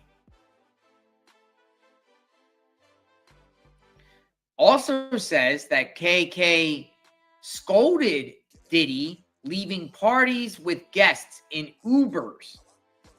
In one text message, Combs' chief of staff asked Combs to call her and told him, "Next time you leave when you're randomly partying, you have to tell us." She said he can't take with guests because that's when bad S happens. She added, "I didn't want to hit you with this. If it's not cool, if something happens, it would not be good."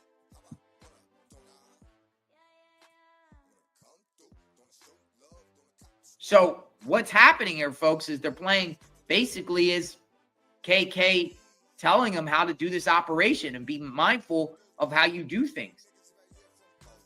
KK. Almost like KK gives him every and all advice. KK running the show.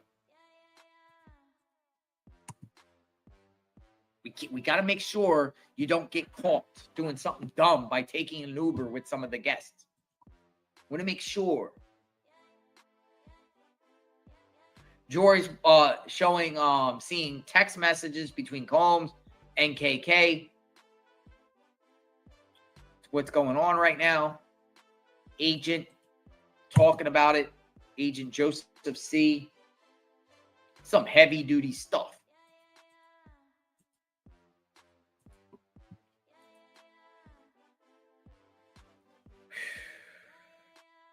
Chelsea.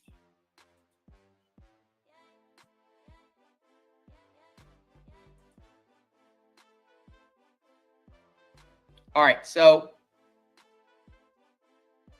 what does Jane send to Mr. Combs?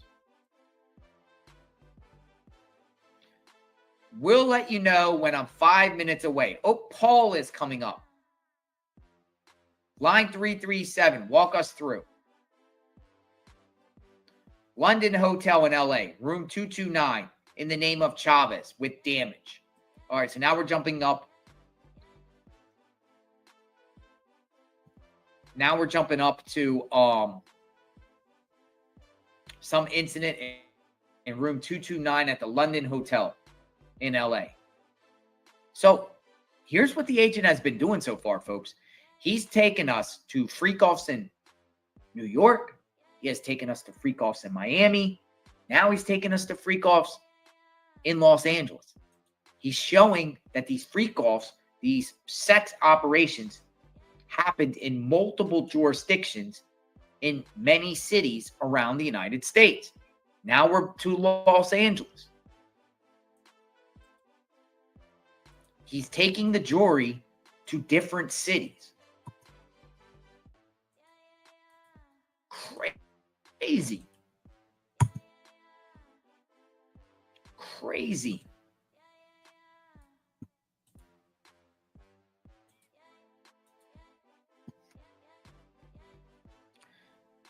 Let us know what you think. Continuous coverage. We are watching live as the agent is going to probably be on the stand for at least another hour, and then the defense will have Adam. We'll see what the defense does.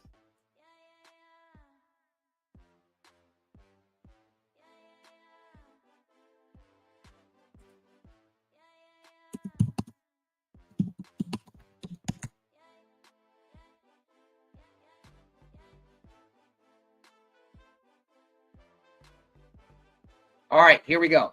Line 337. Agent, check-in record for the London Hotel. Play voice message. Combs' voice. Here we go. Here we go. Combs' voice being played. Should I book the room? It's a yes or no answer. Thumbs up or thumbs down. What does Jane respond? I need to shop to celebrate. So try to get more understanding of what that means. But Combs' voice being played again, this time, London Hotel. Should I book a room? Should I book the room? Is it a yes or no? Thumbs up or thumbs down? Line 350. Who texts Jane? KK. Asking for Jane's account information. She says Bank of America and an account number. She writes, want to send one of the guys here to drop everything off. And Combs says, no, I don't want them to know. So some sort of operation here.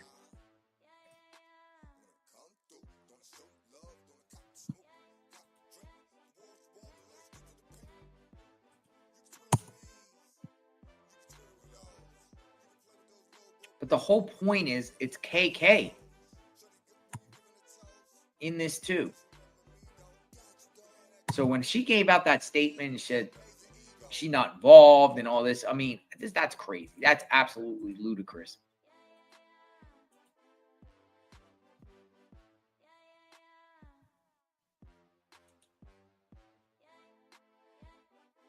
Now, I don't know what's going to happen with Jessica Ruiz.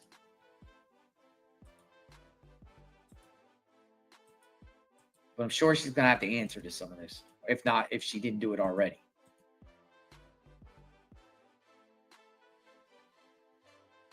I know, thumbs down, right?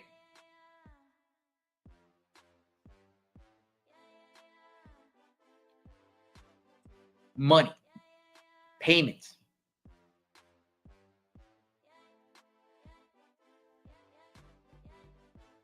Want to send one of the guys here to drop everything off. At the course of dropping everything off, I guess that's the freak off stuff, the drugs, the money.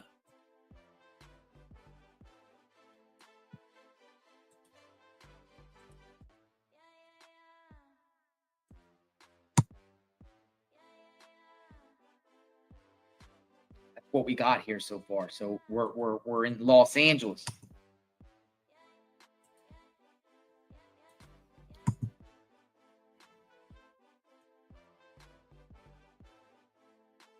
Agent is still going through an array of text messages showing Combs orchestrating freak-offs and directing others to carry out his demands. That is the whole gist of what's happening here. Day 28. Oh, baby girl. Look at this. Look at this right here. Play Combs' audio message to Jane. I sent you 15K, baby girl. So he's calling her baby girl. I sent you 15K, baby girl. What does Combs text to Paul Arthur? You in LA? He says, yes. Then I'm going to hit you up later. Combs' message. Voice. You want to meet up at 9:45? He's talking to Paul. Trainer Paul.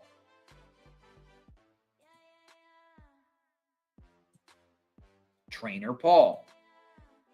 So this is right before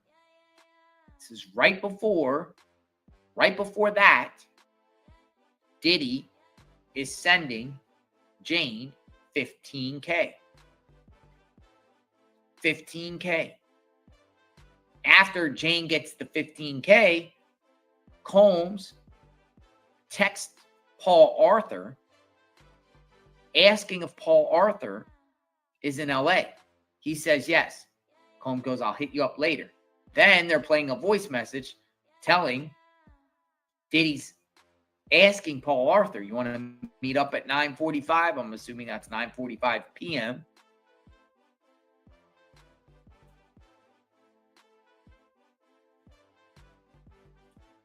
So it's all been arranged. Now they're getting Paul Arthur up in there for the freak off, which Jaden has 15K probably to cover the damages and pay him.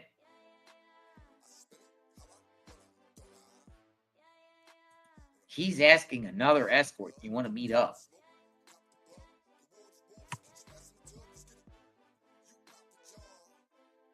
It's wild stuff. It's wild, man. It's so fascinating seeing the inner workings of Diddy and stuff we didn't know prior to this lawsuit. Here's something. Here's a little context of what's going on here. According to Washington Post, they say Sean Combs may not be testifying at his trial, but the jury is hearing his voice in a series of audio messages as evidence throughout the current witness. In those messages, Combs makes demands for freak-off supplies.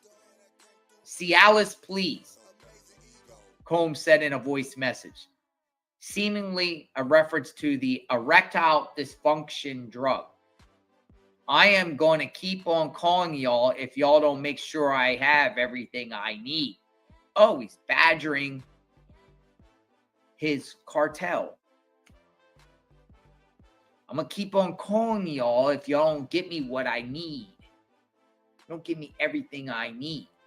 In another audio message, Combs asks his employee, KK, for 5 more bottles of everything, so I don't have to call anybody.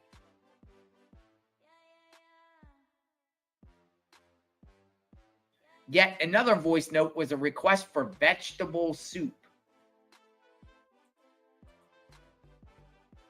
Now, he did have a food fetish, right? We know apples. But here's Combs' voice going on. Can you get 5K for Fahim? What does Combs text to Jane? Paul going to meet us at 9:30.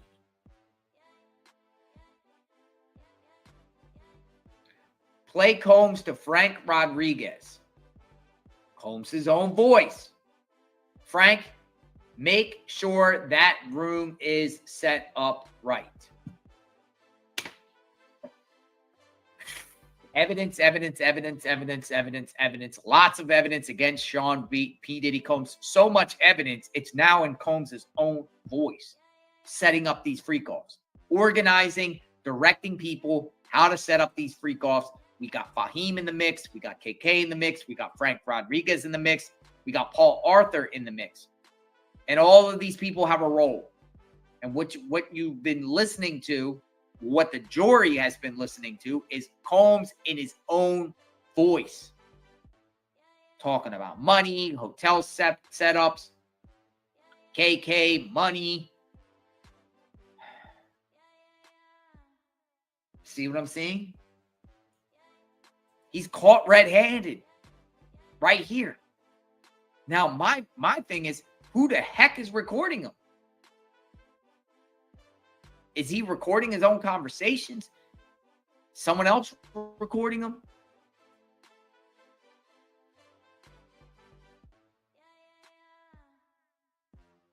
Here's some more context here. Witness details flight and hotel records from November 2021. Joseph C., a special agent, reviewed documents around November 8th to the 10th, 2021. Sean Combs texted Jane asking if she wanted to see him and an entertainer called Paul, according to the documents. Combs later messaged Paul telling him to let him know when he was close in the area. In that time frame, Jane was also texting an entertainer called Sly about traveling to Los Angeles from Atlanta.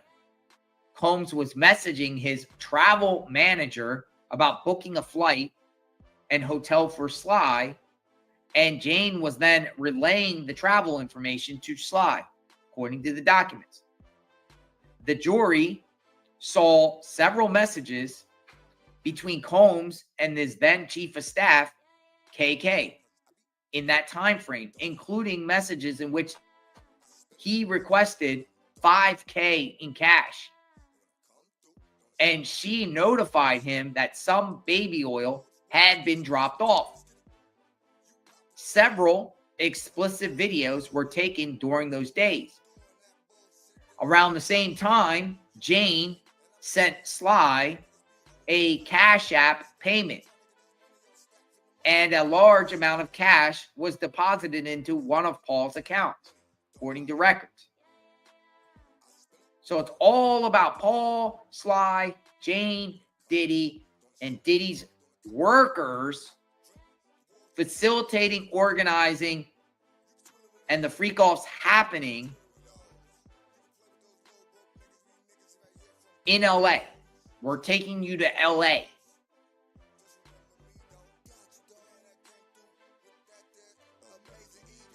When Combs said in this message to Frank Rodriguez, make sure the hotel was set up right, what does Rodriguez write? Medical grade K, MDMA. Make sure the hotel room is set right. What does Rodriguez write to Combs? Medical grade K. Ketamine. K. Ketamine. MDMA. Drugs. The hotels, the drugs are there. The drugs are there. What does Jane text to Cabral? To call Rodriguez. What does Rodriguez text to Combs? A photo and a message. This is all they got left of the blues. I don't know what that means, but it's just showing all the communication between the parties. The drugs are set up in the hotel room. Fahim got the $5,000 payout. They're getting Paul. Cabral's also coming around. They're all coming around. These two escorts, these two entertainers, Paul and Cabral, a.k.a. Sly. Blues are Xanax. Thank you. This is all they got left of the blues. This is crazy stuff. But the crazy thing about it is, it's Combs himself. Everything Combs is directing with others, but Combs himself. Voice of Combs and also text message of Combs corresponding with these people, along with Jane's correspondence to corroborate. Ketamine, sometimes called Special K, and MDMA, also known as ecstasy or Molly.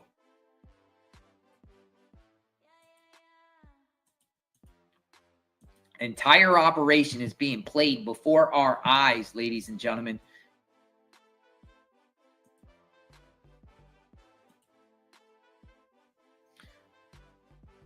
Hey, Charlie.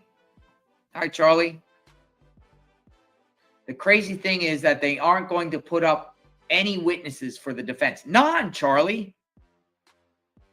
Charlie, none. None. Over the weekend last week, there was supposed to be 4.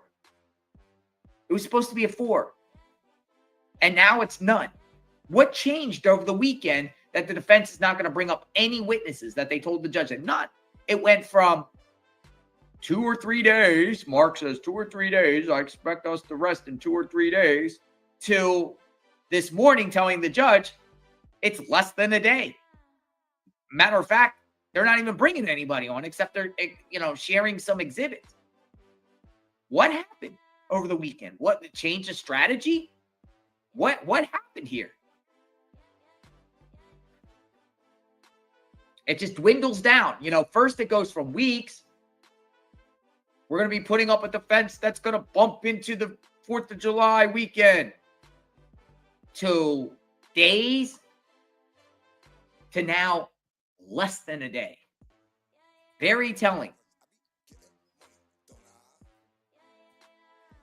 Something spooked them. Or they feel like the prosecution didn't put on a case. All right, so we got some reading going on. I'll read Jane, you read Combs as Jane. Jane goes on to say, it's been 3 years of me having to have sex with strangers. I can't be in another hotel room performing for dates. The agent as Combs. Combs responds, let me make love to you.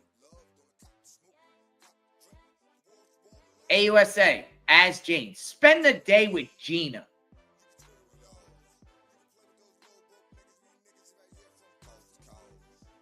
AUSA as Jane. I'm not trying to FUCK strangers.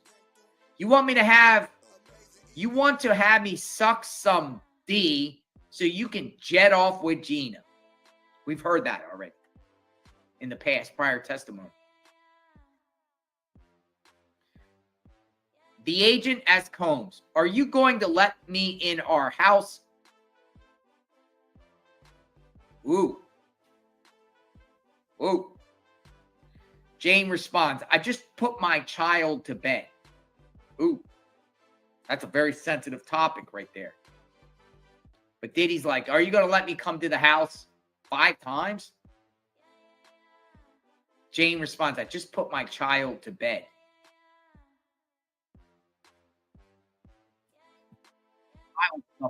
Jane got very triggered when the child stopped during this course.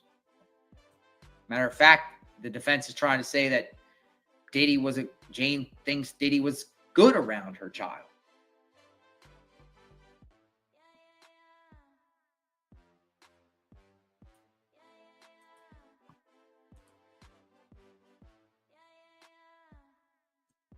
Looks like he said that 5 times in a row.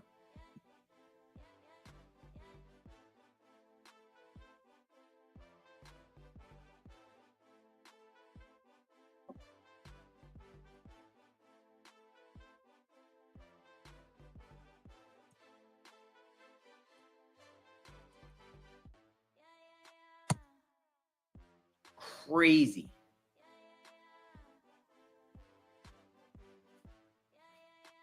All right, so KK's in the mix, Paul's in the mix, Sly's in the mix, Jane's in the mix, Fahim's in the mix. Jennifer Ruiz is in the mix. We're talking about Los Angeles area.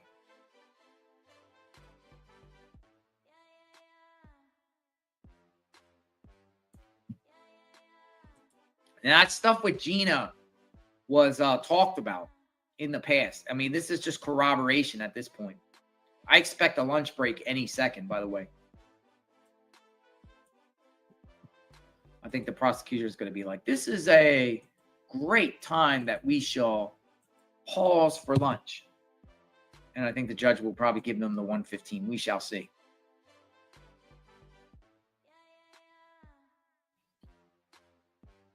I just put my child to bed. Now I want to see what happens out of that.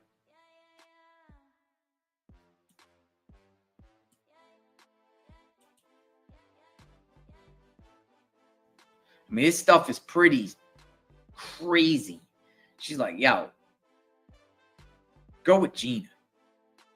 You could not necessarily go with Gina. She's just like, yo, you want to have me do this, that, so you could jet off with Gina.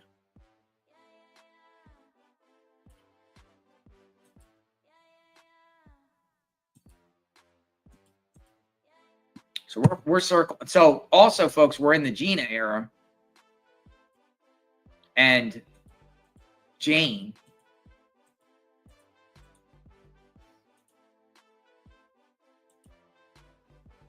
yeah, this is some wild stuff.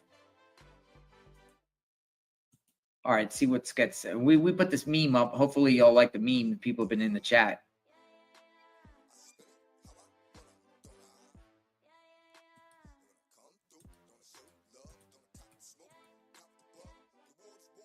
Crazy behaviors coming out right now. Clearly showing Rico to me. Things are being done by at least 5 different employees of Sean P. Diddy Combs's enterprise, Bad Boy Enterprises. Or some people call it Bad Boy Rico. All right, I'm going to wait to see what happens out of this here. Washington Post just posted this. Prosecutors plan to rest their case.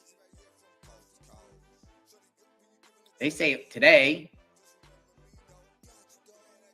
concluding more than a month. Prosecutors plan to rest their case against Sean Diddy Combs on Monday. That's their report. So maybe it ends today. Maybe they're faster today because now they're saying instead of tomorrow, it might be done today. So we might be resting today because that's a new report out by the Washington Post, concluding more than a month of testimony from ex-girlfriends, former employees, law enforcement agents, and other witnesses, and setting up the end game of a federal trial that could put the most powerful music producer and TV star in prison for life. But first, Homeland Security agent Joseph C. must finish testimony he began Friday, summarizing dozens of freak-off parties in which Combs allegedly coerced his then-girlfriend, known as Jane, to have sex with other men he directed, filmed, and masturbated. Along with Cassie, who claims Combs abused her when she dated him in the early 2000s, 2010s, and on, Jane is crucial to the government's charges of sex trafficking and transportation to engage in prostitution. Combs has pleaded not guilty to those counts, as well as racketeering conspiracy charges in which he is accused of using a group of trusted employees to commit and cover up crimes, including arson, kidnapping, and narcotics distribution. After the prosecution rests, Combs' defense attorneys plan a much shorter presentation. On Monday, just before court started, Mark, his lead attorney, said the defense won't be calling any witnesses. A charge conference is now expected Wednesday and closing arguments Thursday. If the schedule holds, the jury could begin deliberating Combs' fate before the end of the week. As we discussed, there could be a verdict Thursday. Stay tuned. We will be covering it live here if and when it happens. Oh, it's going to happen, though. I don't think at this point there's anything that's going to stop this from hitting the jury.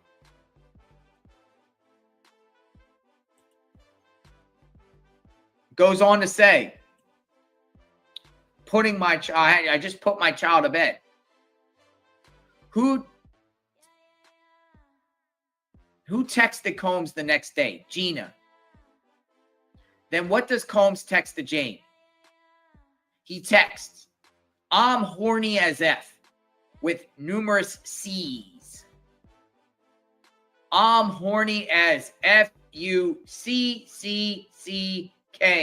with numerous C's. And who is Combs texting with?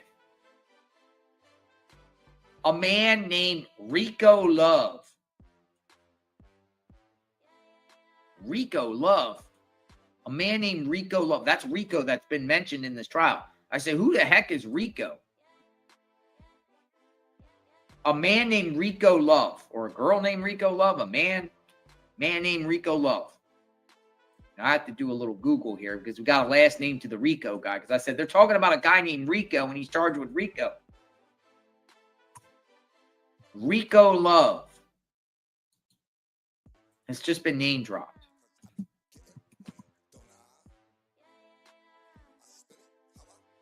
Rico Love and Diddy have collaborated extensively in the music industry.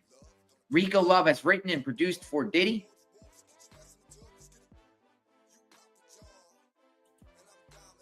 All right. Well, according to AI Overview, Rico Love has written and produced for Diddy. Diddy just his name just got name dropped. A man named Rico Love. So we shall see. We shall see what is up with Rico Love. Rico Love, according to AI Overview.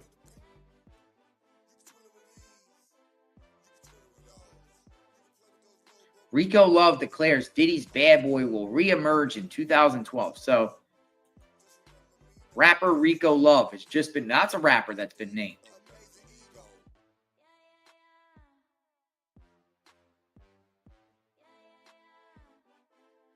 Joseph, a special agent with Homeland Security Investigations, reviewed records from January of 2023 when the government asserts Diddy and Jane hosted 3 entertainers during a hotel night in Los Angeles. Combs sent Jane an audio message, according to records. Hey, let me know right now if I should book this for 9 o'clock. Yes or no answer. Jane, one of accusers who testified under pseudonym in this trial and dated Combs from 2021 to 2024, texted back, according to the records, yeah, it's a thumbs up. She then asked him for money to buy new clothes, the records show. Later, well, she got new clothes then. Later, Combs sent another audio message, sent you 15,000, baby girl. The jury saw flight records for all 3 entertainers.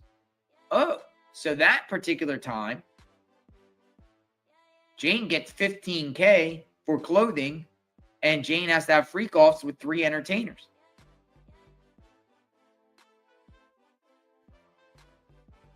After one of them, Jane paid $1,100 on Cash App and texted Combs, sent this as proof of payment. Operation here. You see right here, AUSA. What does Jane text Combs? Baby, I'm here. What does Combs text to Rico? The hotel. I never could say that hotel right. Let me know when you're there. Combs' voice. Yo, what's the name and room number? What does Combs text to Rico? Room is Paul. Whoa, so Rico.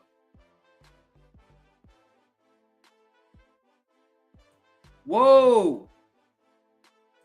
Rico's brought in here.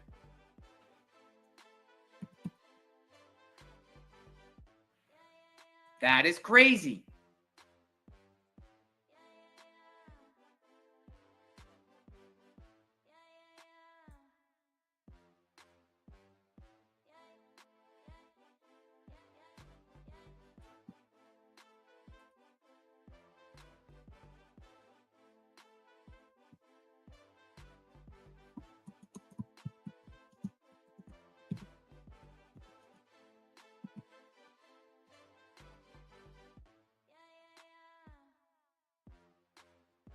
Whoa. Rico. I have to look more into this because what's going on here? Rico? This is the first time we've actually heard another rapper involved with this in this sense. Rico got his name all over the case.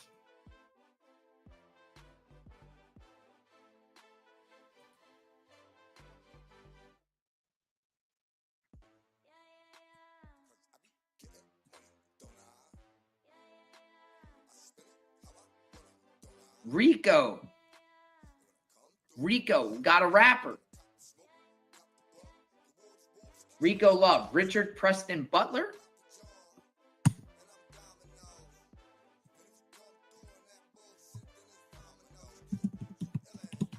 Oh, that's interesting. Isn't D-Rock's last name Butler too? Rico. All right, got more money.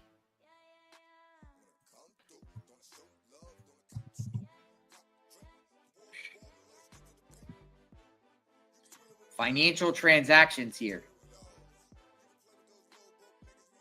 Here we go. I'll read Jane, you read Mr. Combs. As Jane, make sure not to make me feel high and dry. Put something in my account. Here's Diddy. Hey, how are you? Was that 3 days later? Yes. Then record $3,000 JP Morgan. So more money. More money.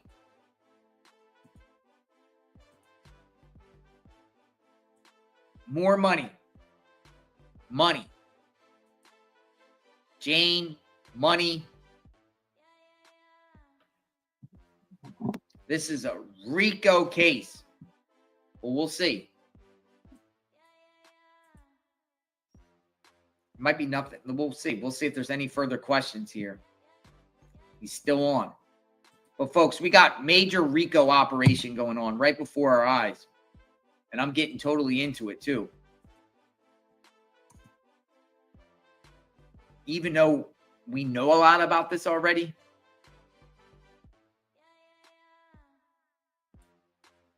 But it's still crazy as can be with all of this.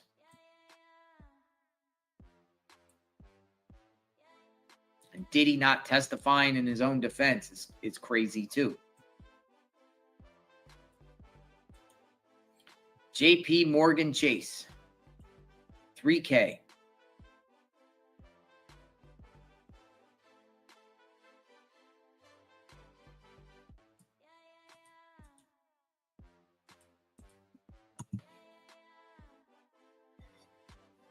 Rico.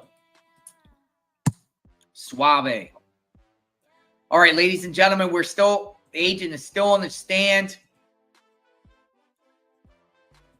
Waiting for the latest update of what he's saying.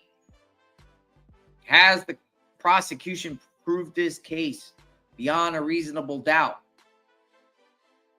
Have they?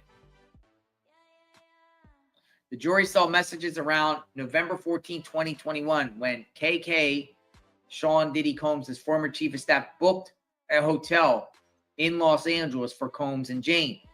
KK texted them when an assistant was there setting up the room. Later in the day, KK texted Combs, hotel called, all coming up.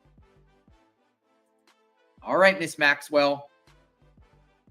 Paul is someone who Combs and Jane would pay to have sex with.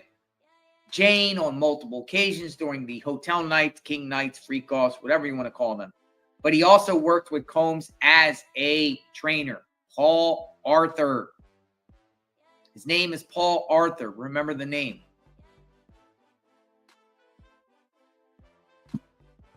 Yeah. Records show messages in January 2023, but we got something here going back. Something else has just been released here. Who texts Jonathan Perez? Now, this is all this stuff that's happening in Los Angeles. Who texts Jonathan Perez? KK says, heads up, P. Diddy going to guest house. Turn off the public screen. What do they say the fight is about? Agent, her being jealous and yelling at him. What's this? Jane and Anton.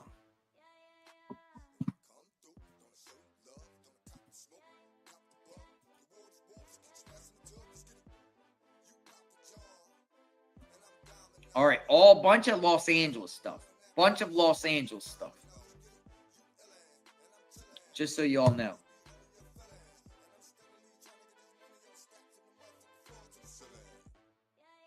Jane told Combs she is not a porn star to be ordered to have sex with strangers.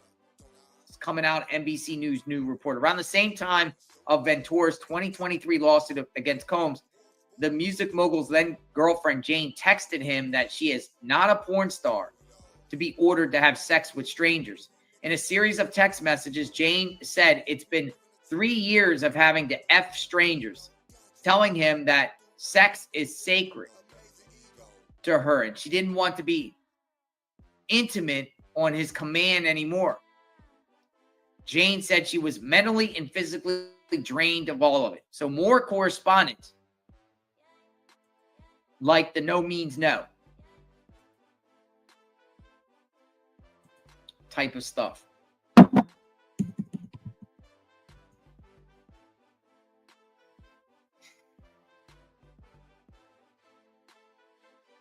So we're getting into this Jane and Anton.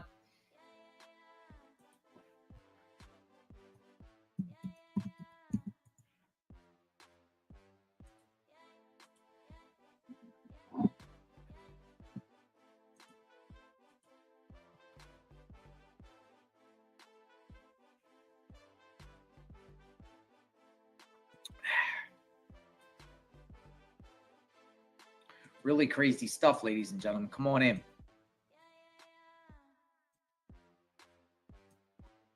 We're waiting for more info.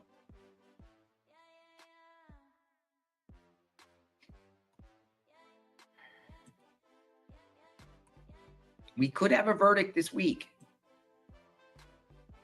It's very strong and possible that we have a verdict Friday.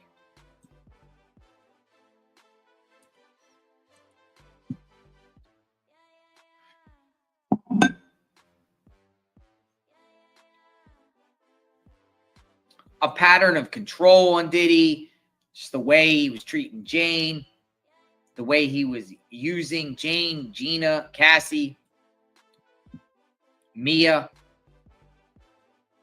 I think they've established this. I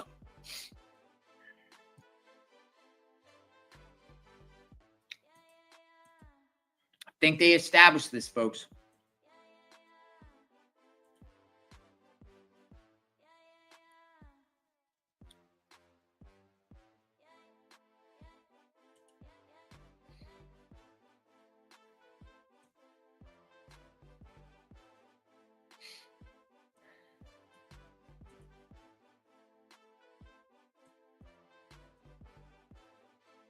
Consensual?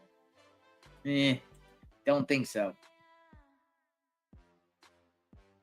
On June 20th, who does Jane call? Oh, we got, hey, we got Anton's real name. The agent just name dropped Anton. We always wanted to know who Anton is. Dun, dun, dun, dun. Breaking news. Anton's real name is Jamel Douglas. Jamel Douglas. On June 20th, who does Jane call? Jamel Douglas. Jamal, according to Inner City Press, Jamel Douglas. Could be Jamal Douglas. Jamal. All right. So now we know. Now we have a name that has now been put out by the agent on the stand. He is Anton. He's the one that Diddy had come over to Jane's house in June. And after Diddy beat Jane, well, actually, Jane put his hands on Diddy first, but Diddy violently assaulted Jane. And then him right there, Jamal Douglas, a.k.a. Anton, came to the house. And I think that's what we're talking about right now. The agent's talking about on June 20th, who does Jane call? Jamal Douglas, a.k.a. Anton. What was sent to Fahim? Banking coordinator will pick up the cash, $5,000 for you. $15,000 for P. Diddy. What injuries are on Jane? Objection. Sustained. All right. So they didn't want the defense objected to prosecution asking the agent what injuries are on Jane, because really the agent's just a doctor, or he doesn't know at the time. He's just reviewing all the stuff. So that would be based off his opinion. What injuries are on Jane? Objection. Sustained. Was this video found on Jane's iCloud? Yes. No further questions. Prosecution is done. Prosecution is done. Now he's going to be crossed. Now I put this guy up on the screen because he's just talked about, we're done. Now they could redirect, but we'll see. We're on a break. We got lunch break as predicted. 1 o'clock lunch break. 1 o'clock lunch break, ladies and gentlemen. But we have a name. Jamel Douglas. He could be in trouble with the law. Like, literally, he could be in trouble down the line. Or he could maybe be part of... I didn't know his name prior. So we got a name. We got a name.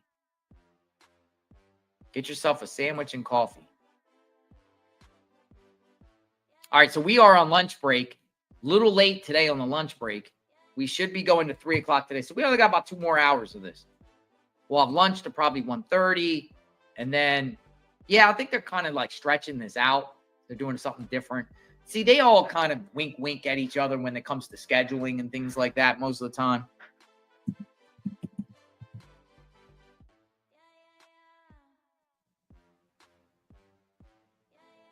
Yeah, it's crazy because I just Googled Jamal Douglas centered around Diddy, and there's nothing that pops up. So this guy's name has not been put out there until today. Yep. There's no articles that I see out there of this. So I think that's interesting. All right. So we got a name, though, courtesy of the agent.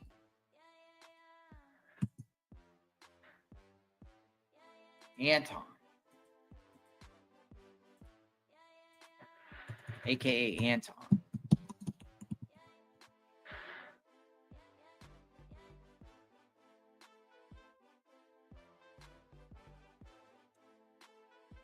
I'll make sure I see something. Holy smokes. I found him. I found his Instagram. He got naked photo, like half naked photos of him all over Instagram. Looks like him. Might not be him. I don't know, folks. Might be him, might not be him. Saw somebody with a similar name, but he also has hair all over his head but he also has pictures without hair. I'm not going to show it because I have to confirm this.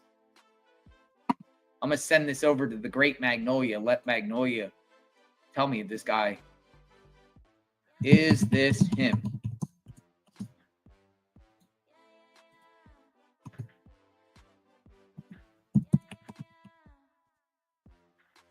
All right, so maybe it is, maybe it's not. Maybe it's not even relevant. All right, so we are on break. Our testimony has concluded as far as direct with the agent, Joseph C. Now, he's going to be crossed. We don't know who's going to be crossed. But lunch is till 1:45.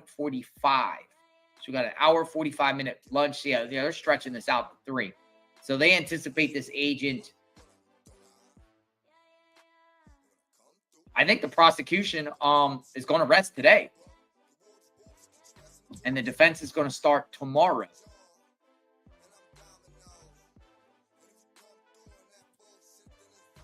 So that's what we got. Let's see some updates here.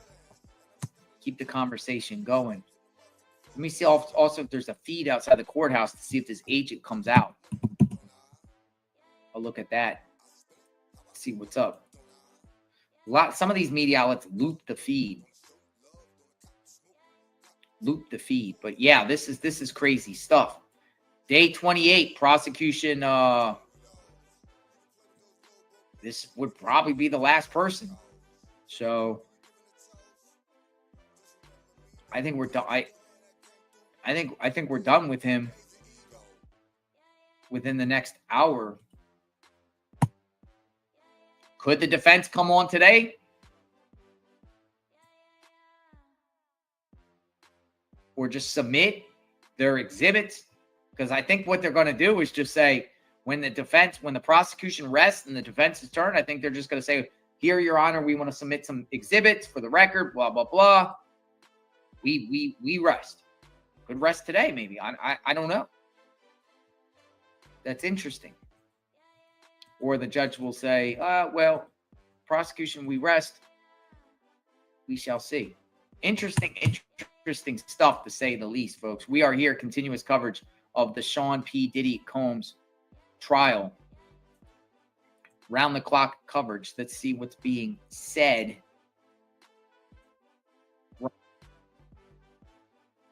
I'm ready for that. Well, I'm ready for it to hit the juror.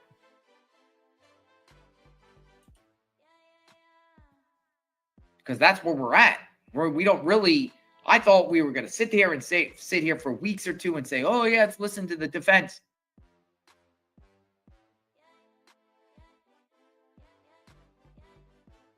But I do think that the defense is going to hone in on this guy, or try to ask the agent and get him to say things similar to Agent Penland about Jane being a willing participant. And these type of texts, these type of messages showing that she's a willing participant. But, you know, defense is running out of time. They really are. They're running out of time here.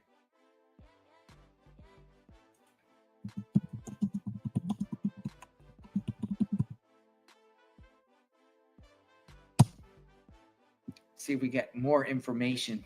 Court breaks for lunch. Good there. See what CNN says with an update. Nothing in the last 15 minutes there.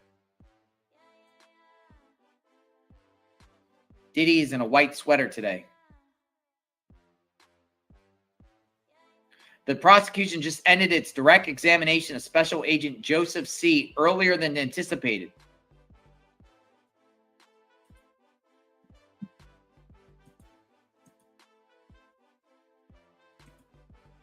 So here we are on there.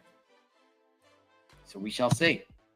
See a lot of people still interested, like us. We're following it through. We will see what happens in this case. We'll see what the defense can do to stop this guy. But we're getting down to this trial. Really, what, with day 28, 29, 30, 31st. I really think this could literally wrap up in like a calendar month of testimony. 31 days, maybe an extra day. That's crazy. And I'm going to miss all of you when this is over. We're not going anywhere. We're moving on to the next one or whatever's going on. That's crazy. So what do we got in the comments? Let me read some comments a little bit. Kind of just chill out. We'll listen. Yeah, I saw some clips. Praying for all the U.S. troops out there overseas. Apparently, there's been missiles fired. Qatar on a base.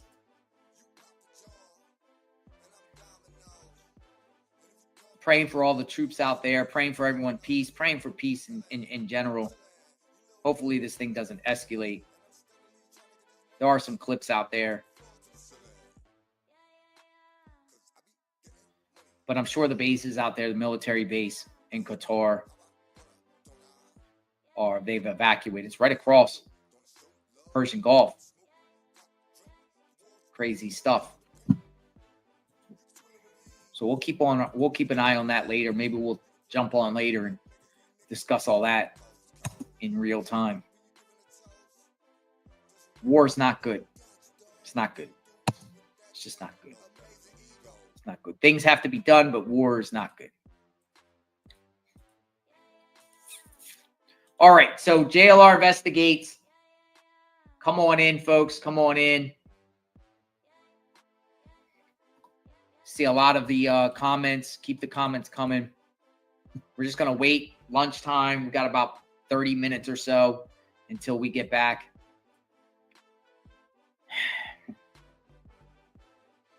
Are you guys still going to Idaho? Yes. We're actually supposed to get a ruling like any minute with Idaho, whether that case gets delayed or not. We're talking about the case of Brian Kohlberger. I do think the judge is going to share within the next day or two if that case gets delayed, because the defense is trying to delay that. But if it's not delayed, we're off. We're off to Idaho. So that I'm looking forward to that. I really want to get out and move around a little bit. Plus go to a little bit maybe better climate. But man, it's hot in Florida right now. Before the break,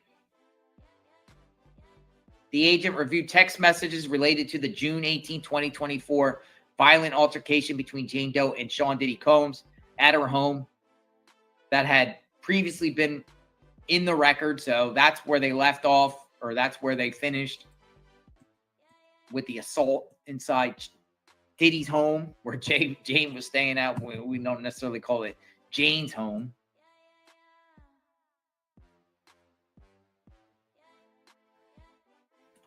Got a new photo that's up. Hold on, let me get the new sketch art up here in this photo. Apparently they got Diddy with headphones. Get that up in a few minutes.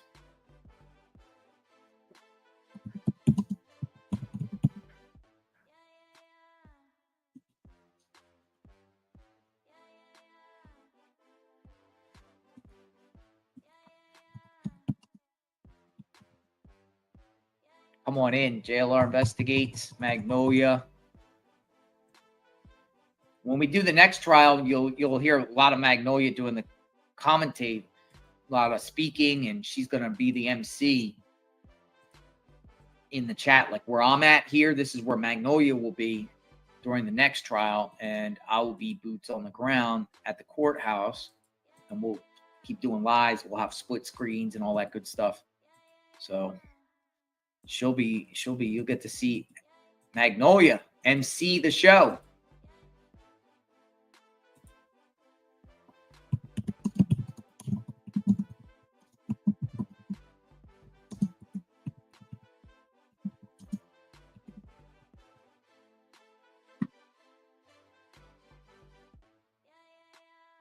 Seeing what has been any other new updates and anything like that.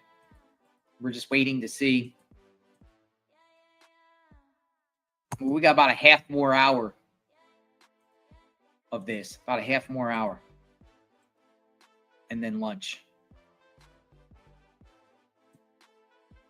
Get your lunch on.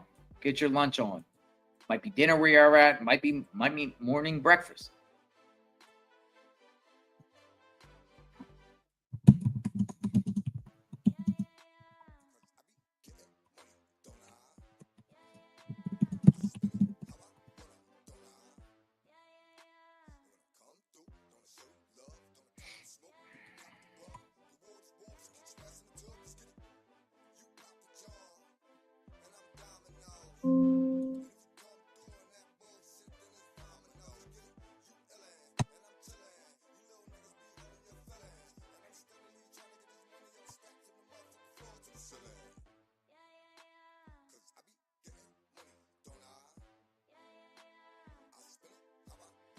Might throw up the music on for a couple minutes while we're on lunch break.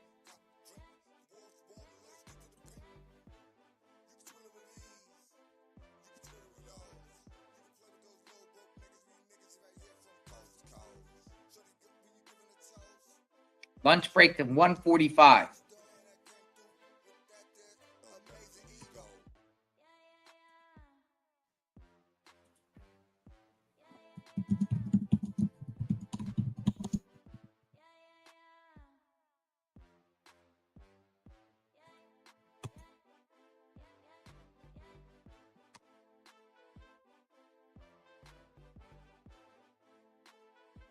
All right, so I've looked at all the media outlets. Everyone else is up to speed here.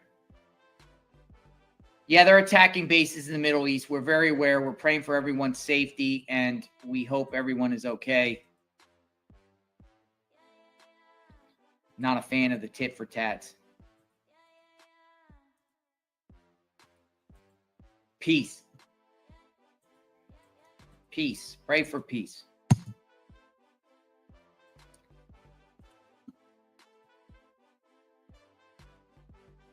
All right, I'm going to step away for a few minutes. So I'll be back in a minute. Meantime, we'll put some music up here, and we'll be here back for lunch at 1:45. They're coming back. I'll be back in a few minutes. Stand by.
We're on a lunch break for 1:45, folks.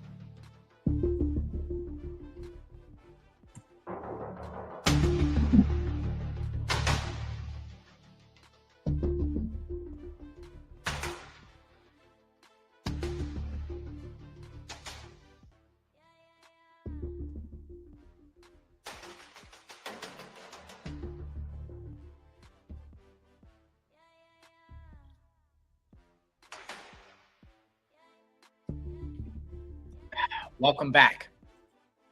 I know a lot of people coming in the chat or stepped away for a minute. We will continue to do testimony. This is the last witness that the defense gets to cross. The last one. Make it count. Defense.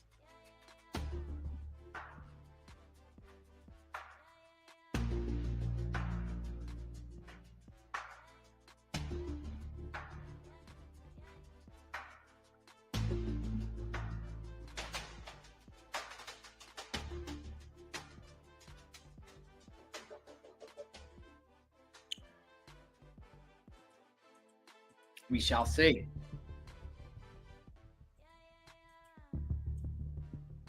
I cannot believe that Diddy's defense is not going to put up any witnesses. Like, that is insane.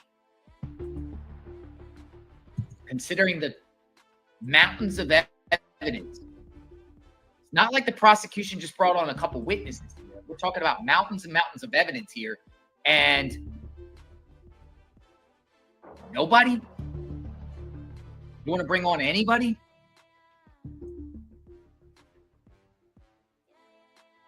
It's just absolutely insane. Put your own exhibits and documents. That's it.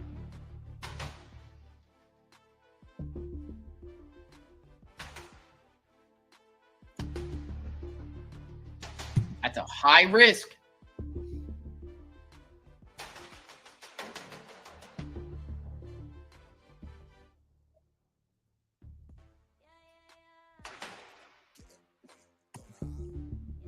This case could be rested today for the prosecution. Prosecution rested.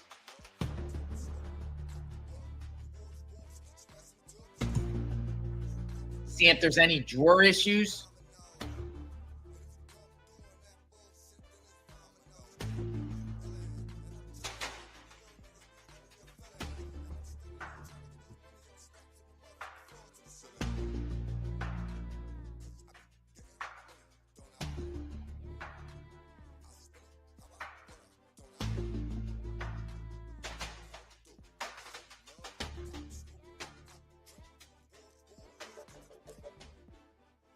Media outlet still says that the prosecution is going to rest tomorrow.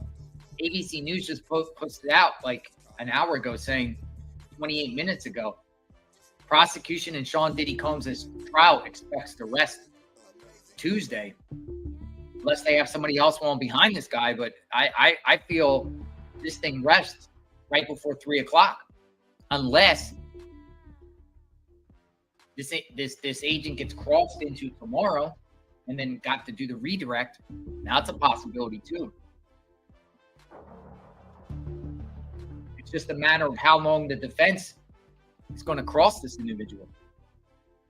The only thing I can logically think of how they're going to cross this agent on all that treasure trove and mountains of evidence from freak-offs and everything like that is the same thing that Penland, the last one, the defense did, and just show that Jane texts and messages that Jane was with these freak-offs.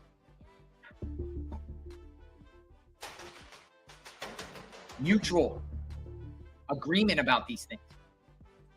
In times where Jane initiated the freak-offs and things like that.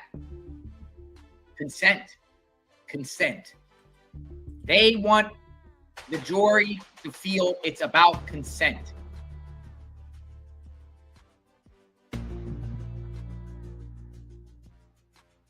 We've got something we're going to put up on the screen. Stand by.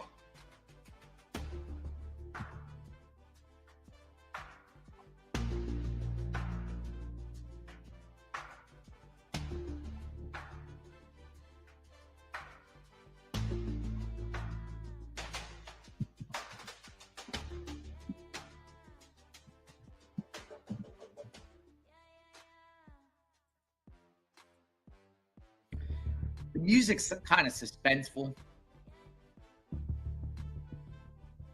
We did this when there was issues with the jury. We'll just stay with it. Kind of brings a little mysterious.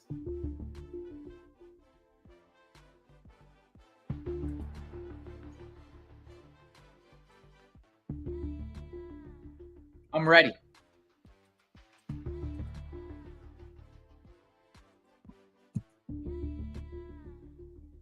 Oh, we'll even though we're in Idaho, when if he gets convicted and gets the sentencing sometime down the line in October-ish, we'll still cover it while we're out there. We'll do the sentence. We'll take time to do the sentence. That's the plan here.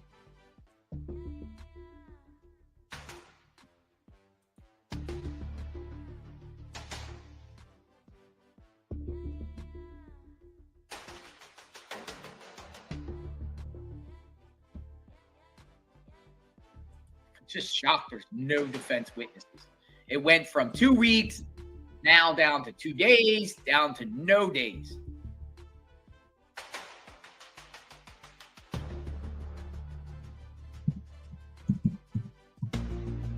Unbelievable.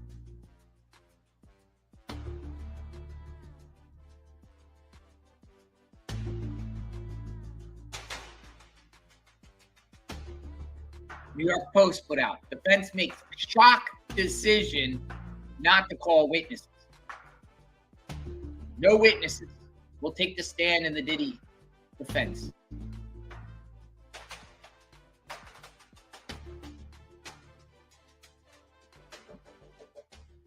No defense. You got no defense.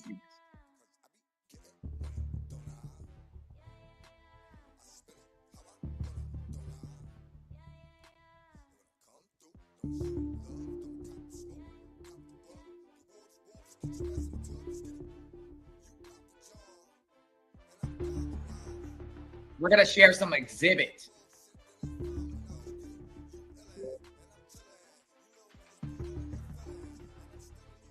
A treasure trove of information has been released that we're going to show right here. Exhibits from the Los Angeles raid. So we're going to get this up on the screen.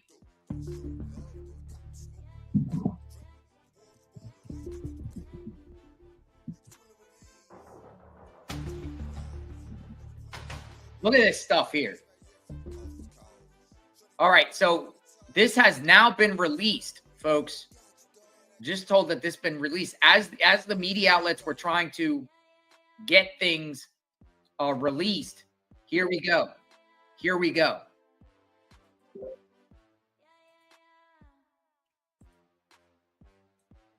So what we have here is exhibits. And we'll just go down them. I guess this is a exhibit 1A231 coming from this Los Angeles mansion as a government exhibit here. Now we're getting into some heavy stuff here. We're getting into some Homeland Security baggies. Does this look normal to you folks? Look at this. Does all that look normal? Homeland Security. Evidence bags. Looks like bags of drugs.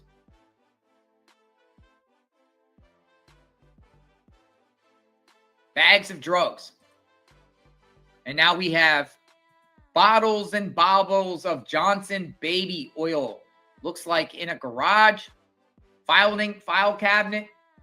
That looks like that's in a white filing cabinet. Astroglide and baby oil. Both Astroglide and baby oil.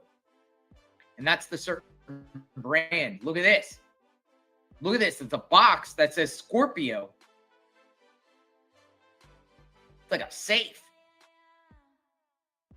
This is weird, folks. This is weird stuff that has just been released. Weird stuff.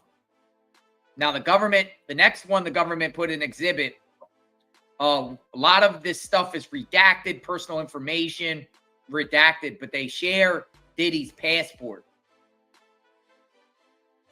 Heavily redacted, no personal information, name and just photograph, things safe, money, watches. But yeah, this shows like crazy, like, got a box. Got a box. And now you got passports and a safe.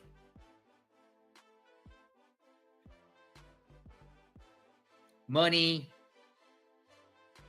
Look at this. Some sort of, I don't know what this is. A bag of all types of oils, Astroglide, and baby oil.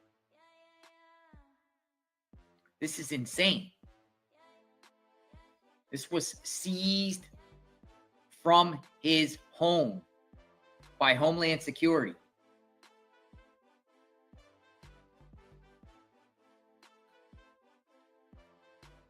Is that a cigar humidifier that was before? Look at this. Guns.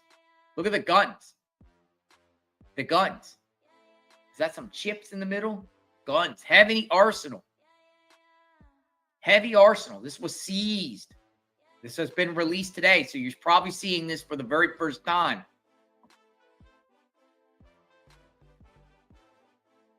Guns, baby oil and cigar, boxes, passports, Astroglide, drugs.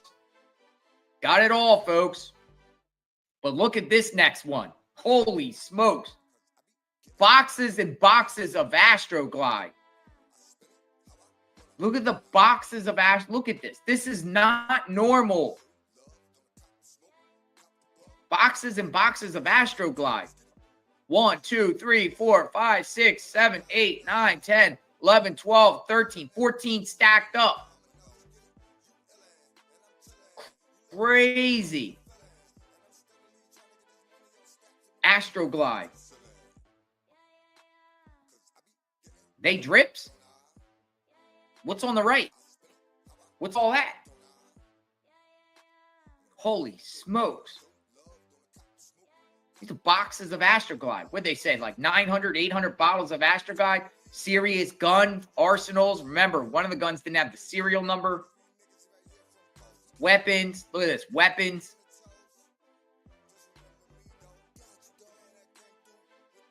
Weapons. Holy smokes. This is government exhibits that have been released. Sure you won't be seeing this anywhere else soon. Might be out there. This is what was promised to be released. Look at this. And look what this is. Look. Oh, baby oil. I see hemps. The heck is going on here?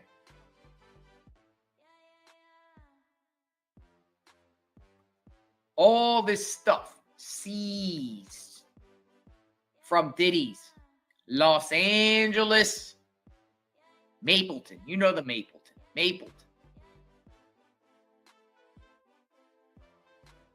See what I mean? Now check out his bed. This is the bed. This is his bed. Bed coming up. This is his regular medicine cabinet that, of course, has a special container for baby oil. They do this really like, look at this. Look at this. Bedroom. What a mess. Holy smokes.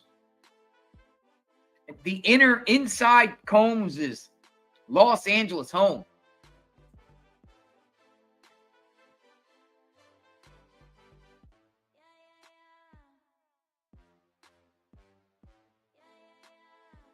Bed.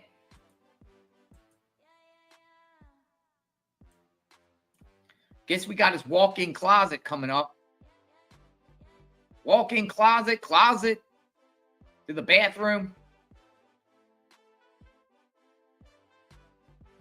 So many outfits. Look how many outfits he has.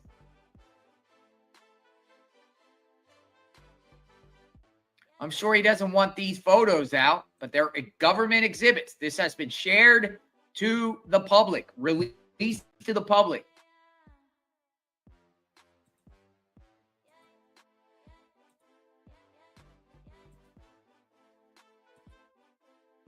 Nude. Look at this. So people coming in.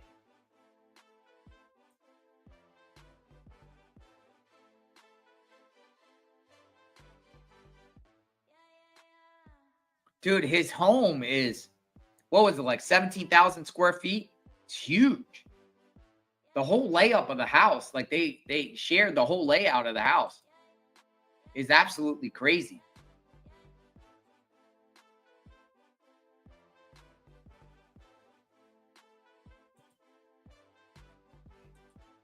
Diddy.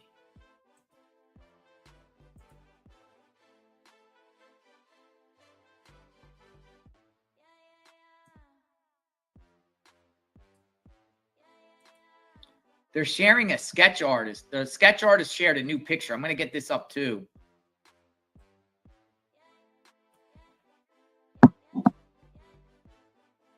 Baby oil. Astroglide.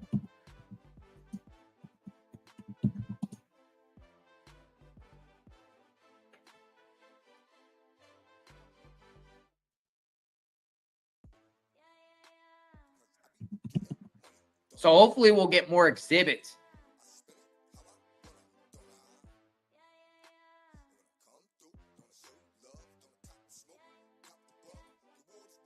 More information, a treasure trove of information released in the Sean P. Diddy Combs trial, as he's not going to bring any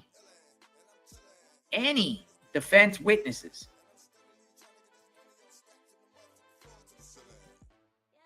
Any.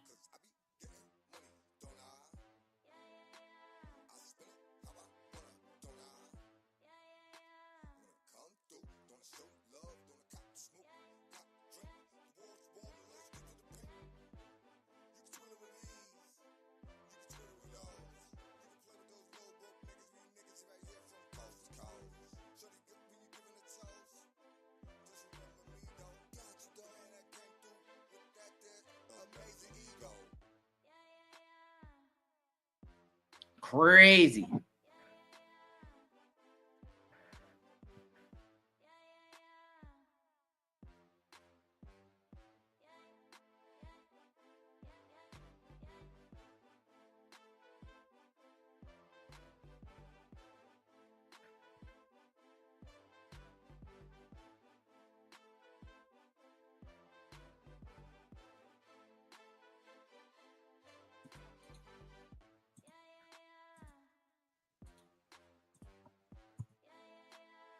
Boxes.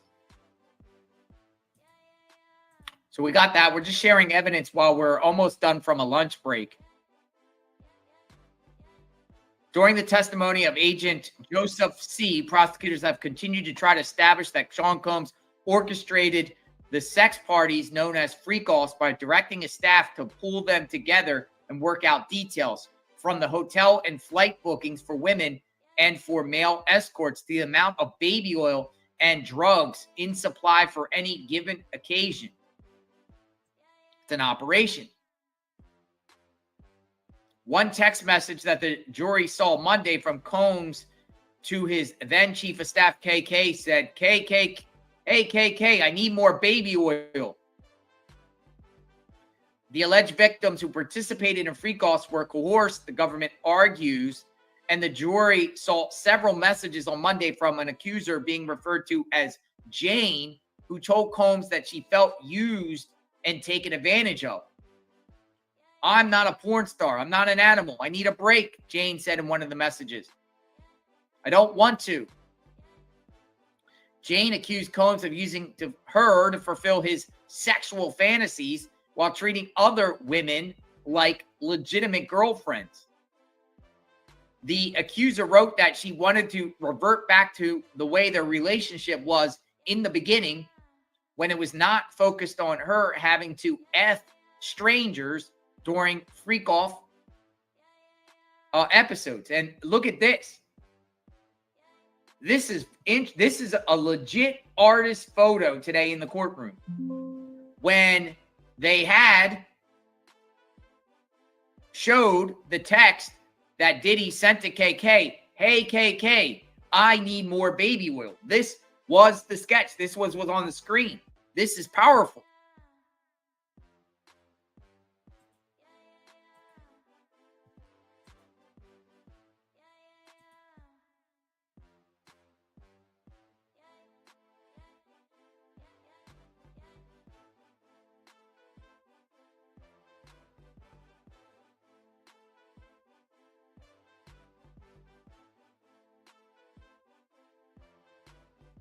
Yeah.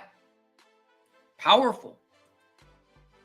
All right, so the jury is going to be coming back in any minute from a long lunch break today, 1:45, longer than ever. But I know why they did this, because they're going to probably get this guy off the stand before 3, but we shall see if he carries on into the morning.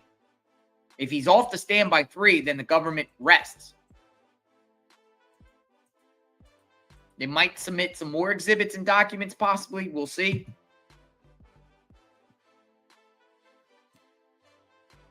Let's see if he can be tricked in any way, stomped, anything that Cross could help the defense in any way shall be talked about here very, very shortly as we see what's up.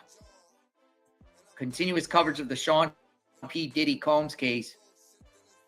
We're here. We're waiting. Day 28. Day 28.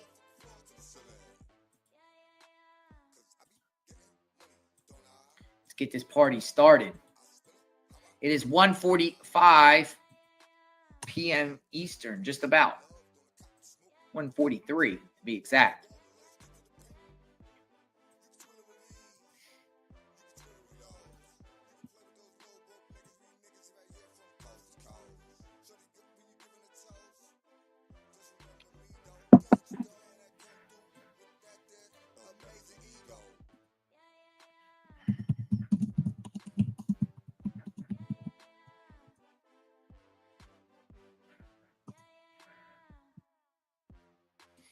Hey, KK, I need more baby oil. That one sticks out more than others because he's literally saying, hey, KK, I need more baby oil.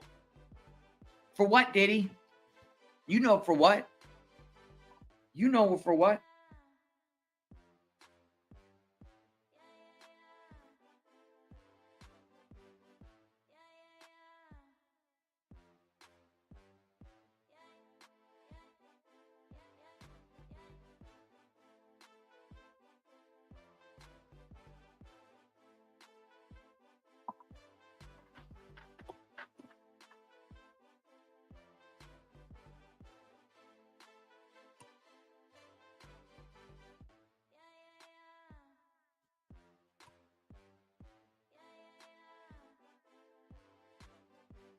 $1:45. Break is almost over. But usually it's another 5 minutes or so before the jury officially comes in. All right, here we are, Matthew Russell Lee, Inner City Press. It's the midday break today, Monday, June 23rd. It's the day 28 of the Sean Combs trial. And this was the U.S. Basically has rested its case, although they didn't use the magic words. They said no further questions. They questioned this agent Cerciello for the entire morning. And at first it was hard to figure out. It just seemed very scattershot and read this message, read that message. And the public screens were turned off so you couldn't see the video, not just the videos, but even the exhibits, because they hadn't somehow taken the time to redact or Jane's real name. But it all, at least to me, it's sort of what they were trying to do, to put it that way, came together. They were basically showing in a sort of crescendo that ended just now with the day in 2024 of the fight at the house there in Los Angeles. They were trying to show the incredible interweaving of all of Sean Combs' assistants and Bad Boys employees, including Jonathan Perez, including Fahim Muhammad, including Brandon Paul, who just got off the witness stand Friday, and it made me wonder why they didn't ask him more specifically about. As much as he said that his drug buying was only about 1% of his work, he was extremely involved and knowledgeable of these last minute events leading up to this. Now, there were some strange. There was one of the escorts apparently was named Rico Love, and he had another name, but of course it flashed. It wasn't on the screen, so I'm going to call him Rico Love. There was a reference to Swipe Diddler that some people took an interest in. Turns out that Swipe Diddler appears to have been a Venmo handle for Combs. Swipe Diddler. What else do we have? There's a lot of moving parts here. We live tweeted it all. To some degree, it was fragmentary. I don't know what to say about it, except that it's difficult when things are being read extremely fast. At the end, AUSA Maureen Comey kind of laughed and said that the judge had asked her to speed it up, and so she had. So there were speed read exhibits between her and Cerciello, with them playing parts, playing Jane, playing Christina Coram. At various points, like Sean Combs said, bring me X number of bottles of baby oil to the door and the cash and his phone. They've left the jury with a picture of an organization, of at least of an entire system of personal assistance, very much in the know of what was taking place with Jane and the travel arrangements for the escorts. We'll see. I think when we go back in, we're going to have a Rule 29 motion, which is to say there's not enough evidence here. Then we're going to have a defense case, and they say that the closings will be on Thursday. So we'll be covering it to the end. Inner City Press on the case, to be continued. Great work as always. Look at this, the raid. We got new video of the raid. Look at this, the raid, Los Angeles raid of Diddy's home. Look at this. They came in like army soldiers. Look at that. That is crazy. This has been released. Look at this. Holy smokes. Drones. Holy smokes. I'm seeing this for the very first time. This is the raid of Diddy's Los Angeles home. Homeland Security. Look at this. Look at this. They got a drone.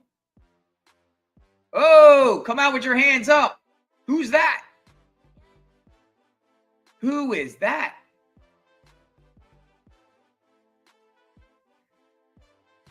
Whoa. Whoa. That's crazy. We're saying it's Justin. Oh.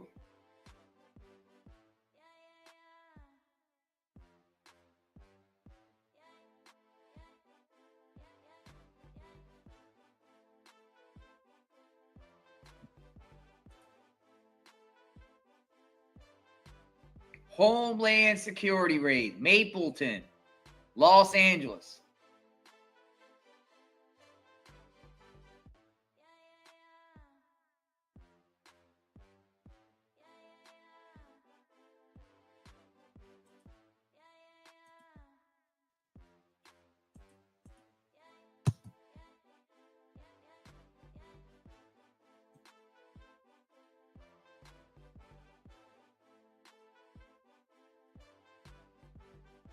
They came in there like G.I. Joe. Like, for real, they came in there like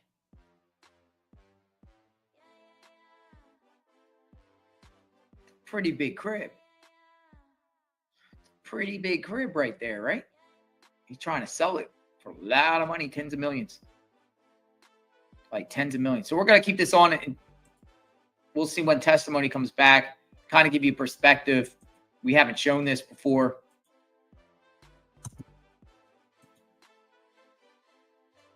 Chopper footage. Fox 11 raid. Combined with stuff inside. Look at this. This is the raid.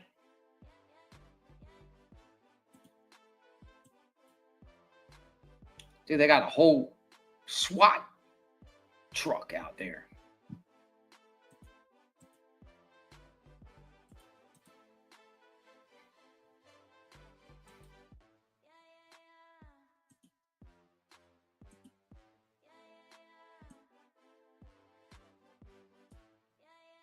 As soon as the jury comes back, I'll let you know.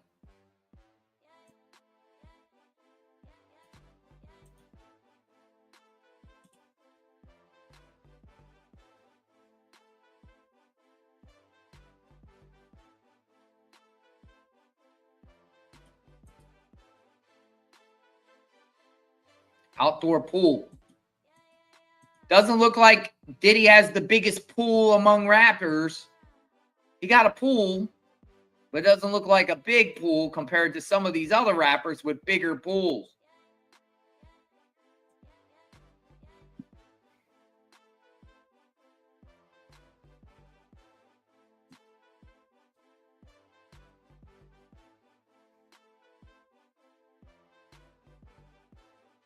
And jail cells are much smaller than this house.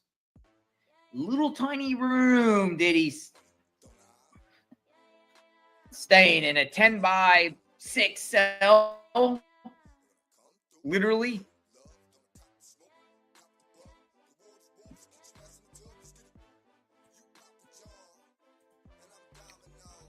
Have they got back from lunch yet? No indication they got back from lunch yet, so I'm just waiting. Probably got another hour left today. Let's give everyone a heads up.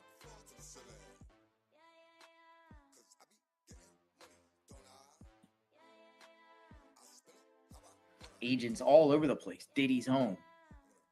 Diddy, kick in the door. Dun, dun, dun, dun, dun.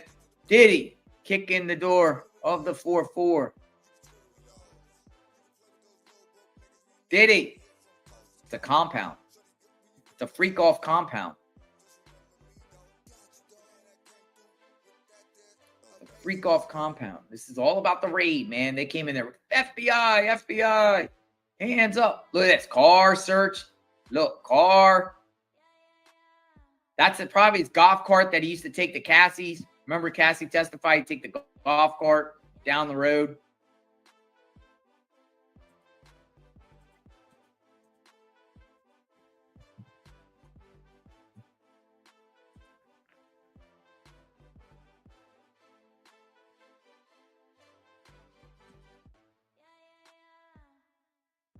Golf cart down the road.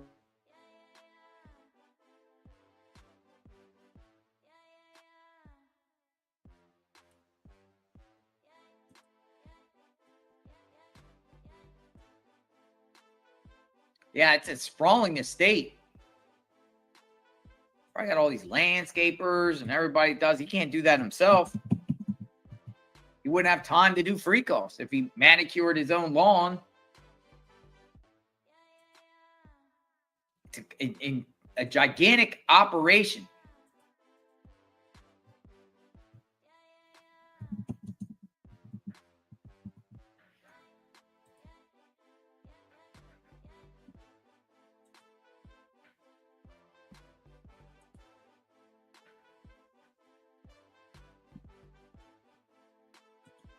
Look what we got.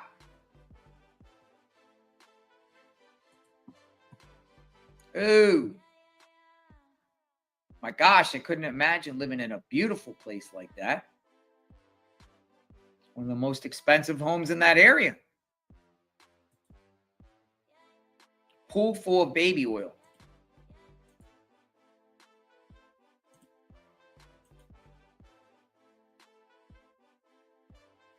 So we're waiting for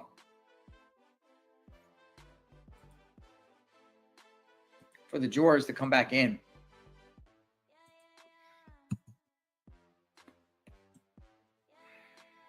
No indication that they have reached the bench yet that I see. I keep refreshing my screens.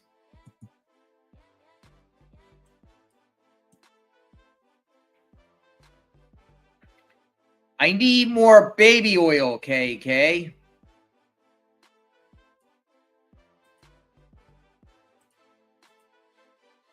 Yo, KK, I need more baby oil.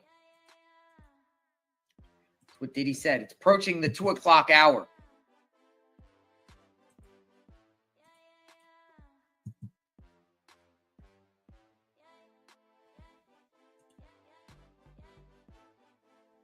That dwelling, which boasts 10 bedrooms and 13 bathrooms, has remained on the market since September 8th. Yeah, they wanted $60 million for it, right?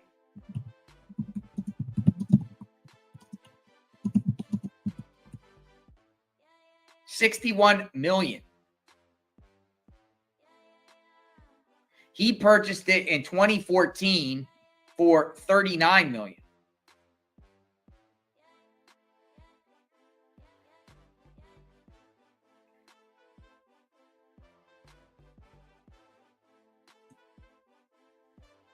$61 million Beverly Hills home estate for sale.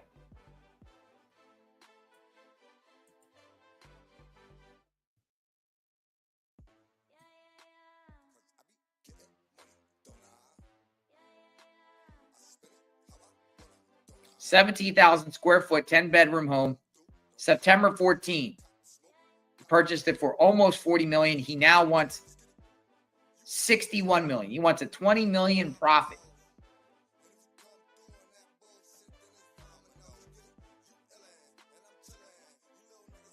Inside, there's a 30-foot seat theater room. There's a wine cellar, a gym, as well as a state-of-the-art gourmet kitchen.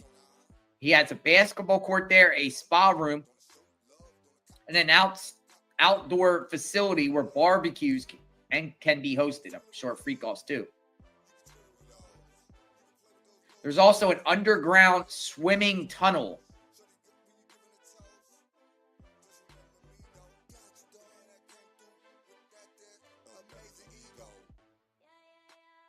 So to give you an understanding a little bit about this gigantic estate. And no one's buying it. No one is buying it.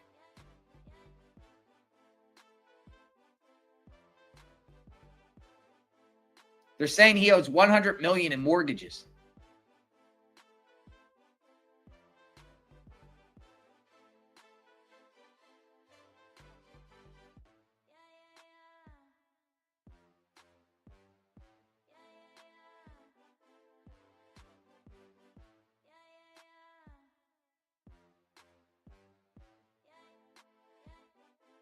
There's the rate.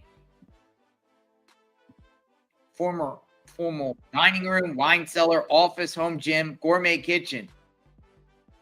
Plus a theater that can hold 35 people.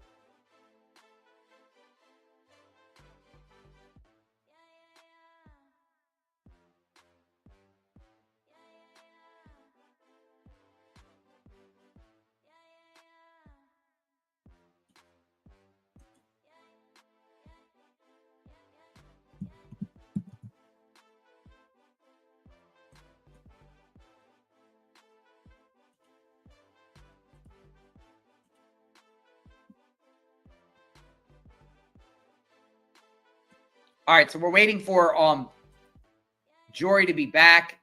Let's see if we can get some information here as we cross the no indication that the jury's back yet. It's supposed to be 1:45 break. As always, they're running late. No reports on. Let me see. Might be back. All right, cross-examination begins. Cross-examination begins. The jury's back 1 minute ago. All right, so the agent is back on the stand. We'll keep just keep this up. We'll use this as our backdrop while the agent is still in the band. Now we'll see who the agent gets crossed. Oh, Tenny Garagos. Garagos is doing a lot of the crossing here. Garagos.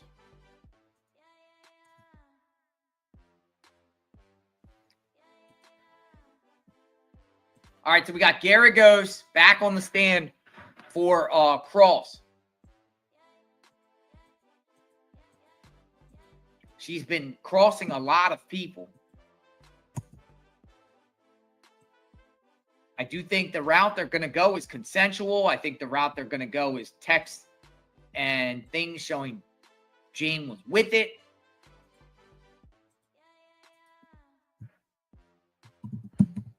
We shall see.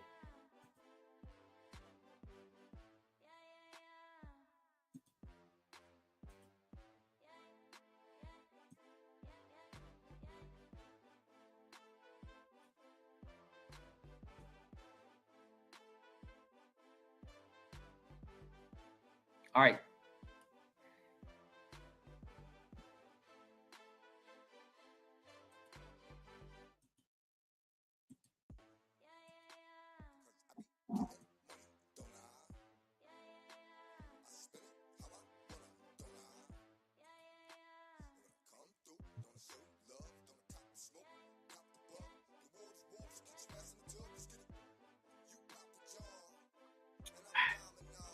All right, so as we're waiting to get information, we do know that the agent is back on the stand being crossed by Garagos. He won't play with Homeland Security, I'll tell you that.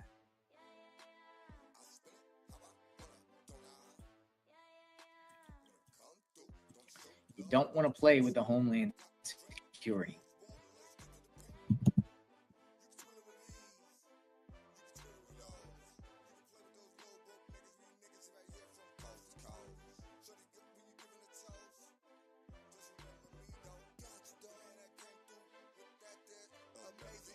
But in the meantime, you get to see a little bit about his home, how this raid went down.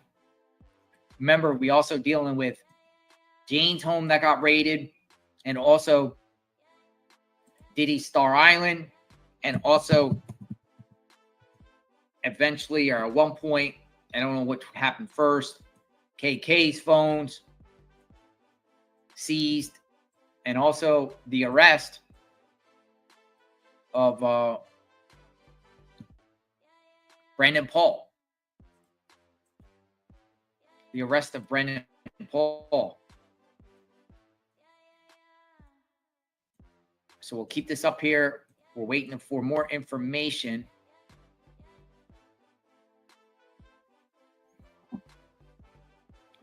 The agent spent most of the morning sharing with prosecutors the text messages sent by Combs and others, filling in details about Sean Combs's life. All right, here we go. Garagos. This exhibit shows expenses paid for Sean Combs. This is an account from QuickBooks. Garagos says, and in the abundance of caution, let's turn off the public screen. More secrecy. Out of an abundance of caution. So they're with turning stuff off too, you know?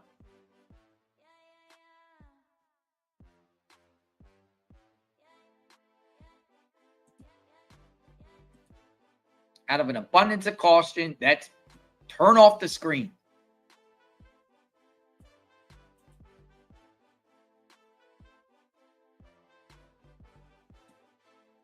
Could be just wasting time here.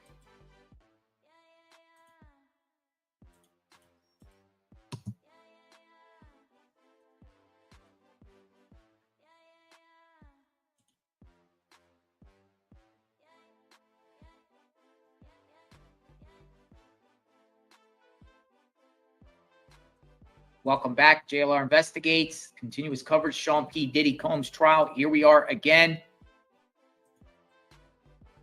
And we have the agent be on for probably an hour. Finishes today or not?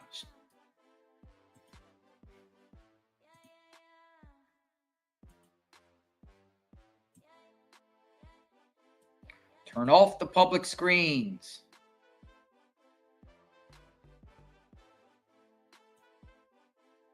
This is centered around the arrest, as you know.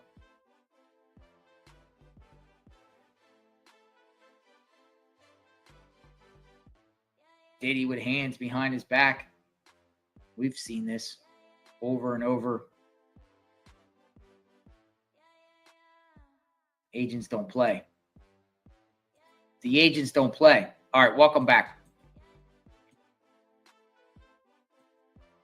Was he performing the last freak off that day? We really don't have an idea on that. All right, screens are off.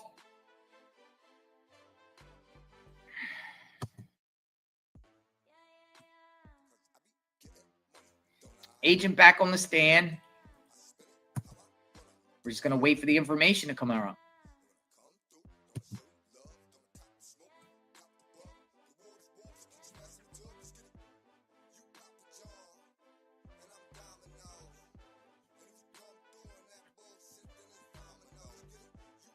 Wonder where this... Oh, yeah, this agent is based out in New York, by the way.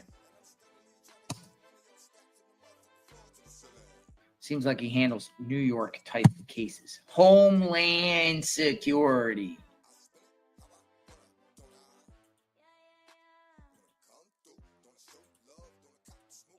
How do you think Diddy feels about Homeland Security now? It's like Homeland Security, not like FBI. Homeland Security got me.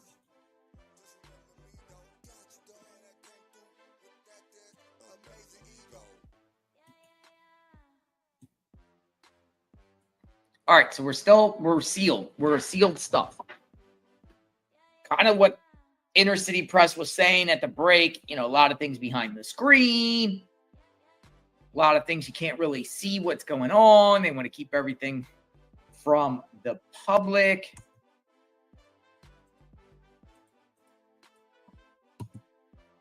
Well, Garagos and the defense can't really complain that things were sealed from the courts when they're asking to have things sealed themselves. Groupon for baby oil with likes. Chaos forever. Nice to see you again. Let me go back here and read some of the comments while we're here. MKO was talking about pizza boxes or the baby oil boxes. Hey, Erica. Erica says, and I'm reading some of the old comments. I know some of you commented before. What if KK, the escorts, travel agency, and accountant went to the government and said, I will testify if I get immunity, and the government said no? Great question, Erica. Great question. Great question, because government might like, we don't need you, or your credibility shot. Or they don't trust their testimony. Or just like, you're going to get the indictment. When it's your turn, you can just plead guilty. We don't need your help. All right. So Garagos goes to the agent. Let's look 7 lines down. Public screen is off. JetBlue. LA, agency fee, other, AR, receipt, Sean Combs. Do you see that? Yes. Let's look at line 9. JFK to LA. Account of Jessica Ruiz, CD, OpCo, LLC, right? Right.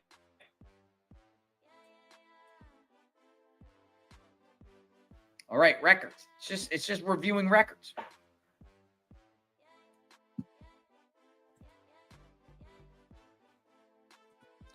This, yo, they had Trump International Hotel on the screen there.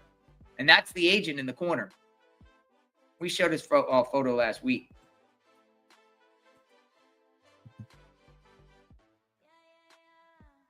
The case against Sean Diddy Combs.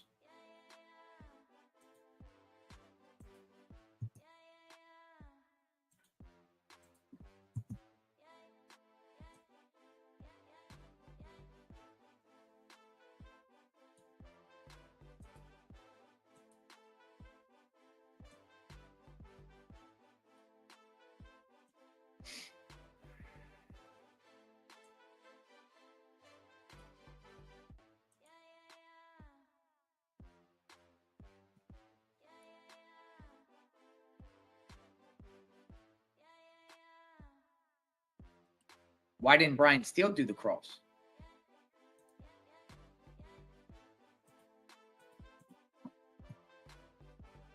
And here we are, almost at the 6-hour mark. All right, so this summary witness is probably going to be similar to Penland. It's the Sankar, the paralegal that previously testified. It's probably going to trickle out a little bit slower because it's more about reviewing charts and graphs.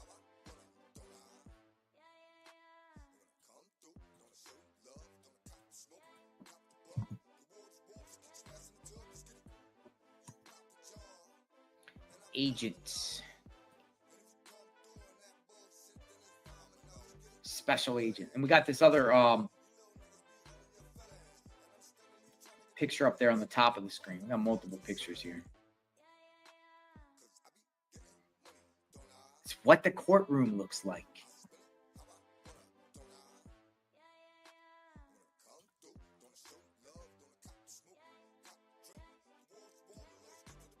All right, we're waiting for the info to come out.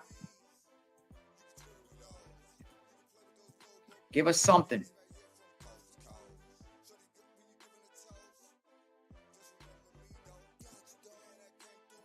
The rise and fall of Diddy. Will he rise up again?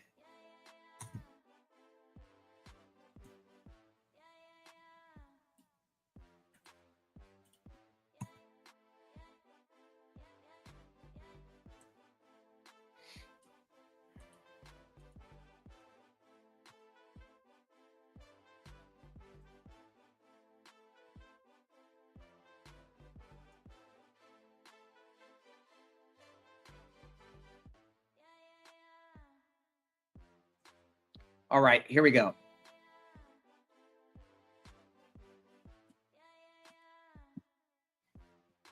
When did what we saw here?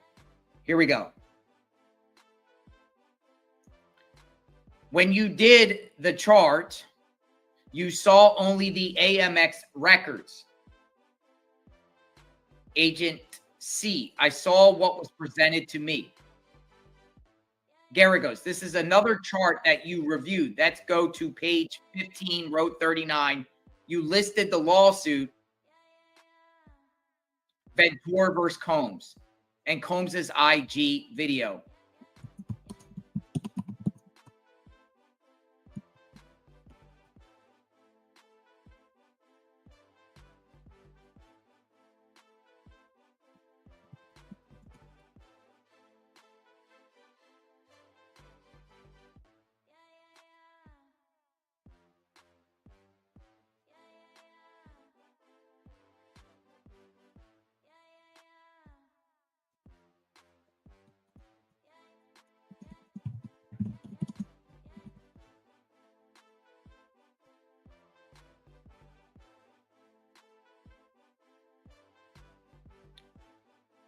When you did the chart, you saw only the AMX, American Express records. I saw what was presented to me. This is another chart that you reviewed. Let's go to page 15, row 39. You listed the lawsuit, Ventura versus Combs, and Combs's IG video.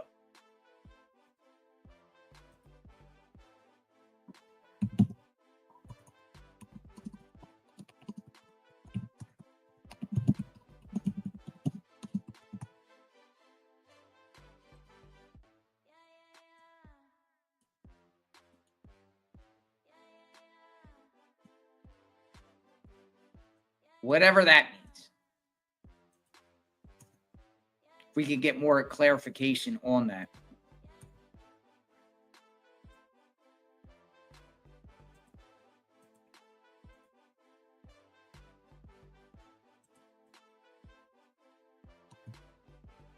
All right, we just approached the six hour mark.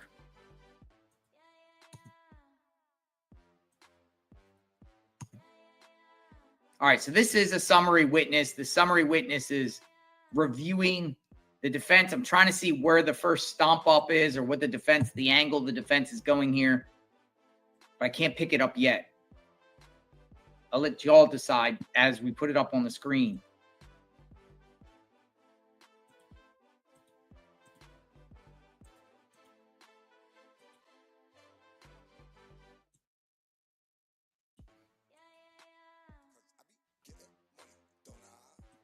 Try to understand what this means.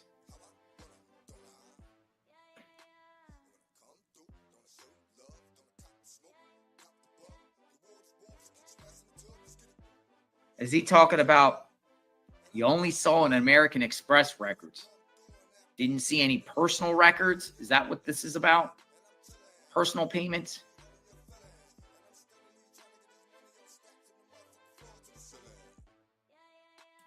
Now he's focusing in on Combs' lawsuit, Ventura's lawsuit against Combs, and the Combs' IG video.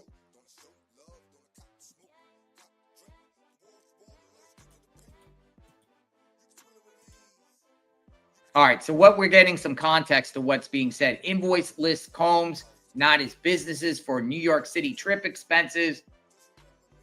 Defense attorney Garagos went through a September 2023 invoice from Sean Diddy Combs travel management company that listed expenses, including flights for Jane and the entertainer Sly for the trip to New York City. The invoice says various expenses for Sean Combs. Garagos highlighted that the invoice lists Combs personally, not one of his business entities. So it's shifting to personal use. They're trying to say that these were personal expenses. Do you see this month-to-month lease in Jane's true name? Have you ever seen this exhibit? I have not. Turn the screens back on. Here we saw Combs saying, damn, wish you were here, right? Yes. Okay, where are you going with this, Garagos? But I already saw the first thing they're trying to do. Say some of the records that he's sharing is showing for personal expenses, not business.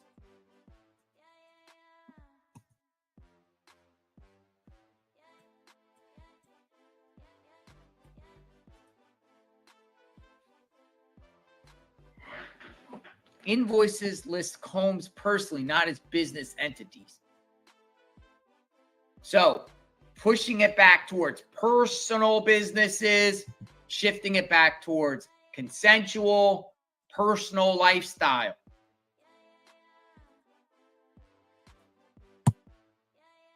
That's the strategy. See it right here.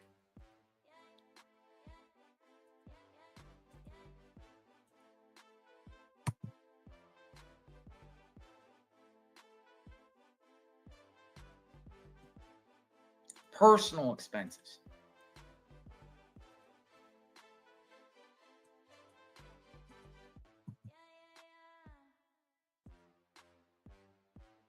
No new update by NBC News.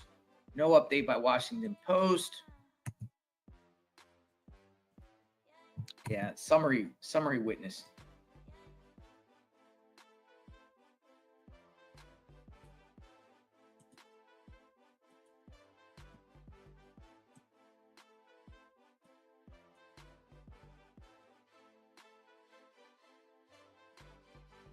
They're basically like saying that you overlook things or you're cherry picking.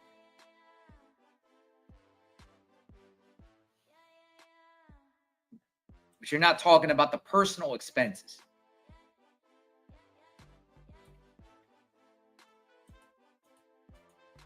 But even if it was listed as personal expenses, could still be masked.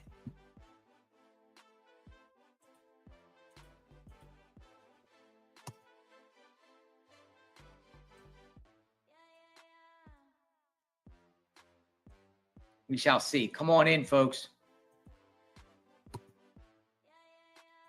Last chance, I guess, for the defense to try to stomp one of these prosecution witnesses. Agent Joseph C. from Homeland Security on the stand, getting crossed by Tenny Garagos, Miss Garagos.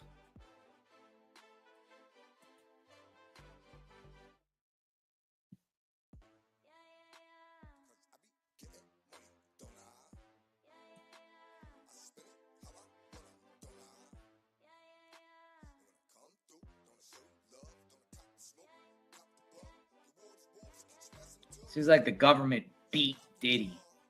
And they're trying. It seems like the government beat Diddy.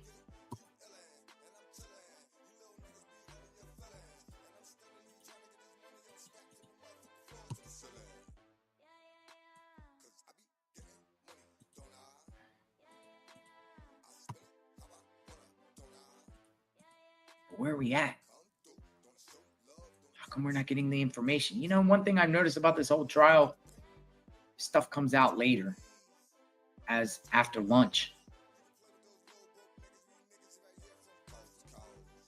Programming note: because the public screens of these exhibits have been turned off nearly all day, the seeming fast oral reference to Swipe Diddler may have been too good to be true.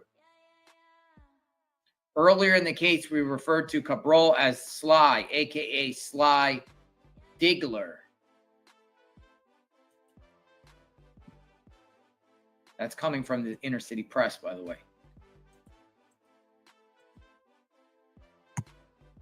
Which is doing a phenomenal job.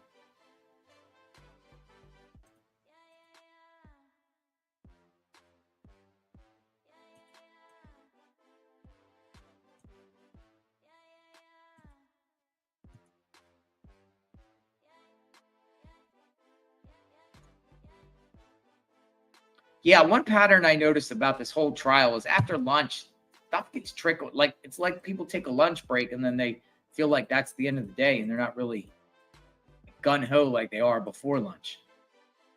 It just seems like the information comes out less and less.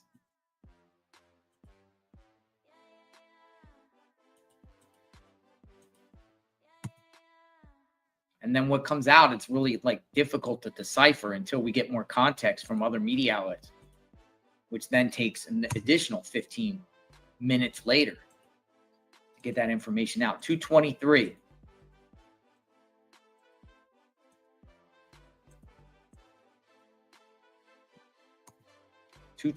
In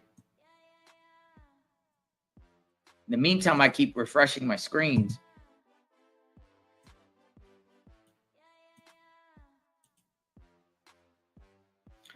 All right.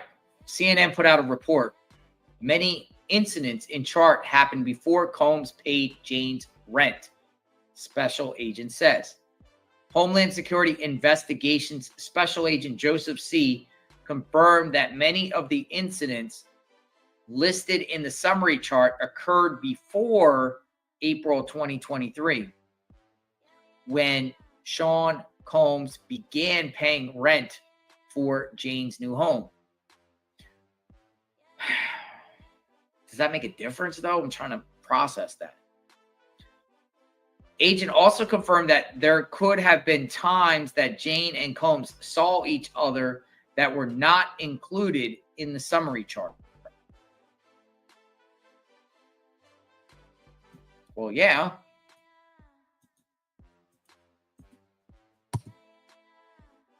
That has been known. The last agent said the same thing. Some stuff hasn't been documented that we don't know about.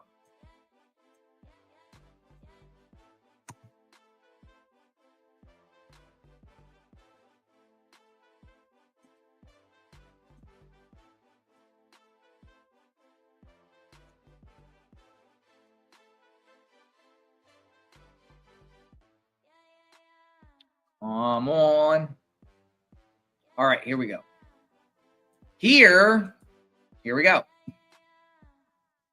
Exactly as predicted. Garagos. Here, Jane writes, I'm horny for you. And put it deep in me. These next two pages are not in your chart, are they? Nope, I don't think so. She writes, having wine, miss you. That's not included. It is not.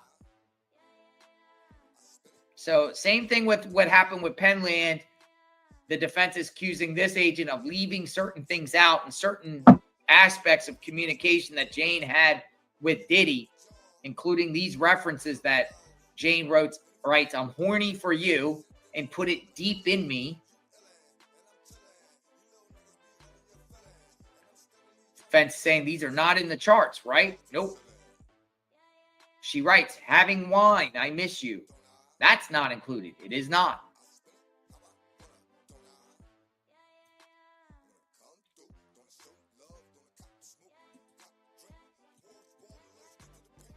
Their strategy is the same thing that happened with Penland, how they were crossing Penland. It's exactly what's happening here, as predicted. So I don't know if you guys were with us last week. I'm sure a lot of you were, but the same cross about leaving certain things out.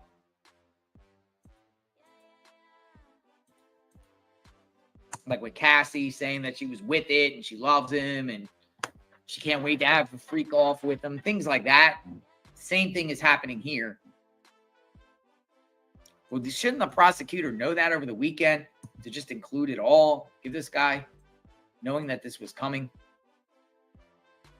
I don't think it hurts the prosecution anyway. But the defense wants to emphasize that they leave certain things out.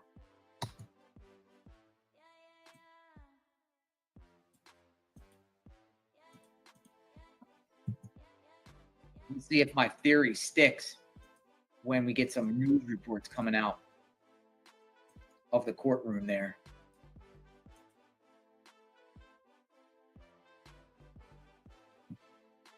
She also writes, I have some here, but mostly black dominatrix style, right? Yes. All right. So, yeah, black dominatrix style stuff, clothing, you know, that type of stuff. I'm going to bring in exhibit DX3328 under seal, page 17, messages between Jane and Cabral. Jane writes, I might have some time off. Here you go. This has already been talked about. The defense caught Jane to admit that Jane was talking to Sly on the sly.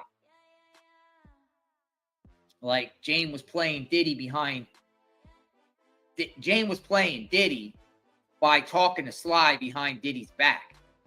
So that's, I think, what they're getting into now. These messages between Sly and Jane that we already know about. We know about this. Jane writes, I might have some time off, meaning, hey, let's hook up.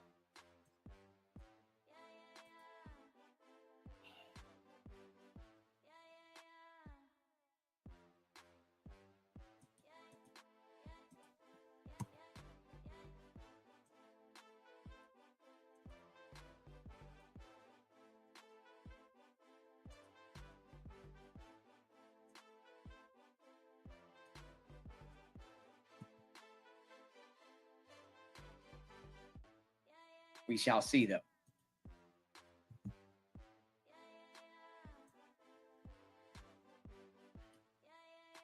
We shall see.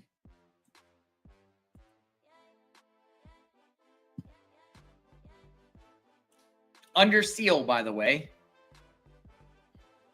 Jane writes, hey, cutie, how are you? And he wrote, just back from cooking for a brunch. I'm one of a kind, baby. She writes back, LOL. These pics. Okay, if I fly you out, I'm so horny, I need you. I'm touching myself right now, right? Yes.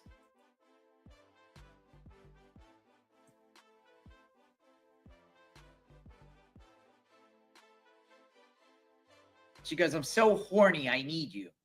So she's talking to Sly. Messages. Agents confirming these messages.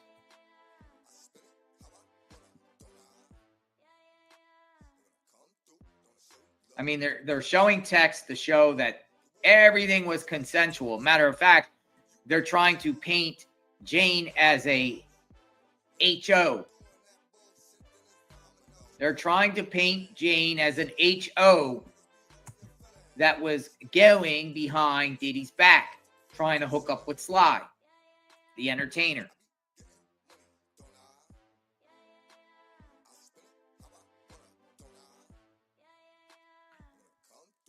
I don't know if Justin Combs went out for lunch, but they're saying that Justin Combs has left the building.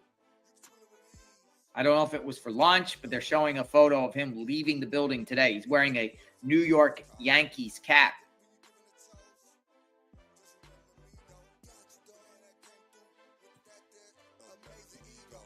One son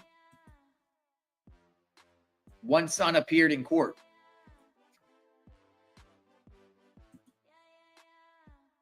Looks like.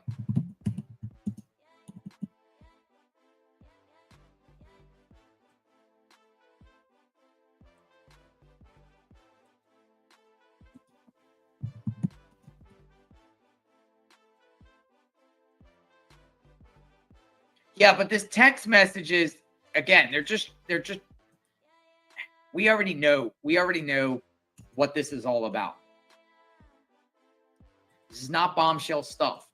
Though that's kind of new information, but it's not bombshell.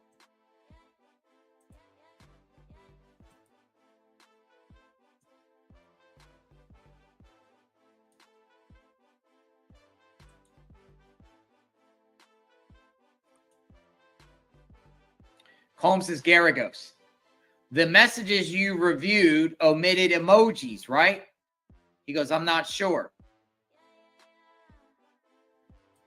Jane writes, see you soon with kiss face emojis. Then heart eye emojis. He, Cabral, writes, me too.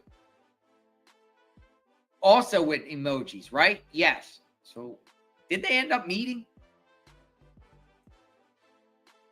We shall see. Did they end up meeting? We're talking about emojis right now, folks. Emoji, heart face, kiss face emojis. But Garagos is pointing out that this agent omitted the emojis in these texts. Maybe to hide the fact that, she's sending him kissy face emojis, heart eye emojis, showing that she's really into this guy.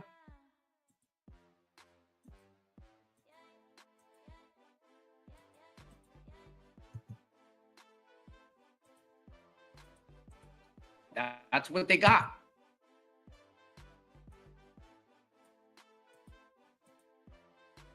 Let's see how far this goes. Like the emojis, does that make the agent look bad for omitting evidence, or omitting meaning leave certain things out?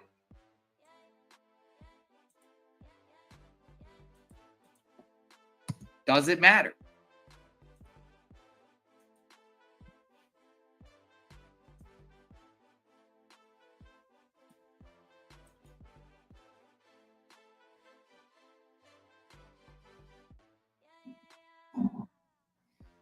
Again, with me, I do consider Jane a victim, but she's a crack pipe. She has a lot of things going on her end. I believe she's telling the truth about things, but she's not she knows what she did. To me, I think her testimony is important because she omitted, committed, and helped facilitate crimes that Diddy's charged with. Crimes.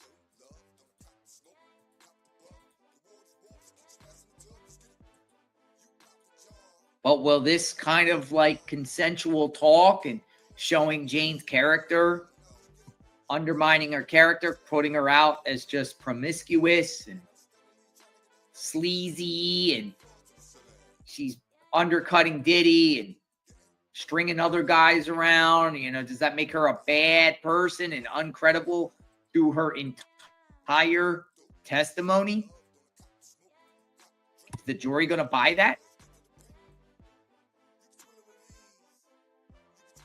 Jane said in a 2021 text that she wanted to see her favorite person. In November of 2021, text,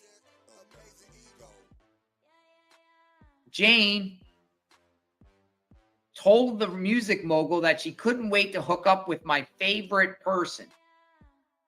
Combs then asked Jane for specifics on what she wanted to do with him, and she responded in graphic sexual detail. The defense hopes to show that Combs' girlfriend was a willing participant and not a trafficking victim. Consensual. That's what they're trying to point out, that this was consensual. And she herself has said, I can't wait to do these things with Sly. The defense is asking the witness about a number of raunchy, they call it raunchy text exchanges between Jane and Sean Combs. It is meant to further their argument that the alleged victims were willing participants in freak-offs with the ability to refuse taking part in them.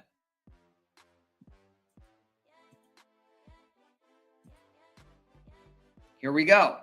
More information, metadata. Let's see. Now turn off the attorney screens too. Do you see the metadata? Yes. Here we go. Test the headphones and make sure they work. Here's the piano music. Now play the video. Oh, freak off video. Maybe a freak off video. All right. So another sealed thing happening inside this courtroom. Video played with public screen and attorney screens turned off.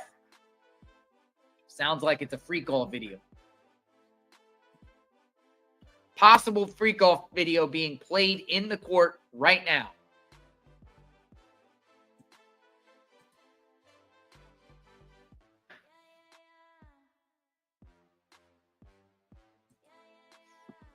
So we'll find out what that is all about, ladies and gentlemen. Possible freak off video being played in court right now. Sealed, of course.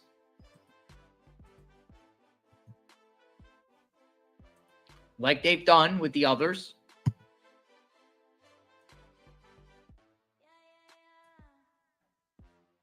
They like to play the piano music. Sometimes they play a lot of white noise, they say. Yeah, I think he'll be back tomorrow. I don't think they're going to rest today. I think he's going to be back tomorrow, cross, redirect, then end. I think he's coming back tomorrow. I mean, we got about 20 minutes left. We shall see. So they got a bunch of white noise piano music. They've had white noise before in the past, but these are like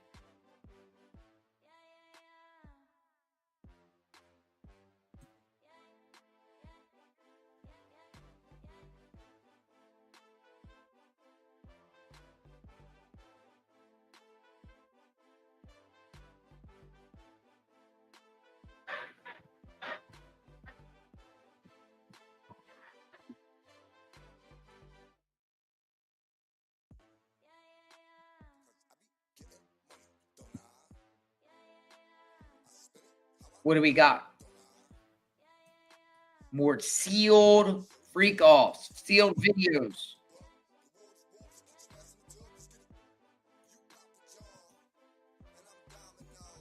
I'm assuming if the defense wants this played, it's something. But here's the thing about it. If it's a freak off, might be another video.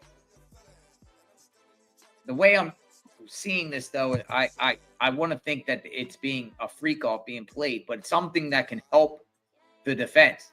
But if it's a freak off, why would you get that back in the juror's mind to see a freak off video again?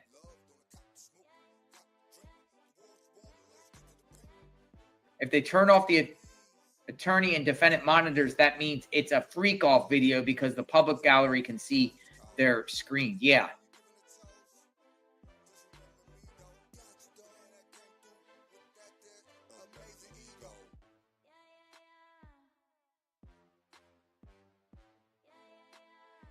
So we got that going on.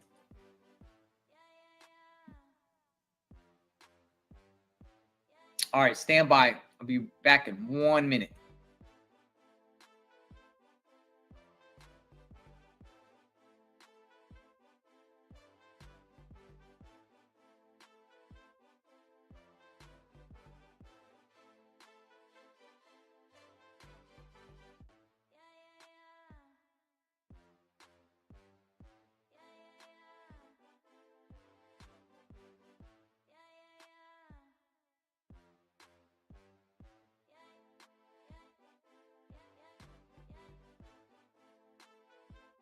Had a food delivery.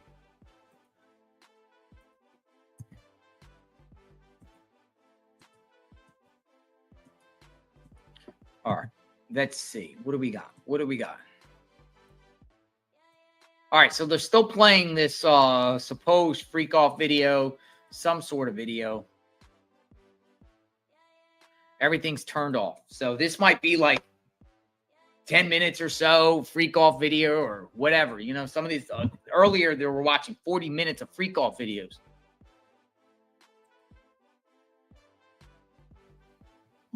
More freak off videos.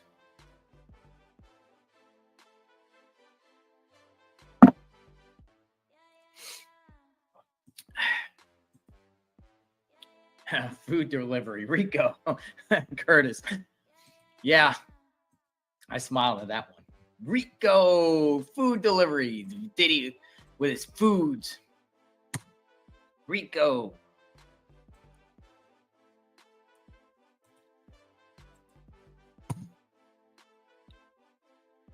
Yo, we don't got an update. Like, literally don't have an update. All we know is they're playing videos. Rico.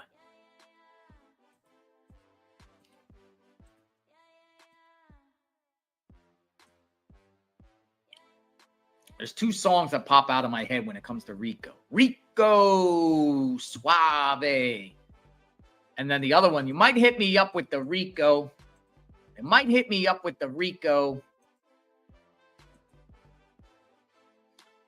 It might hit me up with the Rico. There's two songs. Hi, Sherry London. Thank you for being a member of JLR Investigate. Much appreciated. Sure, you'll love it here. Anthony Ross, thank you for being a member. Chaos Forever, new song. $5. Me oil, you long time. You got me to say that. Chaos Forever. $5 me oil you a long time.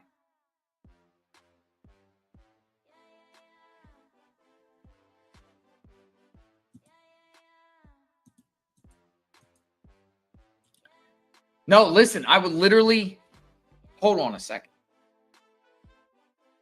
I want to see if I got this photo.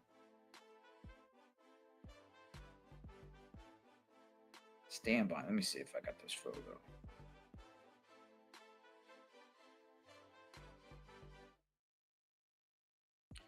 Might hit me up with the Rico.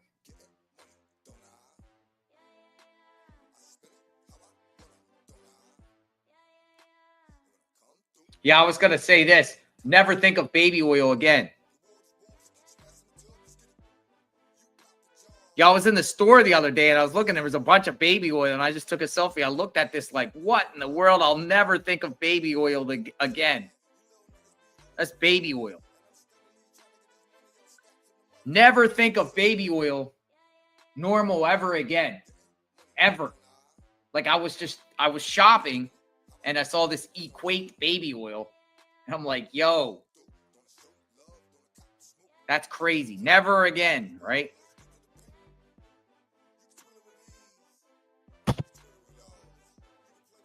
Baby oil traumatized, literally. Now, I'm sure you all are like, yeah, too, like baby oil. And it's crazy because I have a friend. Now, while we're waiting for something like that, I have a friend in Tampa. I don't know if y'all know him. He goes by, like, he's like a rapper. He goes by The Greatness, and he goes around and, like, blesses people with money. I don't know if you know him. Really nice guy. Really, really, really, really great guy. I've known him for years. And he actually did this stunt the other day. And I was going to message him and say, yo, what are you doing? But he literally was putting baby oil on giant, what were they called? Melons, giant melons, watermelons. And he was telling people, put your hands on baby oil. I'm going to throw the melon up in the air. And if you catch it, I'll give you $500. I'll bless you with $500. And people were putting baby oil in the end. And I'm like, yo, that's bad timing considering what we watched on Diddy with the baby oil. But nobody could catch the melon because you throw it up in the air and you got baby oil. It's just going to slip right through. Nobody caught it. But I was like, yo, that's bad timing considering baby oil, Diddy. Like a lot of people think baby oil. They're just like, they'll never think the same. The baby oil challenge. Catch a melon with baby oil. I know we're getting a little sidetracked, but we're just waiting for this freak off video or whatever's being played in court. And we are live. Hello, hello, hello, everyone. JLR Magnolia Investigates. Come on in, come on in, come on in. I see a lot of people waiting in the chat. Sean P. Diddy Combs trial, day 28. Welcome back, welcome back, welcome back. 6/23/2025. Good morning, good afternoon, or maybe good evening, wherever you are. Thousands watch this trial from around the world, from everywhere around Earth, from New Zealand all the way to Hawaii, to the United States, to Canada, to the Middle East, to Europe, to South Africa, to South America, Central America. We welcome all into the chat. Hopefully all of you had a great and beautiful weekend. The weekend has passed. It's a new week. Last week of the month. Last week of the month, and might be the last week of the Sean P. Diddy Combs trial, folks. Looks like the prosecution's going to rest their case today. And possibly, quite possibly, the defense might start today themselves, which is going to be very interesting to see who the defense's first witness is. We know who it is, but what this witness would say. Come on in. We're at day 28. Oh, my goodness. Might be almost over. Might be our last week together on this trial. It's expected that the closing arguments Thursday could be in the hands of the juror by Thursday afternoon. We might have a verdict Thursday. We might have a verdict Friday. And if we don't, then maybe the next week, possibly Monday or Tuesday, but it's coming. I think in 1 week from now, there will be a resolution from this case, whether it's guilty, not guilty, split verdicts, some guilty on some charges, some not. We talk about mistrial. Do we get a mistrial in this case? It's been damaging so far, in my opinion, against Diddy. He does have the right to put up a defense, and apparently he's going to put up a defense for 2 days. 2 days, about 5 witnesses that I can count for. About 5 witnesses. That's all he's going to bring up. 2 to 3 days. We'll see what happens here. Come on in, folks. Come on in. JLR Investigates and Magnolia Investigates. Continuous coverage of the Sean P. Diddy Combs trial. Hopefully y'all made it well this weekend. Weekend has passed. Spent a lot of time with family. Hopefully y'all did too. It was a great, beautiful weekend in Florida. Lots of things for us to do. So I'm glad we're back. I'm glad we're back on track with this trial that I've been paying attention to. Just like all of you, we're like totally addicted to this case. We're going to talk about jury. The jury verdict sheets are out. I don't know if y'all seen them. Interesting stuff. I believe the defense is going to put up that this has been a consensual relationship between Diddy and Cassie and Diddy and Mia. And Diddy and Jane Doe, and I think they're going to say Bono is incredible and she lied, and the other ones was consensual, and it was all part of his private life. What he does in his private life is not criminal. I think that's the route they're going. Will they be able to persuade any of the jurors in any way, shape, or form? What is up with the jury? How's the jury doing? Are we going to have more jury drama? Are we going to have more jurors come out? And now we're live. We're live outside the federal courthouse, 500 Pearl Street. We like to do this every morning and see who arrives to the courthouse, who step into the plate. Sometimes it shows who's going to testify, leaving in and out. Get an idea, see what everyone's wearing. We're playing fashion police. We're playing fashion police. We get to see what everybody's wearing, what the people are saying. Beautiful out there today, New York. We're in summer, folks. Hopefully y'all have a great summer. Stay hydrated, stay cool. Hot down here in Florida. But you can see the little atmosphere out here. You know, people going about their lives. People are going to work, running errands, taking their children to daycare, school, spectators, people out there just enjoying the New York City weather. But guess what? It is hot out there right now. Even though it's summer, holy smokes. Folks, tomorrow's temperature in New York City is supposed to be 100 degrees. 100 degrees tomorrow. Now, today's going to be hot. It's going to be in the upper 90s. I saw the mayor speaking, making sure New Yorkers get hydrated, stay cool, get your windows open, get your AC cranking. If you don't have AC, get some fans, get some hot or some cool towels, put it on you. Check in on the elderly. A lot of elderly in the city needs help because it's going to be a hot one. Now, it's going to cool down by the end of the week. By the time the jury gets this case, it will go back down into the 70s and 80s. But for these couple days, it's getting hot in here. It's hot. As a matter of fact, it'd be hotter for me personally. I live in Florida, the great state of Florida, west coast of Florida. I live on the coast.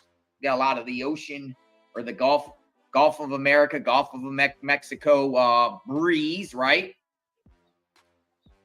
But it does get hot here, but it's going to be hotter there than it is here in Florida. 100 degrees. So anyone out there that's streaming the trial, checking out the trial out there, YouTubers, podcasters, journalists, stay cool out there. Stay hydrated. Drink plenty of water. I got a little dehydrated yesterday out in the sun. Come on in. Come on in. JLR Investigates continuous coverage of the Sean P. Diddy Combs trial. Let's see who shows up. Defense should be starting to come in. The feed went on a little late. So possibly the defense attorneys, when we're talking about Mark, Xavier, Alexandra Shapiro, Kenny Garagos, his whole defense team, Brian Steele, they all maybe already arrived. But who else is going to arrive? Look, cameras are on this guy. Why are cameras on this guy? Oh, no, there's Shapiro right there, right? There's one of his attorneys. She comes in with the backpack all the time, the backpack. So she's coming in. Usually she comes in a different angle. So she's walking from some other direction. Defense teams probably speaking with their witnesses, right? Their witnesses that are going to come on. Looks like two people might be on today, maybe one. Vashta Wilson, Stephen Lynn, former workers for Sean P. Diddy Combs. That's who the defense plans to bring up first. They could be on as early this afternoon. Maybe not, though, because we still have a summary witness that the prosecution has, the last one. His name is Joseph C., Homeland Security Investigations. He is sharing charts and graphs and receipts and records and financial and text correspondence. A lot of, stuff that has been extracted from Cassie's devices and also from KK's devices. KK's devices last year have been seized. A lot of that has been discussed inside. She kept, I consider her phones a black book, a treasure trove of information talking about the inner workings of Bad Boy Enterprises, the RICO enterprise that the prosecution says. RICO. Peggy K. Sunroof top, digging in the scene with the gangster lean and and we ain't coming down, see on my face that smile, see on my head that crown, I'm on top of the world, top of the town, baby. I moved up the hood that had the church on the corner where I sit and talk shit all day cause I wanna. And on top of that, wasn't none of y'all gonna do nothing but keep running your mouth and keep frontin'. Go ahead and say something. I'll wait. I ain't gonna wait for late, 'cause in a minute I'm escape. Cause there is no debate. No, it's not an option. You gotta keep the clock watch. Sunroof top, digging in the scene with the gangster lean and